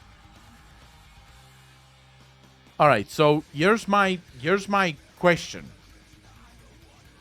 Why would you need two legendaries in a video game like World of Warcraft? What could potentially be the reason for two legendaries in a game like World of Warcraft? Could it perhaps be, and I'm just sort of spitballing here, what the fuck do I know? But could it perhaps be that you would want a power increase to help you raid? Could it be that that's why you would want a double legendary in a game like World of Warcraft? Like, you'd want as much power as possible before you go into a raid. Alright, now maybe, let's say what I'm saying is correct. I'm not saying it is, I might be completely wrong, but let's imagine that what I'm saying is correct. Then hiding it behind week 5 does not make it feel great, because that's at the end of progression. It means progression is basically done, at least for the top end guilds. Now, this does maybe alleviate some of the issues there, because now it's basically saying that none of the top guilds will have the legendary by the time it comes out. But that also depends on what we look at as 5 weeks. Because if you look at first week, you'll most likely get, if I'm not mistaken, first week you'll get normal and heroic. Then you'll get mythic. No, do you get something on the first week for WoW launches? I can't remember. The first week usually doesn't have the raid, does it? No, it only opens the next week. Yes. So week 1, you get nothing. Week 1, you get nothing. Week 2, you get normal heroic. Week 3, you get the first half of mythic. Because remember, this time around, it doesn't launch the same time. So you'll get the first half of mythic. And then week 4, you'll get the second half of mythic. Now, if we're to say that guilds are going to struggle on mythic, which is usually the case, then you're probably still looking at most guilds maybe not being able to clear the full mythic raid on week 4, on week 3. So they won't be able to kill everything up to Anduin. They may be able to get to Anduin, but maybe they won't be able... wait, is all mythic opening up now? No, it's only the first 8 bosses, if I'm not mistaken. Zuval is in the second one.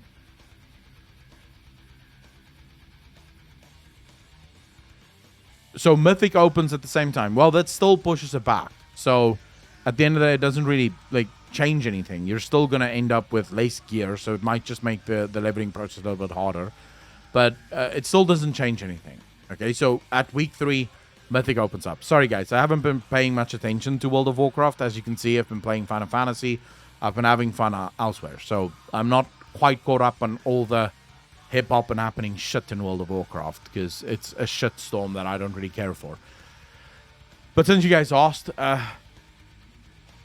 let's get back into trying to understand this fucking story. Alright, so you basically have week 3, you have Mythic opening up. So now you have the Mythic raid. The chances of them being able to clear all of Mythic in a single week is probably not. Even if we say they're going to take 3 weeks. No, so they're basically going to be able to finish progress without a second legendary. Right? Do any of you think that the second legendary acquisition could affect... I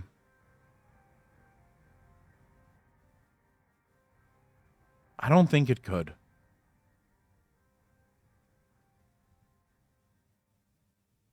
It's 2 weeks or no race to world first?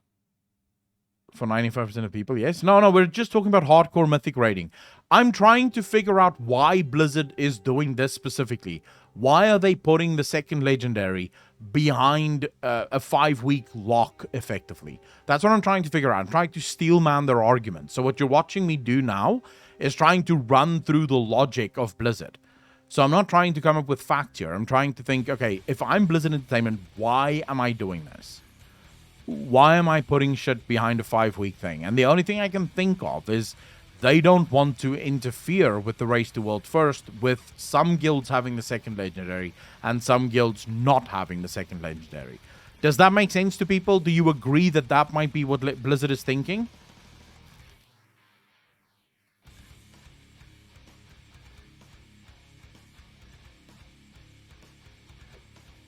That's if the race to world first lasts that long.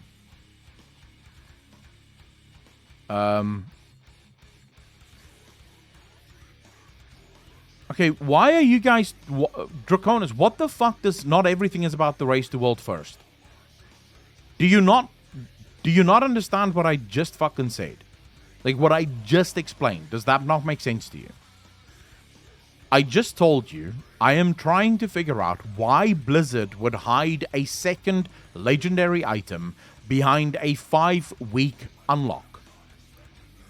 Why would it take you 5 weeks to unlock the second legendary? That is my question. And now you're going, wait, not everything is about the fucking race to world first. I'm like going, what the fuck are you saying? Because that's very unhelpful.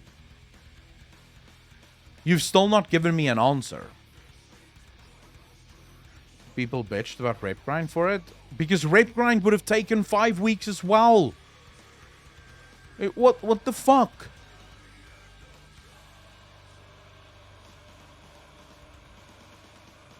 A good reason why they would do that? Or just because they would do that? Not a good reason. What would they think is a good fucking reason? All they have to do is a simple story, not grind rep. Okay, I seem to... My argument seems to go straight over your fucking head, bro. Let me see if I can rephrase this in the best possible manner. You have a gaming company that is thinking of time gating a fucking item of power. How they're time gating it doesn't fucking matter. They are thinking of time gating a piece of equipment that would provide power. Why?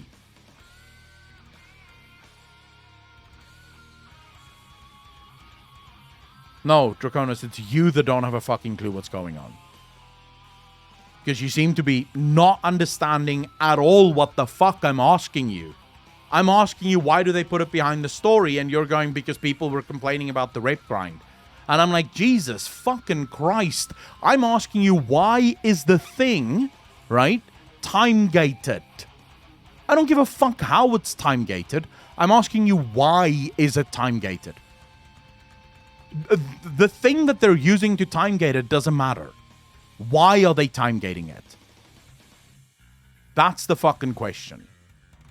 Good reason to change it to chapter is people can start week 5 and get double legendary. Multi-dollar company, that's about fucking right. I'll tell you why. It is to drag out content. Of course, the copium fucking WoW players won't understand that. They'll be all like, oh my god, this makes so much fucking sense, bro. Of course. I have to play for 5 fucking weeks so that I can goddamn play my game. This should have been available right from the fucking start. Week 1, you should have been able to get your second legendary. Because it's not as if the second legendaries are that exciting. This is your Covenant legendary. It's stupid, right? So, at the end of the day, the point I'm trying to make is Blizzard doesn't have a fucking clue what they're doing.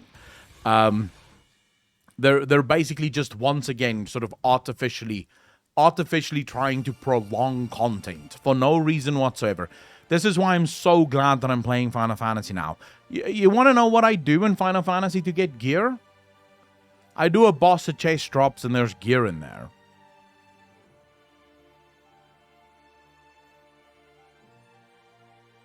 That's it. That's it. There's no, I'm waiting 5 weeks for shit to unlock. I'm waiting a million years for rape grinds to happen. I go do the boss. There's a chase that drops, and that chase gives me gear. It's insane. It's so fucking simple. It almost makes it. It almost makes you cry. Meaningful choice though, Ellie giggle. Yeah, it just so happens, right? I get the gear, then I have the gear. How cool is that? Considering that the gear isn't why I'm playing the game, the gear just allows me to play the game. It makes it really nice. You want to know the other thing that's really cool about the gearing system in Final Fantasy? As opposed to the gearing system of this dog shit World of Warcraft? Guess what you do once you're absolutely fully geared in World of Warcraft? Guess what you do?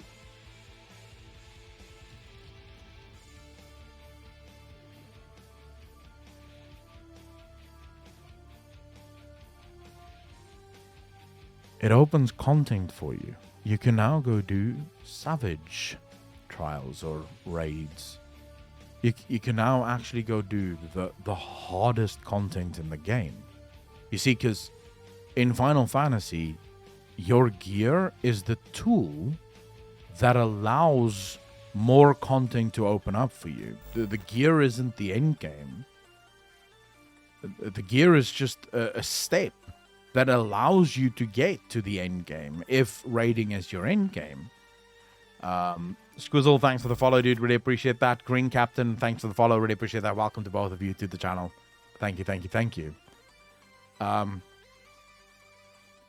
What happens in World of Warcraft when you finally reach max level gearing? Like when you're finally at the max, you have all the items you require. What happens? Phenomena, thanks for the follow. Really appreciate that. Welcome to the channel. Thank you. You have nothing to do. You spent all that fucking time, bro, getting all your gear. You were grinding like a piece of shit, getting all that gear. And the final item drops for you like there's nothing to do with this fucking gear. Because guess where I got my gear from? From the very fucking content that I needed it in. From the very content I needed it in. What a fucking joke. What a joke. World of Warcraft is so fucking outdated in its thinking and in the way that it applies itself, dude. Is it any wonder that people are leaving? The people that just had enough of this bullshit? The only people that's still holding on are the copium users? The people that's so addicted to this game that without it they would die? Of course it's always been the case, OG Asta. That's why we say the game is out of touch. It's lost what it used to make it special because it's not evolved. No one is claiming that what World of Warcraft is doing now is some unique thing that they've never done before. The problem is that back when expansions used to be relatively good, people could put up with the bollocks, right, that they put out. People could put up with the bollocks that they put out because the game was still kind of good. But now that the game is no longer good, people are genuinely realizing, but hold on, none of these other things are good either. They're boring. They're so old school. There needs to be something that's fucking that changes. There needs to be something that's better. Wow, Draconis, you literally just showed that you've never played Final Fantasy. Well done. Well done. Very proud of you. Thanks for that one. Because Final Fantasy gives them all the gear they don't have to do anything for. Huh. Wow, I'd love to fucking see... I would really love to see you in Savage Raiding. Can you imagine some of the World of Warcraft plebs stepping into Savage Raids? I haven't even done Savage Raids yet, but I've seen the Savage Raids. And I've spoken to people who have done the Savage Raids, who are also hardcore raiders in World of Warcraft. And I can tell you that World of Warcraft has nothing close to the difficulty of Savage Raids. Close. Yeah, just craft the best gear in Final Fantasy, bro. Don't worry about it. Why are you even trying to raid? Everyone knows you can craft the best gear in Final Fantasy. Anyways, let's continue with what World of Warcraft believes is a good system. You'll be able to obtain it at the end of Chapter 7 of the Zereth Mortis campaign. I can't wait to do that. Which we hope will feel like a nice crowning accomplishment. For what? Time gating. The memory of Unity is remaining. Okay, so another problem I really have with this is that it's going to take me 5 weeks to get to the final chapter of the story of Zereth Mortis. Is there anyone here that plays on the PTR currently?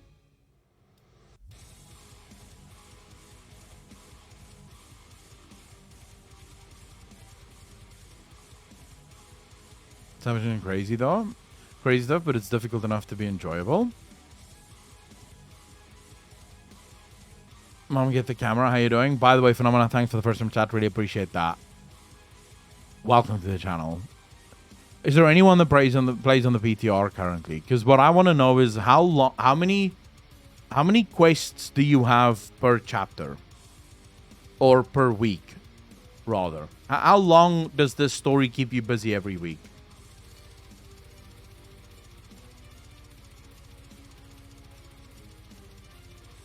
Rob, that's actually based on the people that I've spoken to when it comes to Savage. They're not actually putting it there. Or is it... Sorry, Ultimates, not Savage. Excuse me, Ultimates. Not Savage. Ultimates is what I'm talking about here. So, Ultimates is your, like, hardest content, right? If I'm not mistaken, I think Ultimates is the hardest content in Final Fantasy. And it's the Ultimates that people... Like, that's the one that you really have to work your fucking ass off. Sorry, I'm still very confused with the exact naming scheme of your statics or your raids or whatever the fuck you guys call it. Raids, Trials, Savage, Ultimate. What you have to know is I'm talking about the hardest difficulty content in Final Fantasy, which is just stupidly hard.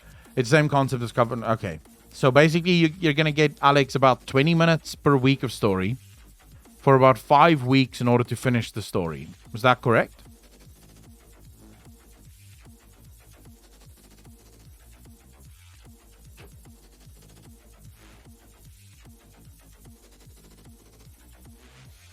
Wow. So, let me just get this straight. You're paying $15 a month for what is it? Well, actually, it's not just $15 because you're actually paying $30 because it's 2 months. It's 5 weeks. Which, funny how that works out, right? Funny how that works out. If you want to see the final episode or chapter of the story, you're going to have to sub 1 more month.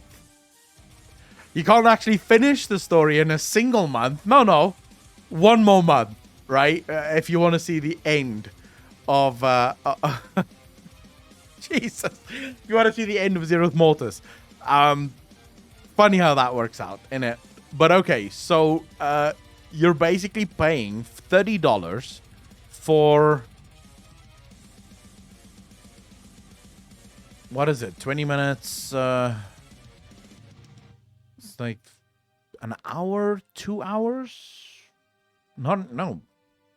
Maybe like an hour and a half worth of content. An hour and a half worth of content. Siniku, how you doing, bro? Thanks for the first time chat. Or just wait until the next end of the expansion. Sub for a month, do it all, and leave again. That's my plan. That's usually the best way to play WoW. Is literally wait like a month before the end of the expansion. Go in, do everything that you want to do in a month. Because there's literally less than a month's content. And then you're caught up. Good.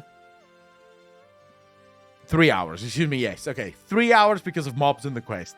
So you're paying $30 a month. Or $30 all in all for about 3 hours of content. In the game. Right? In this patch. Story content, that is. You see what Blizzard does? Does it... Are you starting to make sense of what Blizzard actually does? Their philosophy around game design. They don't use time gating as something that makes sense. They use time gating to artificially elongate the time or the content that they have. So they're trying to make 3 hours of content feel like 5 months or 5 weeks worth of content. When in reality, it really is only 3 hours of fucking content. There really is only 3 hours of actual physical content. The rest is rinse and repeat. Kill bosses, kill mobs, farm shit. That's rinse and repeat crap. That's not actual physical content that's being designed and developed to be put into the game. It's extremely annoying that shit like that exists and that there's still people who don't see through it. I don't even want to read this crap, dude. I don't even want to fucking read this. Let's be real, the game should not be subscription at this point. 100% agree with you, dude. 100% agree there. Weeks of diligent grinding. Yeah, diligent farming. Easy. All right. You'll be able to obtain it at the end of Chapter 7 of the Zeroth Mortis campaign, which we hope will feel like a nice crowning accomplishment. The Memory of Unity is remaining on the Enlightened Reputation Vendor and will remain an account-wide unlock like other legendary memories for Shadowlands. Wait. The Memory of Unity is remaining on the Enlightened Reputation Vendor and will remain an account-wide unlock like other legendary memories from Shadowlands, but will now additionally require that you've completed Chapter 7 in order to purchase it.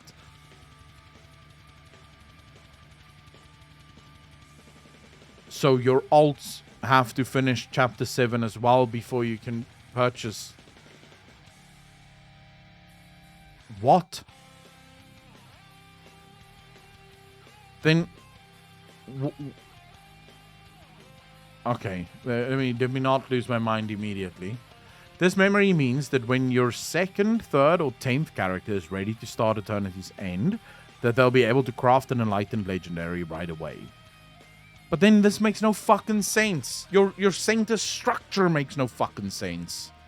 It's an account-wide unlock, like other memories, but will now additionally require that you complete the Chapter 7 in order to purchase it. Just say on your main there, for fuck's sake. This memory means that when your 2nd, 3rd, or 10th character is ready to start Eternity's End, that they'll be able to craft an Enlightened Legendary right away. Alright, fine. The new questing requirement is being added to head off any feeling of needing to rush ahead. Like, what the... Jesus.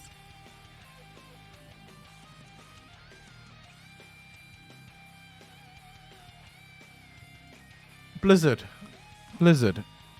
You guys don't even play WoW. Stop trying to dictate to the players how to play their fucking game.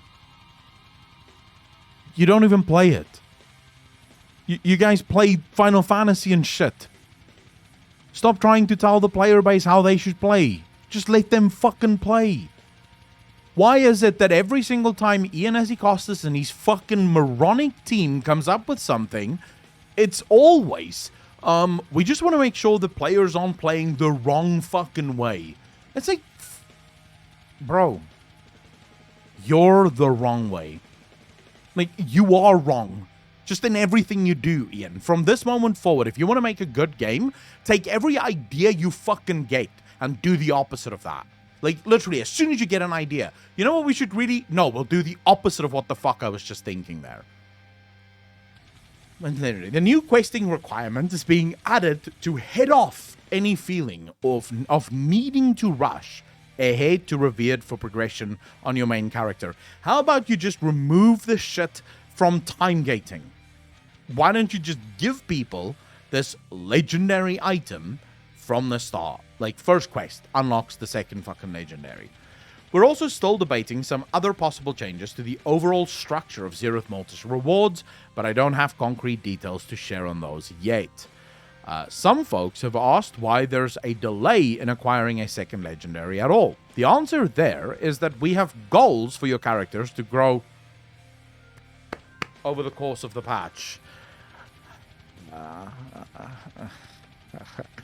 They're not being honest. They're not being honest, dude. They're not being fucking honest. It's not that you have goals for our characters to grow over the course of the patch. It's that you have engagement metrics that need to be hit, and you would really like it if people keep subbing so that they can get to the end of fucking shit and actually get there. Alright, so allowing them to overcome challenges they couldn't initially overcome. One specific example here is the difficulty of Sepulchre of the First Ones. But, Blizzard. Alright, let's steelman your argument. You are saying that we can't give you the legendary at the start of the patch, because if we gave you the legendary at the start of the patch, then everyone would be able to clear Sepulchre of the First Ones in the first week. That's literally what they're saying there, because they want to time gate it so that people progress and get stronger. Well, newsflash, you fucking morons.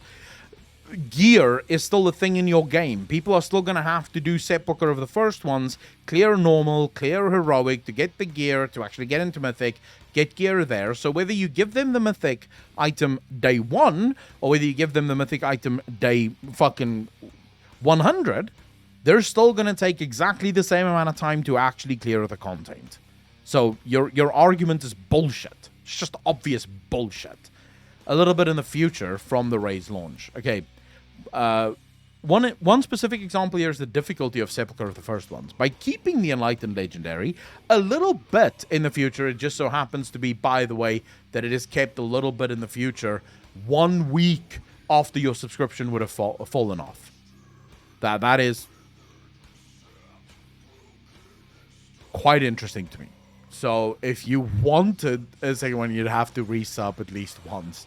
A little bit in the future from the Raid's launch, we can tune the Raid at a difficulty that allows early progression to be bolstered by additional power once players start hitting stumbling blocks. But you could tune that anyways. Even if they had the fucking legendary from the first, you could still tune it, because nothing's going to change in terms of their power levels.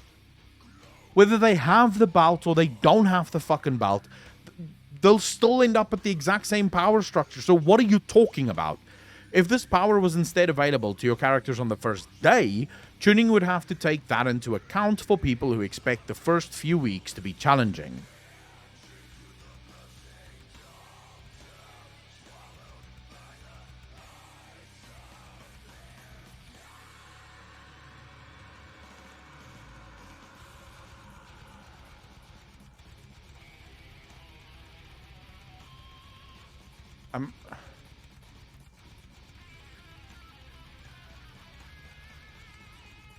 I actually feel like I'm losing brain cells reading this. Is there anyone that's buying this shit? Is anyone reading this and buying this crap from Blizzard?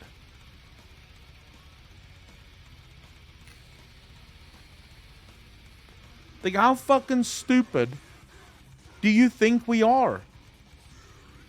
Just because I have the legendary, but I have no other gear from Sepulchre of the First Ones, is still going to fucking make Sepulchre of the First Ones hard if you balance for it. Like, what? What? I don't get this. It makes no fucking sense. Like, what are you saying, Blizzard? This only makes sense to people who didn't have math in school. It's basic fucking math. If you balance something around 5, it doesn't matter how you get to 5. You can get to 5 1 plus 2 plus 2. You can get to 5 1 plus 2 plus 1 plus 1. It doesn't matter how you get there. It's still balanced around 5. So however the fuck I get there, I'm still getting to 5, and that's where it was balanced to be. So if I get 2, which is the mythic item, week 1, I still need 3 1s, which would be normal items, to get to 5 to where the fight would actually be a little bit easier. So it's still going to take some time for me to actually get geared enough to where I can actually complete content easy enough. So it doesn't actually matter how I get there, I'm still going to get there at the end of the day. Who wants to deal with math when you're having DPS and health in a game? True. It's important to us that there's a pretty level playing field with the Enlightened Legendary in terms of when different players obtain it. We want it to be an impactful moment of growth for your characters.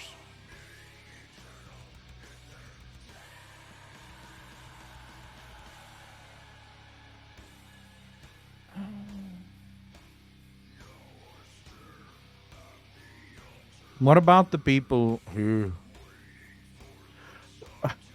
What about the classes whose legendaries add like 100 DPS versus the classes whose legendaries add like 2k? How impactful do you think it's going to feel for those players?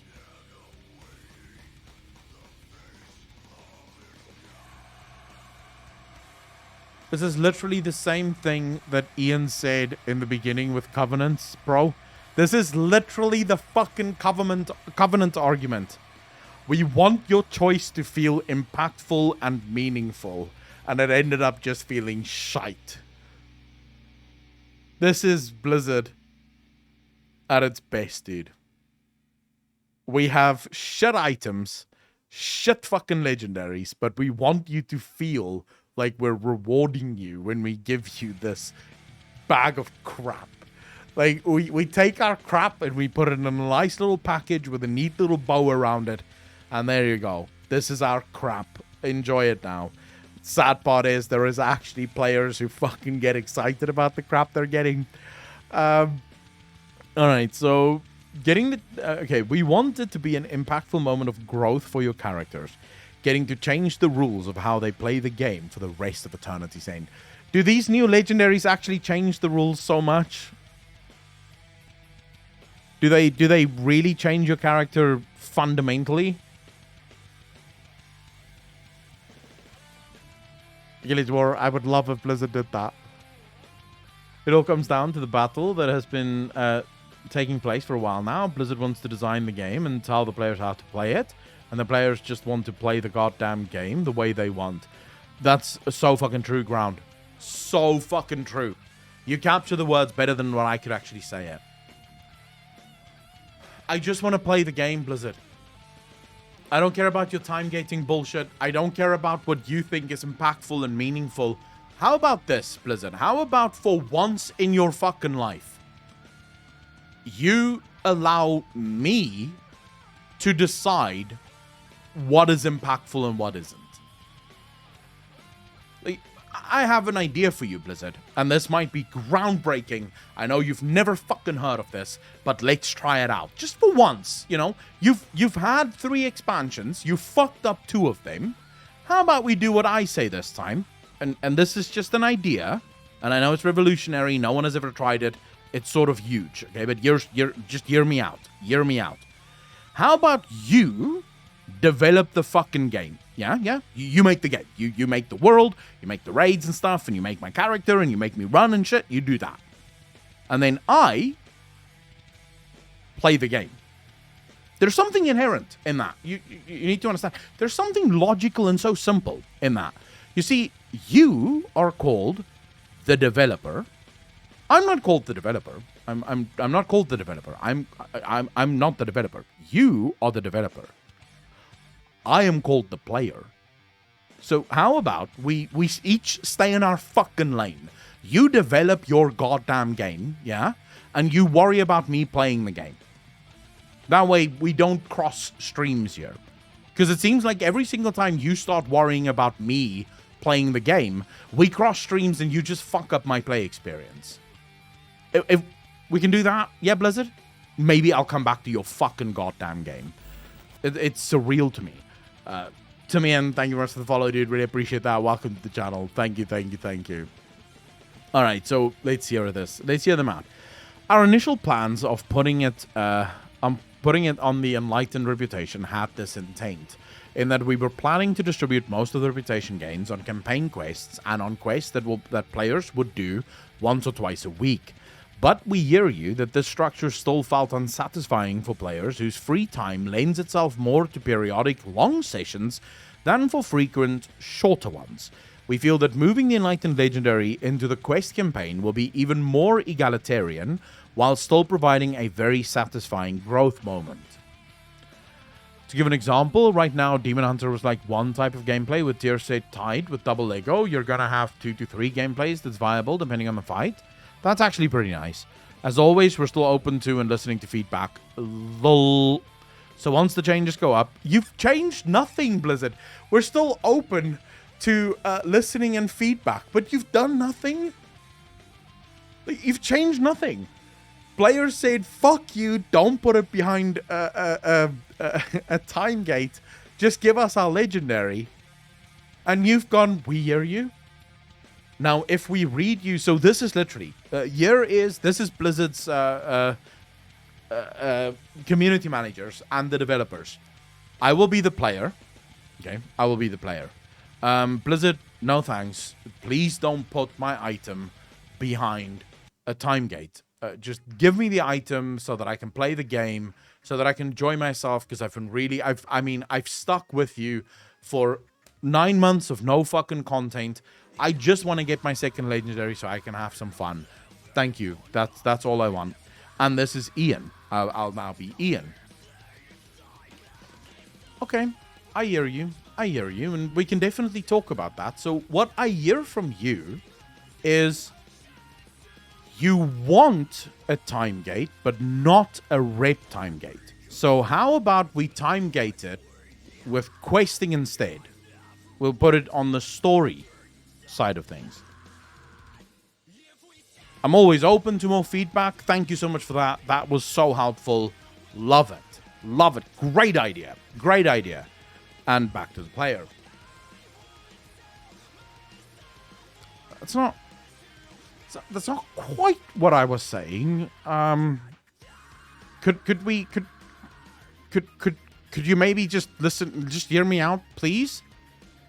No, thanks for the feedback. We'll take it from here. We got you. We have you. We understand exactly what you want. No more time gating behind rape grinds. Only time gating behind story stuff, because you love the fact that there's a progression of power at the end of it. We hear you. And as the player, you just keep going, what the fuck am I doing with my life? Of course, not everyone. Some players are going, oh my god, I can't believe Blizzard is actually playing my game on my behalf. This is so much fun. Imagine if the time gate was just playing the game at your own pace. That would be so amazing, right? That would really be so amazing. Imagine if I could just choose to play the game, and I didn't have to worry about power unlocks that my guild is obviously going to push me towards if I want to keep raiding. This is why, by the way, I believe that World of Warcraft... this is why I believe Final Fantasy's gearing system is so fucking perfect right now, dude. Because in Final Fantasy, there's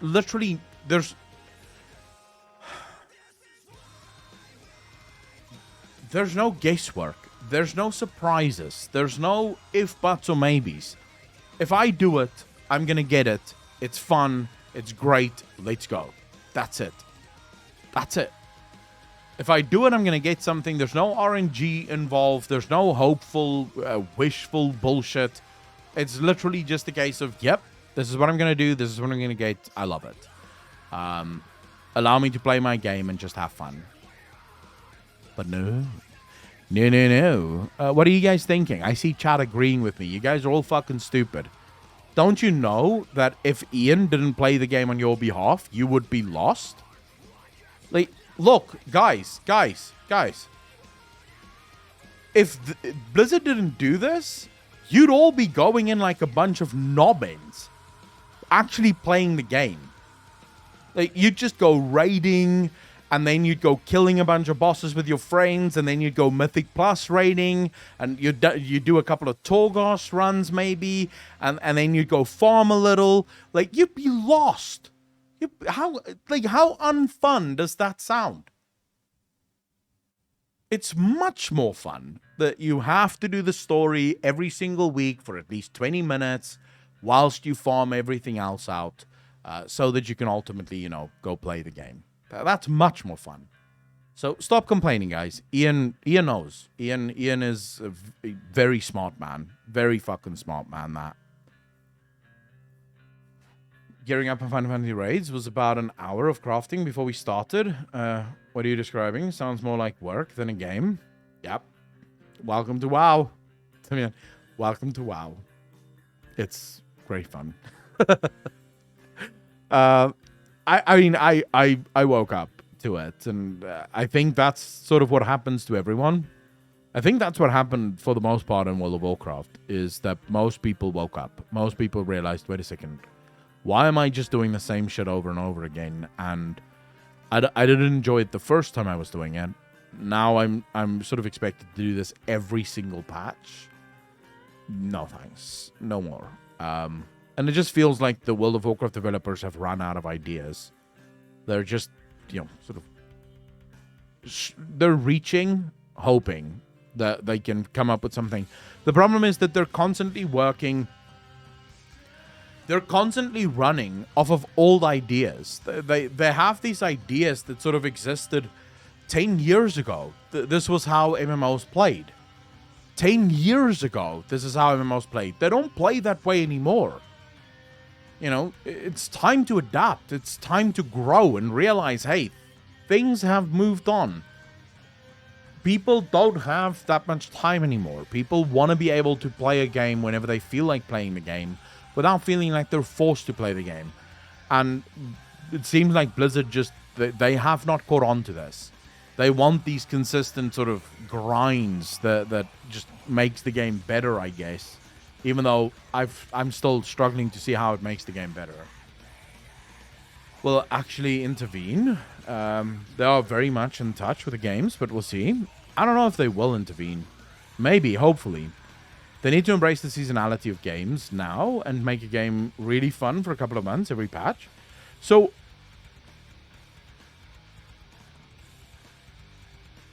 I realize I'm pissing a lot of people off, but the truth is, I can't not praise Final Fantasy for their development.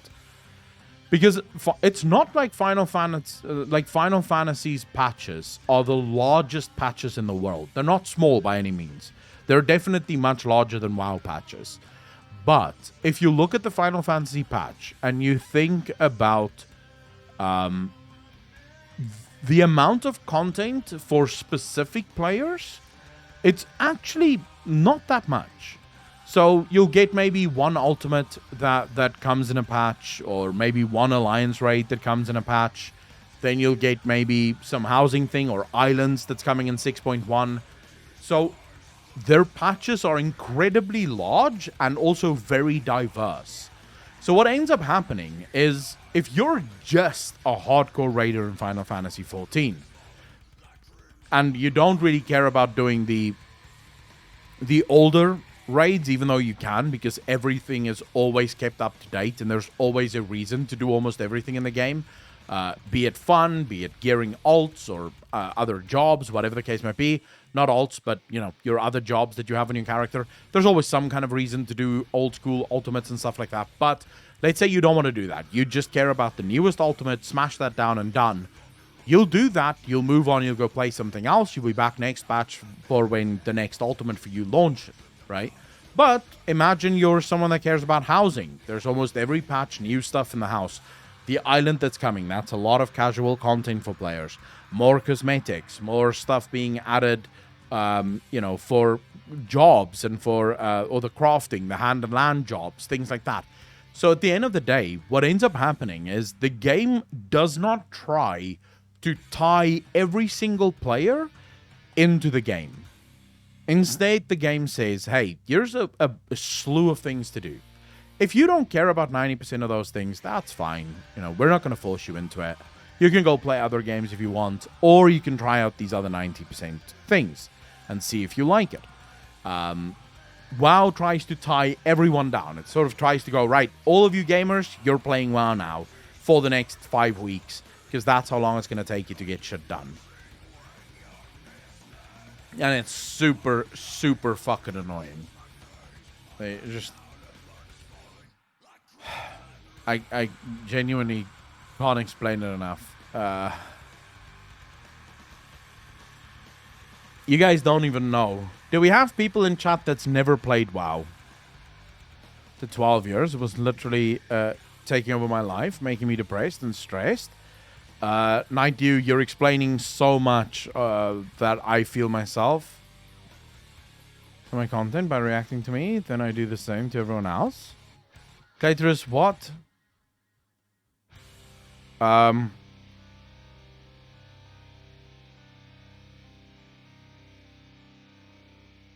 Do free trial for WoW count? JK, don't be angry. I'm not angry. I just didn't understand your sentence. That's why I asked what. No. You guys have no idea how lucky you are. If you've never played WoW before. You have no idea.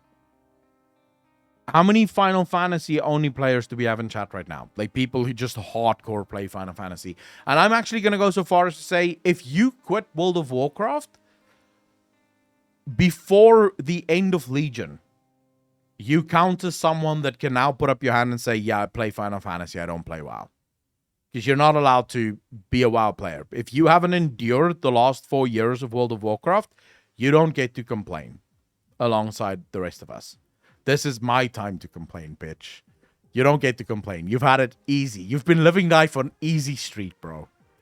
You don't know what true suffering is about. Vangul, no, you're still part of us. You can complain. You've walked the gauntlet, as it were. Thanks for the first time chat, by the way. Really appreciate that. But Shadowlands. Yeah, you don't, Rob, you also don't get... Well, you actually get to complain. That's right. You also get to complain. I am gatekeeping suffering right now. Because you haven't felt it. Poll time. Let's get this tool in action. It gives engagement. Does engagement on Twitch actually fucking matter? People are engaged. Look at them typing. I used to play WoW, but FF has been my main game for a long time. That's what, then you don't get to complain either. Because you've had it good. You guys had to deal with Yoshi P. A man that cares so much about the fucking player base. He keeps bringing out really cool stuff for you guys to do. You're getting islands now. You get so many cool raids and gear. And like, oh my god, your lives are so fucking hard. We get it. You're having fun. You know, stop complaining. You don't get to complain. If Ian Hazzikostas haven't been the bane of your existence for the last 4 years, you do not get to complain. You don't know what it's like, bro. You know what it's like to wake up every day and see the fun being sucked out of your game because Ian Hazzikostas had another fucking bright spark moment where he thought, yeah, we just don't want the player base to have that negative kind of play style. It's like, fuck my life, dude. The problem is, if Yoshi P is gone, what will happen to FF? That scares me. I think he's still got a long time to go, though. Watch ARR and Heavens Would Delete the Stuff video. See what fun you missed. I will definitely watch it. Death Knight, you did link it in content suggestions, right? Video game version of First World Problems. Hexagon, very true. Yes. Final Fantasy players are literally the first world country people complaining because, you know, oh my god, my government check this month was only $2,000 and not $2,500. versus the WoW players that live in the third world Africa that is sort of going, you guys get paid by your government? What the fuck?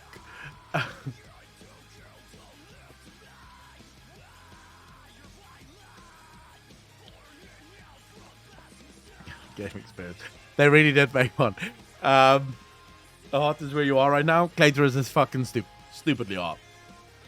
It's getting better, but it's still 33 degrees Celsius right now.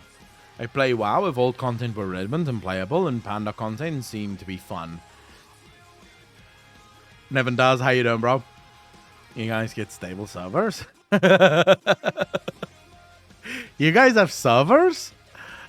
All right, hold up. Let's quickly see here. When did you quit WoW? All right, we're gonna do Shadowlands, BFA, Legion, WoD, and then somewhere before.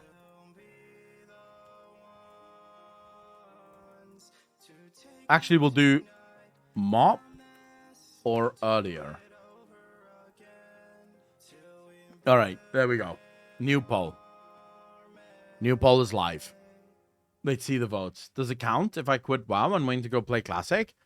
Yeah, because Classic is still, I think, in a good place. Should be a YouTube poll as well. Oh yeah, we could actually run this as a YouTube poll, you're right. All right, I'll do it. I'll do that.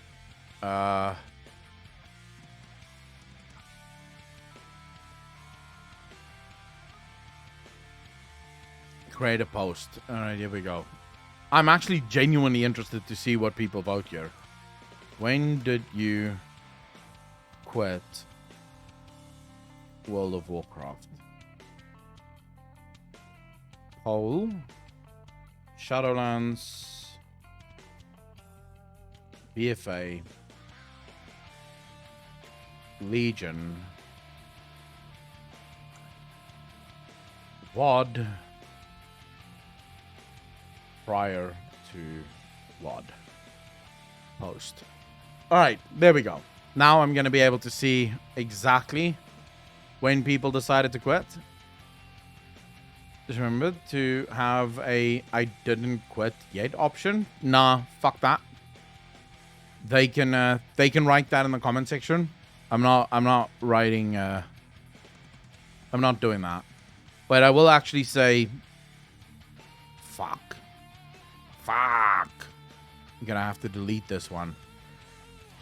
When did you quit World of Warcraft? You are correct. I'll just put that on the poll. Fuck my life, bro. Shadowlands. BFA. Legion. No. Legion. And then we'll do WoD or earlier, and then the last option will be I still play WoW. There we go. All right, Go-Kart, how you doing, brother? I quit every Xbox several times, but it's mainly because I'm only interested in PvP. I can respect that. I can respect that. Let's quickly see here. What's the biggest voting here? So, biggest vote, 56% quit in Shadowlands. Not 15% quit in BFA.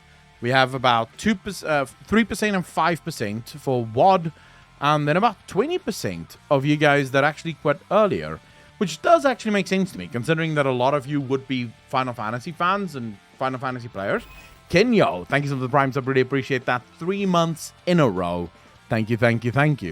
But I think most MMO players at least try other MMOs, so it kind of makes sense that some of you would still be playing, would have tried WoW at one point or another. I chose Shadowlands because it is the most recent. I always stop playing at some point during an expansion. I never used to, actually. Go-Kart, how you doing, brother? I'm very good. Thank you very much for asking. Just very hot, but very good. Kenyo, so you can go on YouTube. I have the post up on the YouTube community tab. I'll give you guys the link. Never wasn't an option.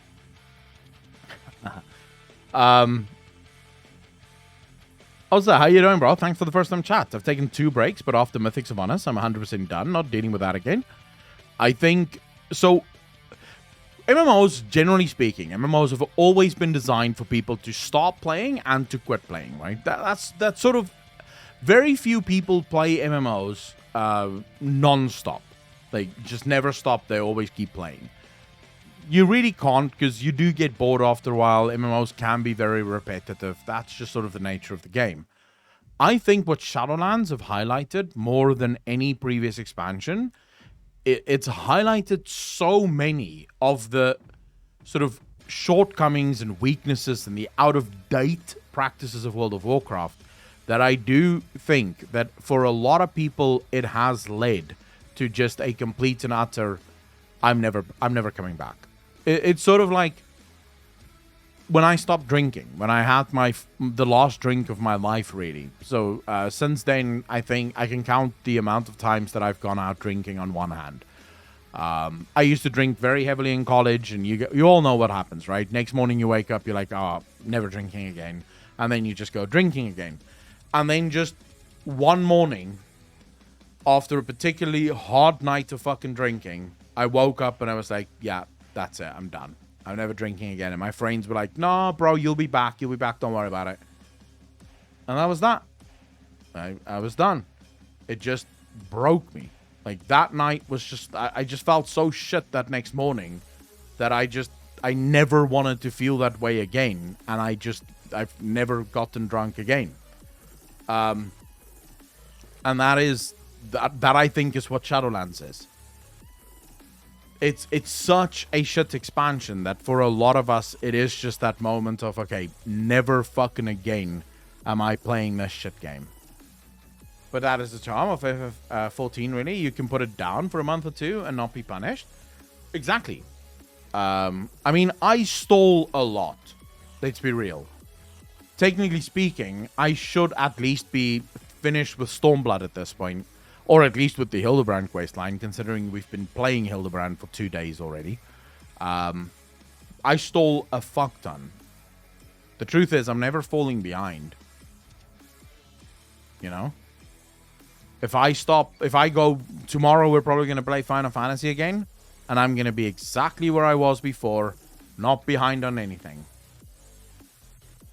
That's the other thing. That's the reason I did not want to play Shadowlands, because I knew it would be the straight mill.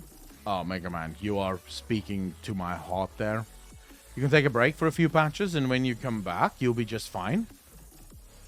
I can't wait to get to max level, so I can actually try things like that. Oh, I've been very lucky in that I've managed to sort of avoid spoilers up until now, at least.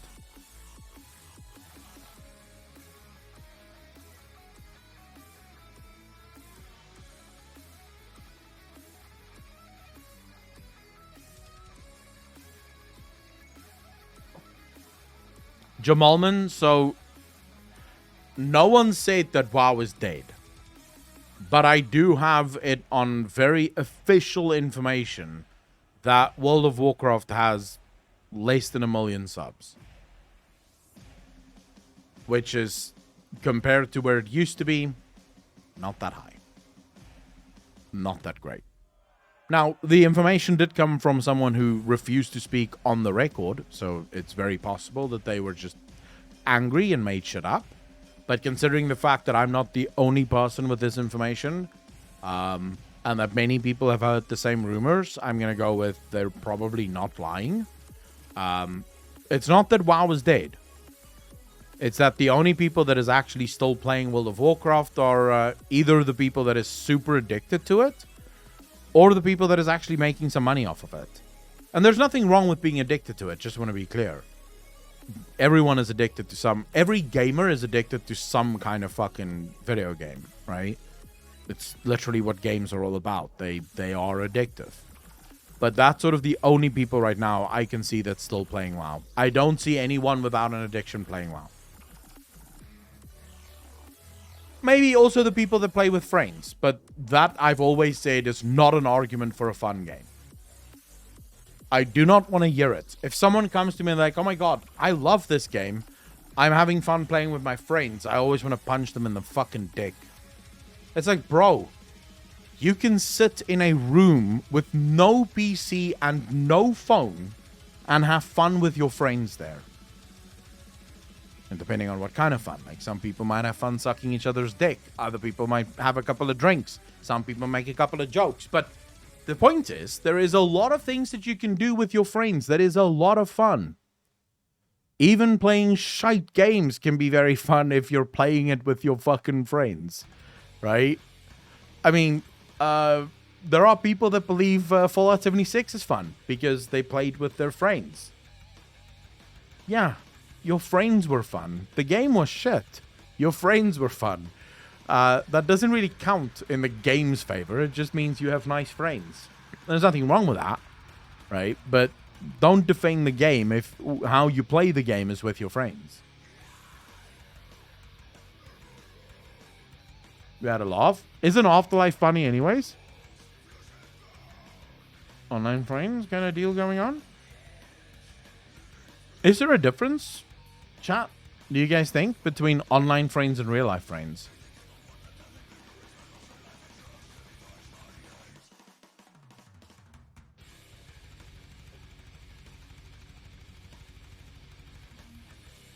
Yeah, you can't play WoW with your friends. It's all time gated. You and your friends are never actually on the same space, on the same slot.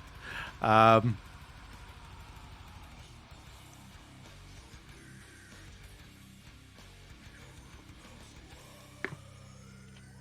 would say that one of my closest, like literally my best friend, is someone that I've never met in real life. It's a guy called Shift. Some of the old guard here will remember Shift. We used to play PUBG together. He's from the UK. I've never met him, and he's probably my closest friend. I would say there's no difference between online friends and real life friends. If anything, I think you get closer to your online friends because while you're hanging out in Discord, you're sort of talking about everything, you know? Duchess Rain, how you doing? Good morning to you. No, I don't like scary games. As an introvert, I have more online friends than IRL. I don't have many friends either way. People tend to piss me off, so I keep a very low profile. I pick my friends very, very fucking carefully. But yeah, I don't necessarily think that there's a difference between online friends and real life friends. It's like online dating. Now, I'm not saying online dating is a good thing. It's a fucking wonderful thing if you want blue balls most of the time. It's not a great thing if you don't. But the evidence at least suggests that dating online is far more successful than dating in real life. Half of all relationships where people meet online leads to marriage versus, I believe, 1 in 4. So 1 in 4 people that meet IRL, like proper IRL, will end in marriage, whereas 1 in 2 people that meet online will end in marriage. So I'd say what online does is it allows for a lot more personal connection, even with friendships. You're far more personally involved with your friends online because you're sitting the whole day playing video games, 10, 12 hours a day. You're not going to talk about the game the whole time. You're eventually going to start talking about real life and, you know, what's going on in your life and how's this going, how's that going. It's sort of, I remember with my friends playing, like we would play COD. Yeah. So me and Shift would be in a game, we'll be playing, and then Mike arrives. And then Mike just tells us about his day for like half an hour to an hour, like all the shit that happened to him. He'll be like, so what did you guys do today? So I'll be talking, Skills be talking, then fucking Frag shows up, and then, you know, Frags tells us about his day. So it's very personal. You almost never talk about the game. You're busy having personal conversations. I never did online dating, but I've met my girlfriend on Facebook, and I've been with her for 8 years. If you meet your girlfriend on Facebook, isn't that kind of online dating though, Kish Fury? At the end of the day, you're talking to a real person, even if you're miles apart. I do think, though, if you're going to be online dating, like, we're not just talking online dating here. We're talking sort of online long-distance dating, right? Because online dating is literally just, online dating could also be Tinder, where you just swipe. You're still online. You're still kind of organizing the date there. But long distance, I would say, if you're not going to meet immediately, don't fucking do it. Because then I think you're pushing blue balls to a whole new level. Friends are not into gaming? Really? How could you be friends with people that isn't into gaming?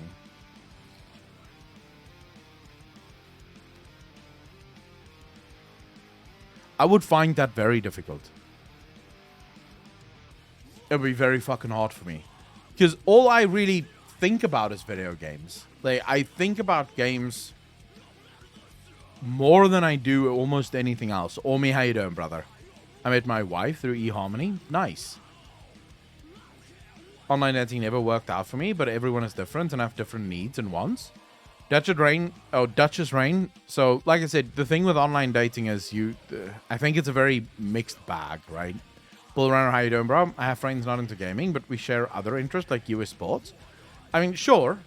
But if you're someone like me whose main interest is video games, I think it would be very difficult for me to be friends with people who have zero interest in video games. Like, even if they just had a little interest in video games, that might be okay. But if they had no interest in video games, it really cuts down what we can talk about. Because I mainly speak about video games. I met Michelle through my roommate, but it was because we were both gamers. She hooked us up. Does that count? No. Because you still live in the same country. Doesn't count.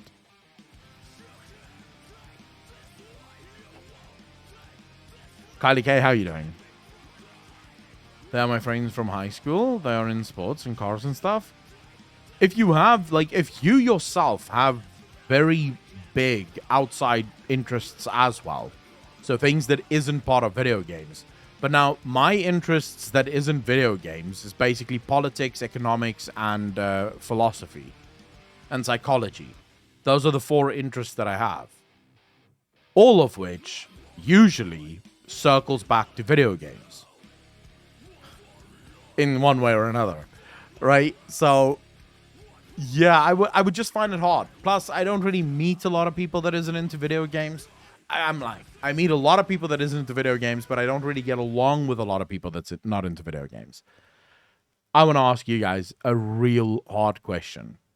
Do you think if you are a gamer, you can marry a non-gamer and the gaming not become a problem in your relationship?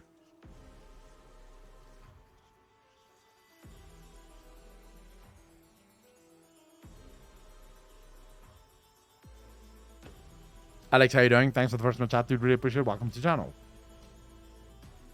Depending on the culture of the person, no, not a problem. No, impossible. I really like watching, listening Twitch on work. I play games for 2 hours max after work. That's why I love FF14. It's like that. Okay, some partners are cool and respected as a hobby. So, I think it's fair to say that it is sort of on the outside.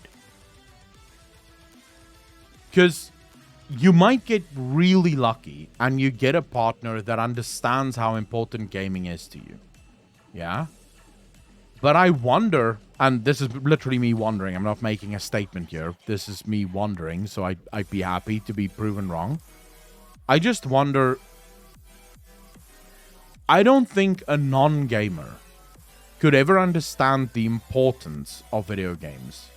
So if you spend, 3 hours playing with your friends, doing a raid or whatever, I don't see how the general partner who doesn't understand video games is going to look at that and go, yeah, that's fine. That's okay. I don't mind that at all. It feels like a lot of people, especially on the people that I know, they see it as a waste of time. Savin Raven, how you doing? So I know a couple of girls, IRL, who have told me straight up If my boyfriend ever plays video games, I will leave him. Like, that's how they feel about it, because they see it as a child's thing that is a waste of time.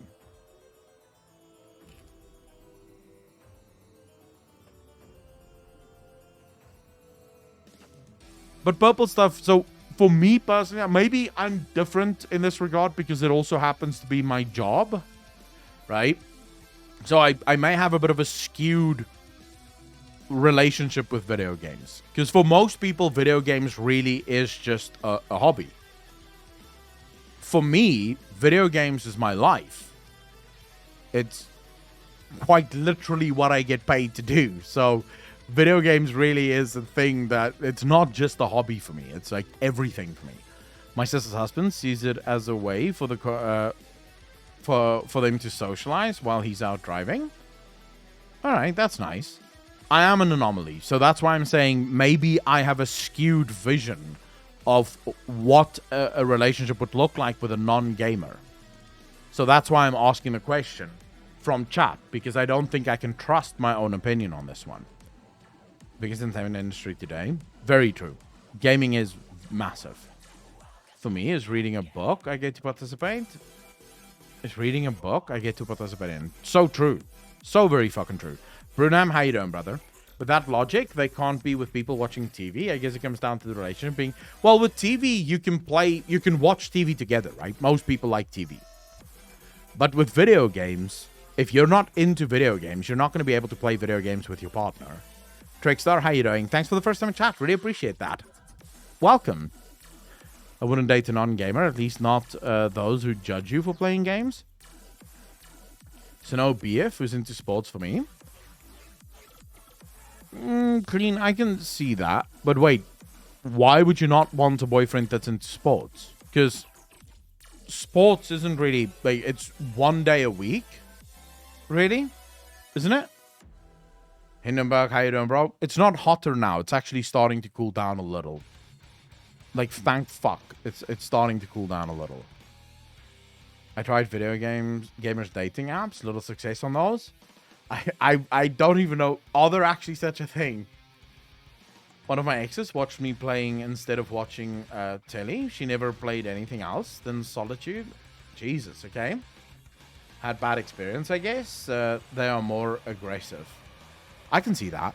Sports brings out the more tribal nature in us. So I can see that. I do enjoy... saying I enjoy sports might be a bit of a fucking stretch.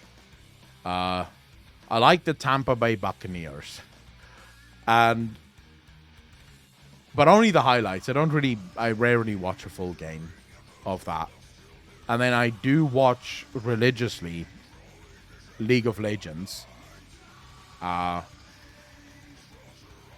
Oh yeah, Blue Runner. Oh fucking yeah.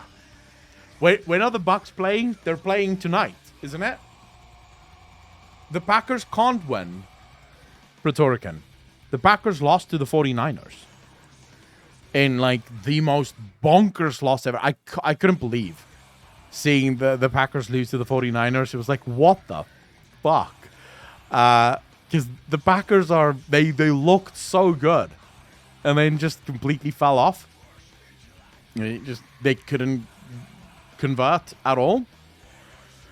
So yeah, that was kind of sad. I watched the highlights of that today. But that so me watching sports is literally about an hour a week where I just watch all the highlights of all the games that was played and then I move on. What I do, however, and this is religious, I do this every Friday and every Saturday night, is I watch the LEC. So League of Legends, European Championships.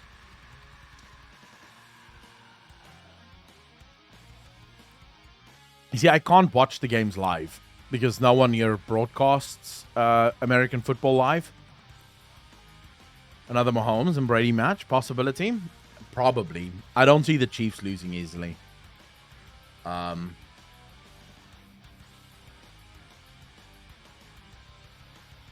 Mahomes is going to be one hell of a quarterback. Yeah, Brady is a fucking beast, dude. Anyways, I know most people here don't give a fuck about football and sports, and I don't know nearly enough about football and sports to actually turn the stream into a football stream, because I'd look like a moron. There's still shit I don't understand about that sport. Like, I don't get why sometimes a penalty is 5 yards and third down, and sometimes a penalty is 10 yards and first down. I mean, let's say the defense makes, infringes on something. Then sometimes it's like, you did this, fucking bad boy, 5 yards and still third down. And then other times the defense does stuff and it's like, guy, fuck you, 10 yards, first down. Even if they were on fourth down. It's like, Jesus, fuck. I don't know what the hell's going on here. It seems like the referees are just sort of making crap up. You know, they're just sort of going, yeah, fuck it. I feel like they should be playing fourth down now. Or, screw it. They'll be first down. Very weird to me. There's like a bunch of weird rules that I don't quite understand. There's a rule book for severity of the penalty. Yeah, but like I said, I would look stupid if I tried to talk about football too much. All I can say is go Brady and Bucks. Fuck yeah, Gronk and Brady and the Bucks. And Chris Evans. Because that guy's also insane. Are you going to stream much more? If so, get up, get some coffee, and stretch a bit. Been sitting down for a long time. No, it's 7 o'clock. It's actually 7 o'clock in the evening. I want to go to the beach. Are you guys going to hate me if I go to the beach? I want to go to the beach. You want to know why I want to go to the beach? Because the wind is cold as fuck on the beach. To read a book on stream? Depends on the book. Some books are okay, but some books are not okay. So it really does depend on the book. I wish I could do a beach stream, but I don't have 5G yet. I'll try and pick up 5G this month. So hopefully we can start doing some outside streams as well.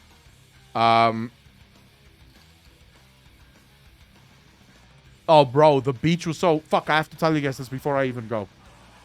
So last night... It's hot, dude. It is so fucking hot. I feel like I'm dying. Last night, I'm sitting here in my room. I'm sweating. I can't get away from the heat. I hate my life so much. And my brother comes into my room and he's like, hey, we're going to the beach. We can't take it here anymore. We just need to get away. I'm like, yeah. I'll come. I just can't fucking exist like this anymore. And we arrive on the beach. Guess what? The wind on the beach makes it so that I wish I took a jacket with me. That's how cold the wind is. Like, I'm not that far from the beach, just to be fair.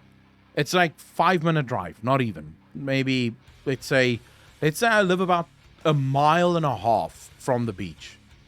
The difference in that 1.5 miles is I can't live anymore, kill me now, to shit, it's kind of chilly. I need a bit of a blankie.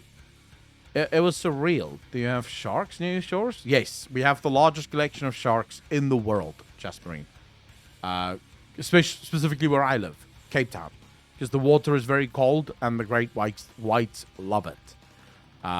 So yeah, there's a crap ton of sharks here. But they're not, like, there's been very few shark attacks at all in the ocean. I don't go into the ocean. I don't swim in the ocean. I never swim in any body of water where I can't see the bottom. So I don't go into the ocean. I just walk on the beach. We do have lions, but you have to drive quite far to see a lion. I don't even know where the fuck I would go right now to see a lion. Probably 2-3 hour drive before I would get to a farm that has lions. But yeah, it's Africa. Of course there's lions here. I would be very surprised if there wasn't lions. What kind of beach animals are in the area? So, shit tons of seagulls, or gulls, rather.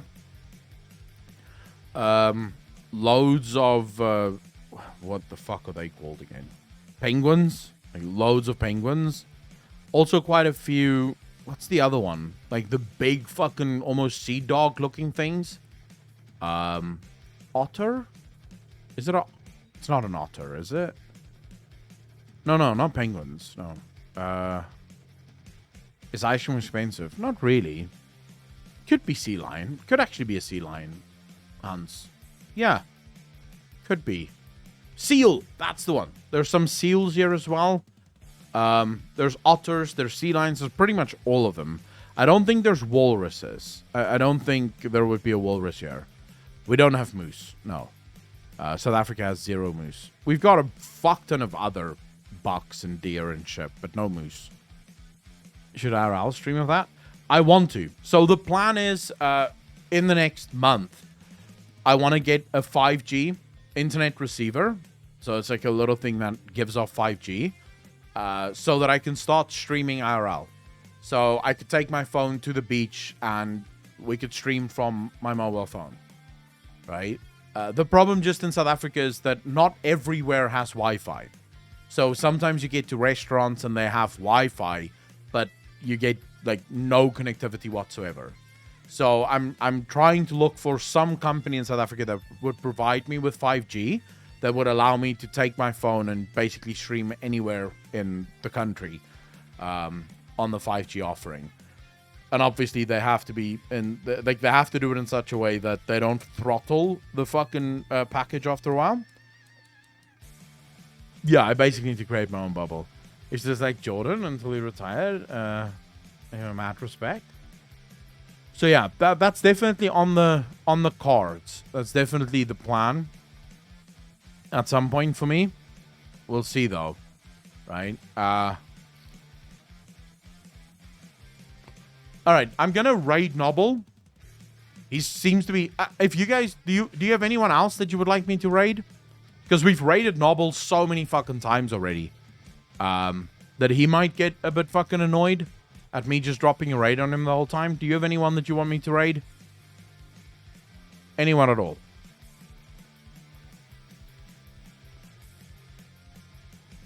Mousy. I've seen Mousy a couple of times. She's like a Final Fantasy 14 streamer. Yeah, we can go say hello to Mousy. It seems like something that... Why not? We can go say hello to Mousy.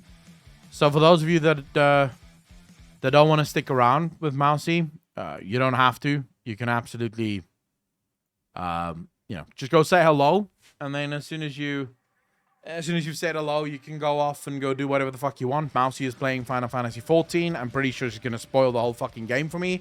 So I'm gonna, I'm probably not gonna stick around for that raid too long, because I don't want to get spoiled at all.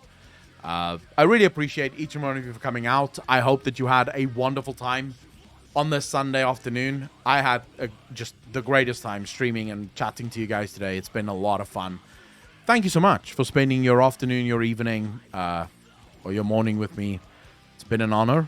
And as always, I'm going to see all of you in the next one. Ladies and gentlemen, be kind to each other. Be good to each other. And we'll talk soon. Peace out, fam.